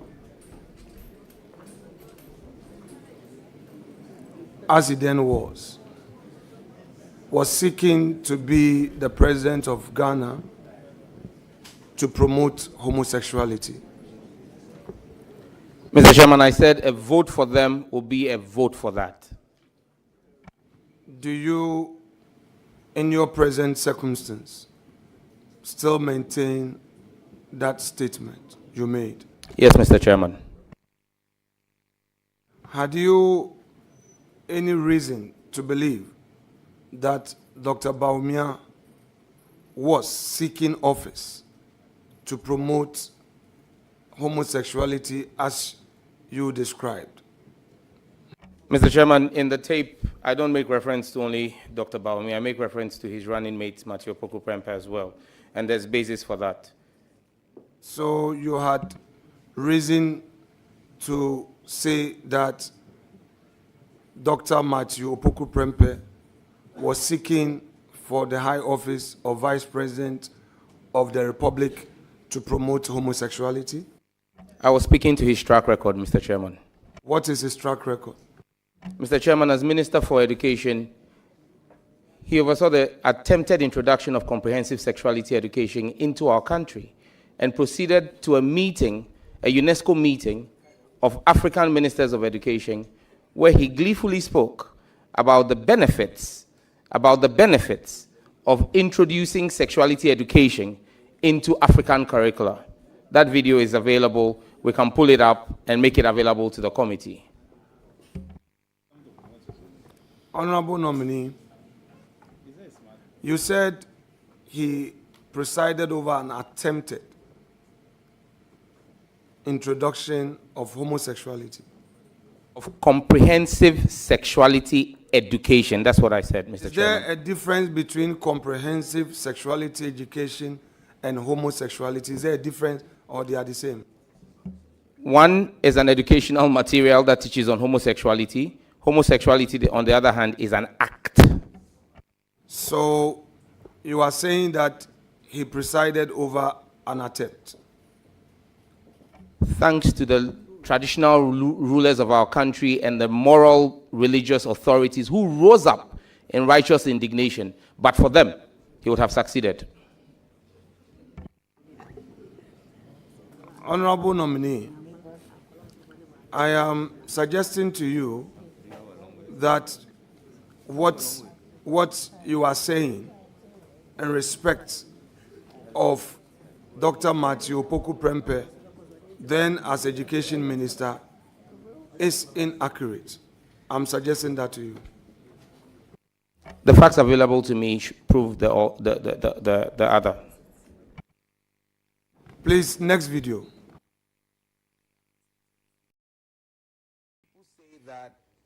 I've been saying to a few friends that people say that politicians steal from the public purse. The Nana Akufo-Addo Bawumia government did not steal from the public purse. They stole the purse.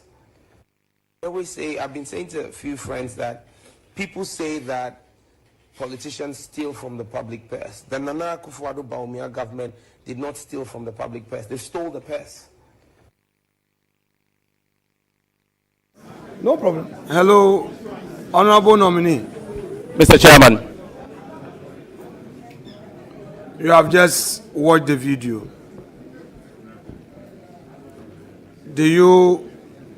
Would you want to explain what you mean by Nana Akufo-Addo did not steal from the public purse, but he actually stole the purse? Would you explain what you meant by that? and after that, let the public know whether you still stand by that statement or you seek to retract. Mr. Chairman, before I answer, may I seek leave of you to know how many minutes I have to answer this question? Because I have a litany of over 700 corruption scandals under President Akufo-Addo that I will list systematically and explain each one to show Ghanaians how President Akufo-Addo and his government stole the public purse. Honorable nominee, the question is, do you stand by it or not? The question was twofold. So, do I stand by it? Yes. Why did I say it? That's what I'm asking for. How many minutes or hours you give to me to run through 700 corruption scandals under President Akufo-Addo? Chairman, if the nominee so pleases with his evidence against Nana Addo Dankwa Akufo-Addo and he wants to proceed, it is within his right to proceed. Proceed. That's fine. Proceed. Honorable members, order. Honorable members, looking at the time, I'm unable to allow the witness or the nominee to be proceeding with over 700 evidence that he is having. So instead, I will urge upon the nominee to make it available for the committee. Chairman, in view of your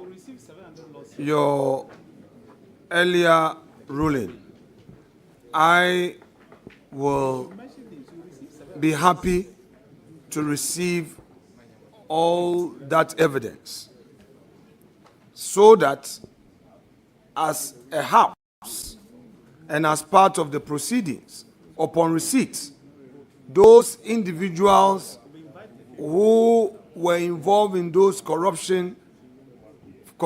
practices will then appear before us for us to interrogate the issues, because this is an important matter. So there's no problem at all. We will be happy to receive that. Next video, please. How many minutes will it take you to state it? Stating it. Mr. Chairman, I'm not just going to state, I'm going to explain. So I'll need about 4.5 hours. I'm asking you to state. I'm not asking you to give explanation. Can Chairman, you state it? Mr. Chairman, just stating it and not explaining it will not do justice to me. So then, if you won't allow me time to explain them for the Ghanaian people to understand, then there's no need me starting. Man, I think that he needs 4.5 hours. If it will mean we should come back again tomorrow to continue the exercise, fine. If he has them here, no problem. No, we are here. If he wants to, if he needs to, he thinks that he has to proceed the 4.5 hours to complete it. Whatever way, I leave it to chairman. I leave it to chairman to judge.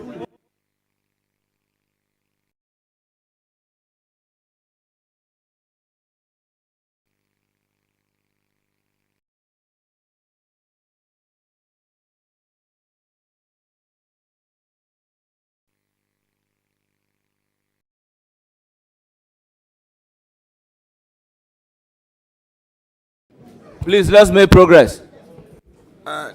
Please, next video. Chairman has ruled that he should submit. That's the ruling of the chair. That he should submit the 700 cases of corruption against those individuals so that we deal with it.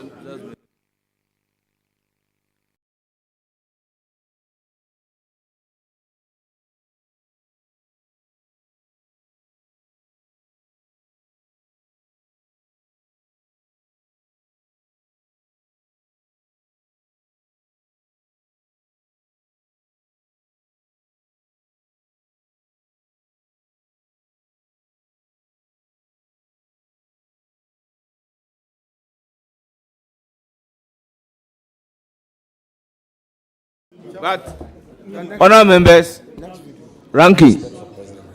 We've been here for close to 3 hours on your questions alone.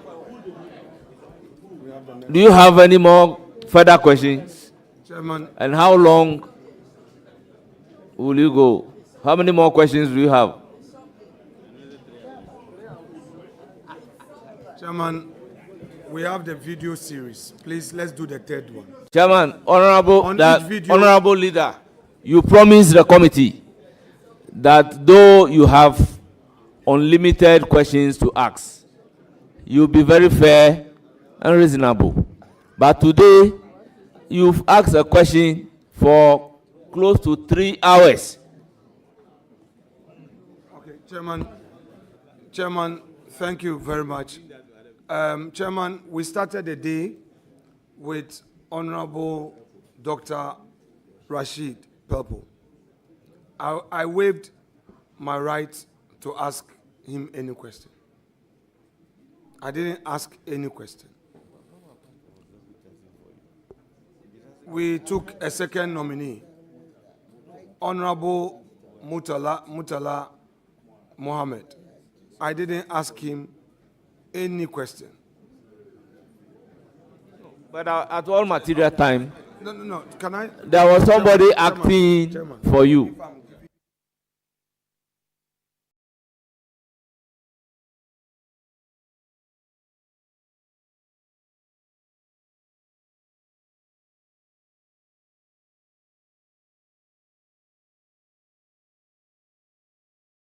Let's take the next video, please.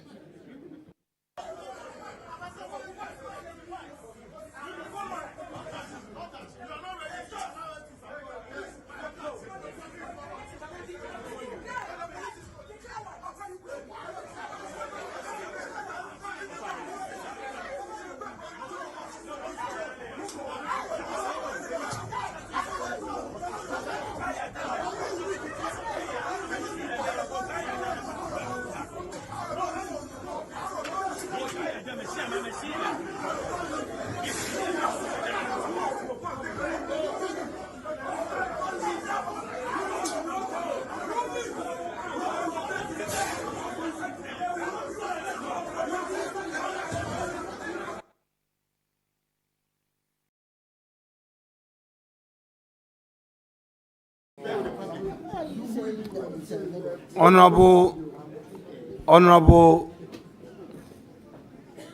nominee. Mr. Chairman. You were in that video, correct? That's correct, Mr. Chairman. In that scuffle,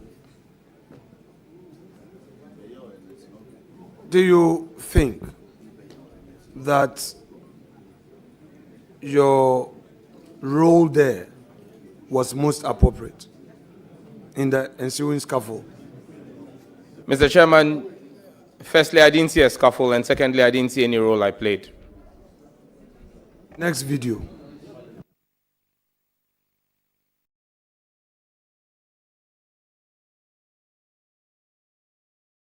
A misconception has been put out, and you know that's a misconception has been put out, and I listened to that full BBC interview. President Muhammad has been clear that he will sign that bill, and he has no option than to sign that bill. President Muhammad will know no peace from Sam George until he signs that bill, and he himself has said that to the clergy, that as a Christian, as a member of the Assemblies of God Church, he will sign that bill. In that bill.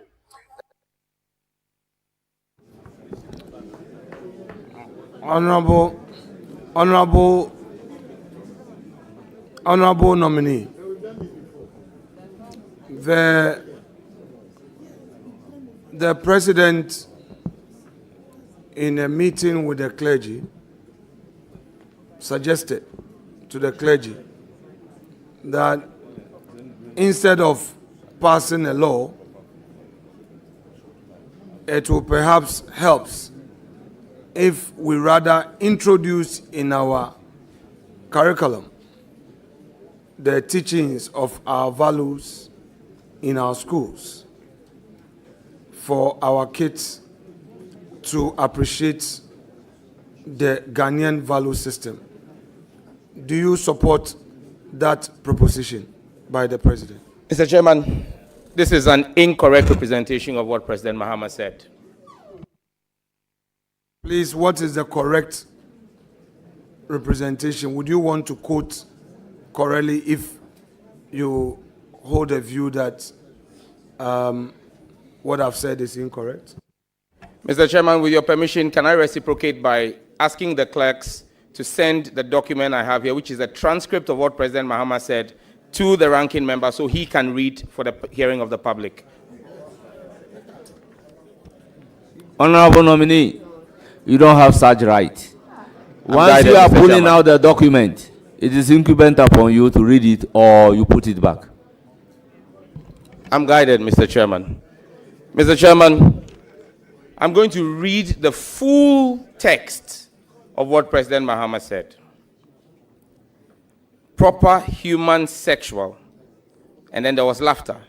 It's quite a long name. Proper Family Values Bill. If you remember, there was a court case that injuncted the Speaker from forwarding it to the President and also restrained the President from receiving the bill. Eventually, that case was disposed of in December, I think on the 18th or something. Yes. So it meant that the injunction had been cleared, but as far as I know, the bill did not get to the President for assent.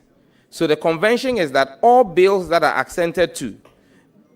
not assented to before the expiration of the life of Parliament expires. And so that bill, effectively, is dead. It has expired. I don't know what the promoters of the bill intend to do, but I do think that we should have a conversation on it again so that all of us, if we decide to move that bill forward, move it forward with a consensus, emphasis mine. And probably, it shouldn't be a private member's bill. It probably should be a government bill with a government behind it, after consultation with all the stakeholders to see how we know where to move this forward.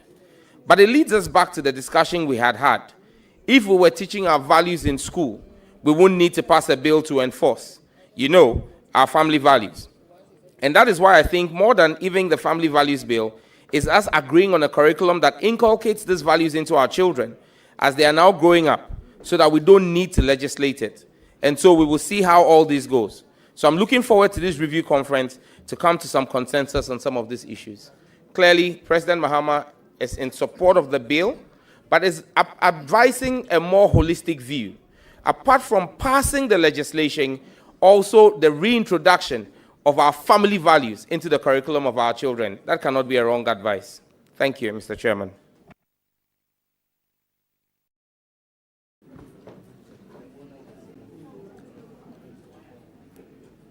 Mr. President said he does not know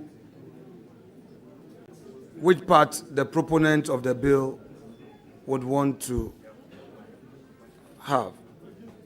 Tell us which part you, as a proponent of the bill, would want to have. Mr. Chairman, I answered this question earlier, but because he wasn't around, I will repeat again. My chiefs who authorized me and the people of Ningo Prampram who authorized me to start the sponsorship of the bill still hold the view that the bill is necessary. I will engage with His Excellency the President on the path and the way forward. Either as a private member's bill, where the Attorney General will not delay the bill but in 1 year, for 1 year in Parliament by not giving us an opinion, and then, or it will come in as a government bill that will all support and pass, like the Speaker has said, urgently. Thank you.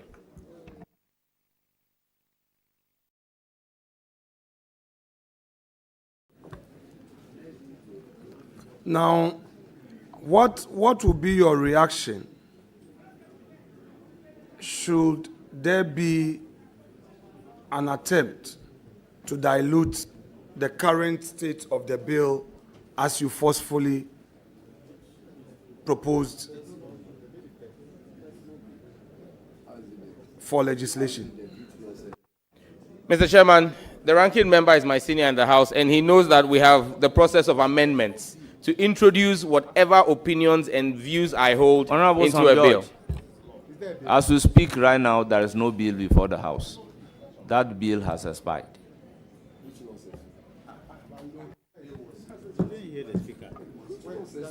Mr. Chair, we go to the next video.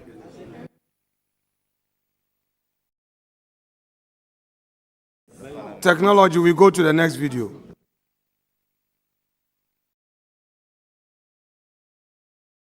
From 110 polling stations, out of 140, at the end of the election at Okankwe Central Constituency, Patrick Yabuama had 14,949. Abu Baba Abdullah Sadiq had 15,383. Mr. Chairman. Total valid votes.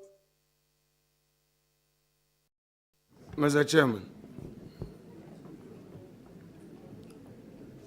Whilst, Chairman, let me go off record and tell you what I have to tell you. I mean, out of deference to you.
Honorable Clerk of the Committee, approach the chair.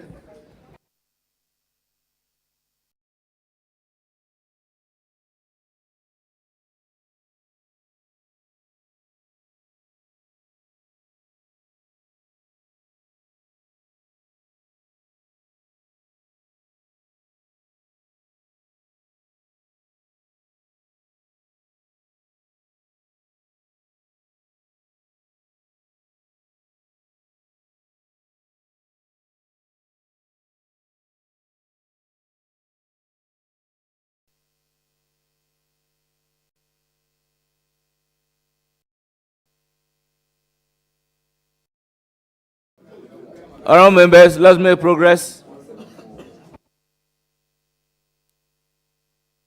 All right, Chairman, thank you.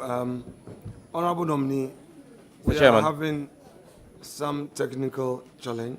Whilst that is being resolved, we would ask some other questions so that when the technical challenge is resolved, we can come back to it. So just well noted, Mr. Chairman. Bear with us. Well noted. All right. So let's go to your sector, the independence of your regulators. You may be well aware that global best practices has created an environment where regulators have become increasingly independent. In your view, do you think that the NCA should strive for a full independence, or would you support a policy that will lead to a full autonomy of NCA? Mr. Chairman, the act that sets up the NCA is about 17 years old. It's way overdue for review. There will be a technical process to review the legislation, and all of that will be taken into consideration. Thank you.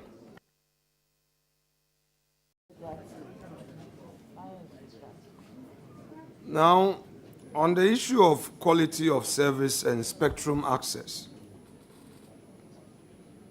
you are very much aware that citizens are so concerned about quality of service from our mobile operators. The operators themselves have expressed complaints, worries about their lack of access to the spectrum and frequencies. Assuming that office as a sector minister, would you commit to providing all the operators with the necessary spectrum and resources to enhance the quality of service, such as the data, voice, and digital services? At least, not to be overambitious, but within your first 120 days in office. Thank you, Mr. Chairman. Mr. Chairman, spectrum is a finite national resource. It's not infinite. And so the management of spectrum is critical for the maintenance of balance in the sector. We'll continue to look at maintaining the balance in the ecosystem, maintaining the strength of the sector, and taking direction and leading from His Excellency the President. We'll continue our management of spectrum in a way that ensures proper quality of service for consumer experience, but also ensuring that the businesses are kept afloat. Thank you.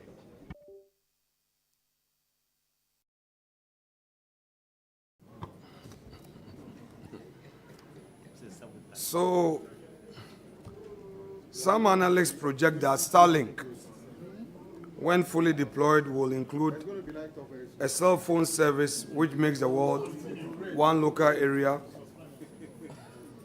and it's expected that the existing telcos will suffer massive reduction in their value.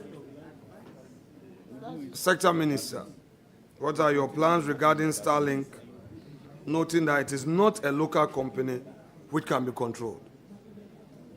Mr. Chairman, my first obligation, if approved by this House and assume the office of Minister, will be to the businesses domiciled here in Ghana that create Ghanaian jobs.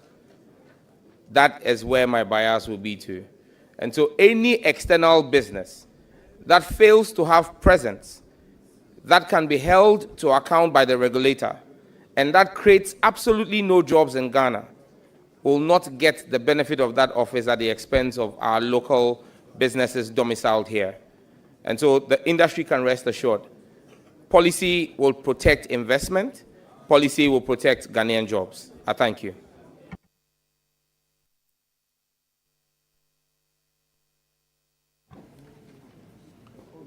Now, let's deal with the issue of tax burden. The telco tax burden. Did you get it, please? Sure. So, the telco industry, there is this perception that there is successive governments have treated the industry as a cash cow, imposing numerous taxes, including VAT, sales tax, corporate tax, heavy customs duties, national stabilization levies, and various local fees. These financial burdens put together, give and take, about 40% of industry revenue.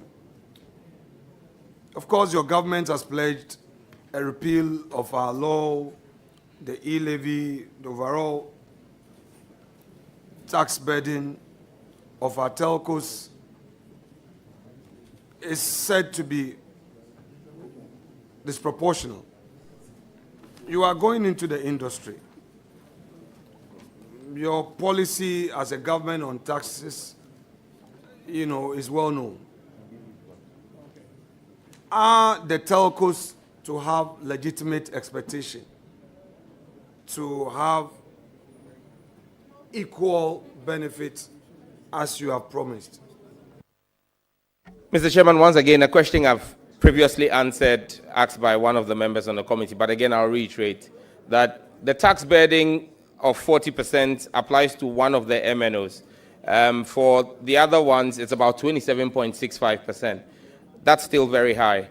We're committed to looking at the tax handles, especially the COVID levy in there, and scrapping the COVID levy from the tax handles. But again, this is subject to conversations with my brother, Honorable Atu Forsing, the Minister for Finance, We would look at how we would also deal with the main cost elements in the build-up for the delivery of service, which is power.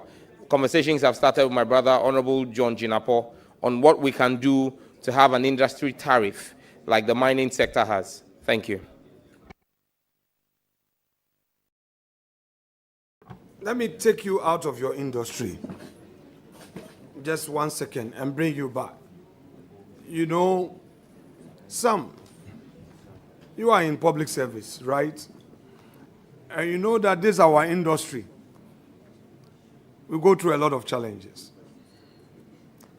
The last time when Honorable Muntaka was here as Interior Minister, I think in our interaction, I told him that, well, there are matters, Interior Minister nominee, Honorable Muntaka Mubara, I told him that there are matters that we definitely will enter our casket with. You can be accused falsely, and you are in your government, and you are staying, there's some debt on you, and you cannot talk. Going into public office, are you aware that some of such circumstances may come your way?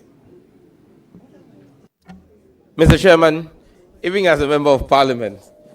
Just go straight to it because yes, your I'm people aware. are... Yes, I'm aware. Okay. I'm aware. So,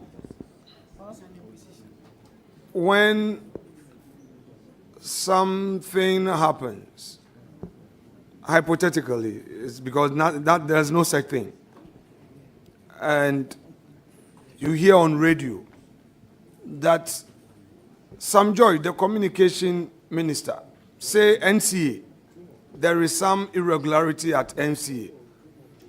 And somebody, because you are a sector minister and the supervisor of that sector, girl goes on radio to say, yes, Sam George is a beneficiary. How would you feel about that? It's the hazards of the job. Hold it.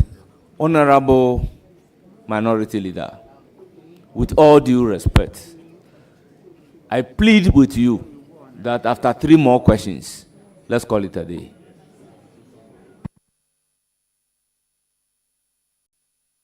On this one. Oh, okay. Yes, on Sam George.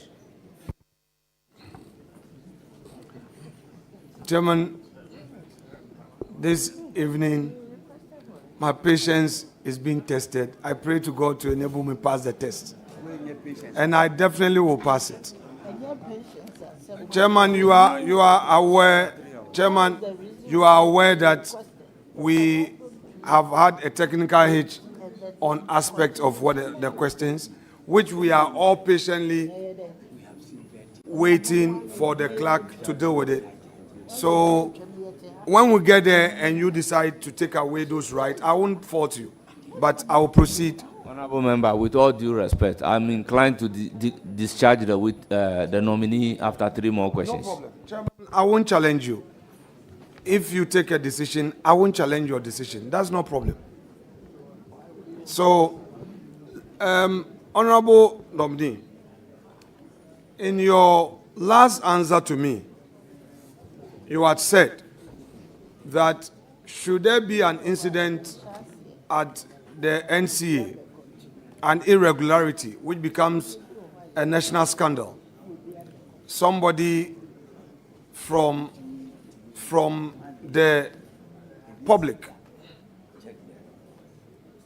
accuses the minister of state responsible for the sector. He is a beneficiary. Your answer is that is the hazard of the job. You take it in all its rights. Is that the reason why, without evidence, you accused the former president, Nana Addo Dankwa Akufo-Addo, of being a beneficiary of Galamsey activities? Honorable Leader, this question has been asked and answered. Proceed to ask another question. Honorable nominee, do you agree with me that to suggest that a public officer has benefited from a wrong or an act of corruption, it will require you to have hard evidence at your disposal. I'm not aware. So it is your view that to accuse a public officer of being a beneficiary of corruption, there is no need for evidence at the disposal of you, the individual who is accusing the public officer? Mr. Chairman, no greater evidence of the corruption in the last administration is needed beyond the results of the last elections. Thank you. Honorable Leader, please, your last question.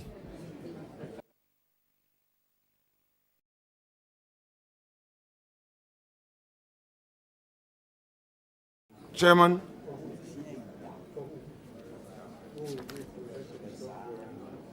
at this juncture, let me, with utmost respect to you, protest on the following grounds. One, that you are aware that we have some set of questions, which questions will be mounted on video evidence, which video evidence you and I are aware that the clerk to the committee has explained to us that they are having some technical hitches, which technical hitches they are rectifying. Two, I have indicated to you that I have gotten to his sector questions, which I believe I must have the opportunity to ask. However, if Mr. Chair is of the view that my examination of the nominee be truncated, then I shall protest by not proceeding with the last question that Chairman is imposing upon me, and I will not disturb your discretion. Thank you very much. That brings us to the end of questioning after Minority Leader having the floor for over 3 good hours. I would therefore proceed to recognize the guests here to support the nominee, Mr. and Mrs. A.G. George, parents of the nominee, Mrs. Vera George, spouse of the nominee, Pram Traditional Council, led by the Paramount Chief, Ngenge Tete Waka III, Ningo Traditional Council, led by the Senior Divisional Chief, Ngenge Banahini Asime Tete III,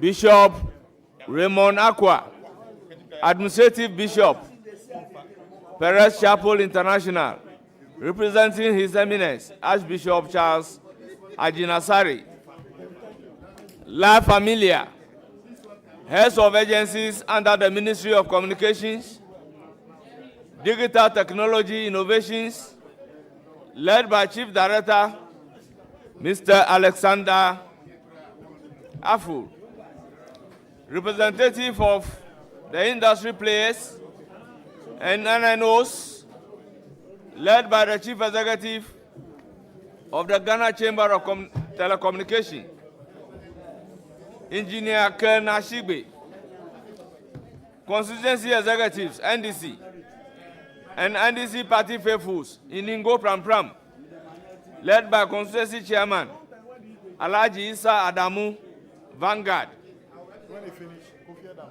Madam Obobia Dako Opoku, and all NDC party supporters. You are all welcome.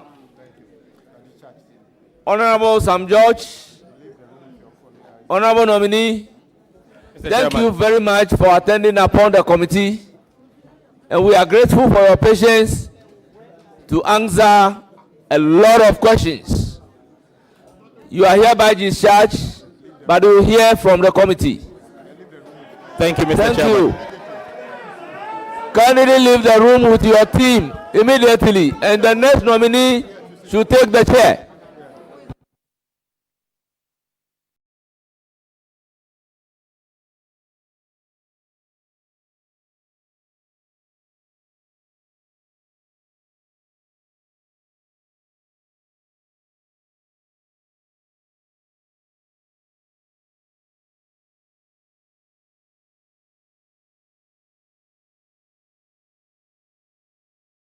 Tell them leave the room immediately. Tell them to leave quickly. Let's do our thing. Our revered guests, kindly leave the room. We have more nominees to vet.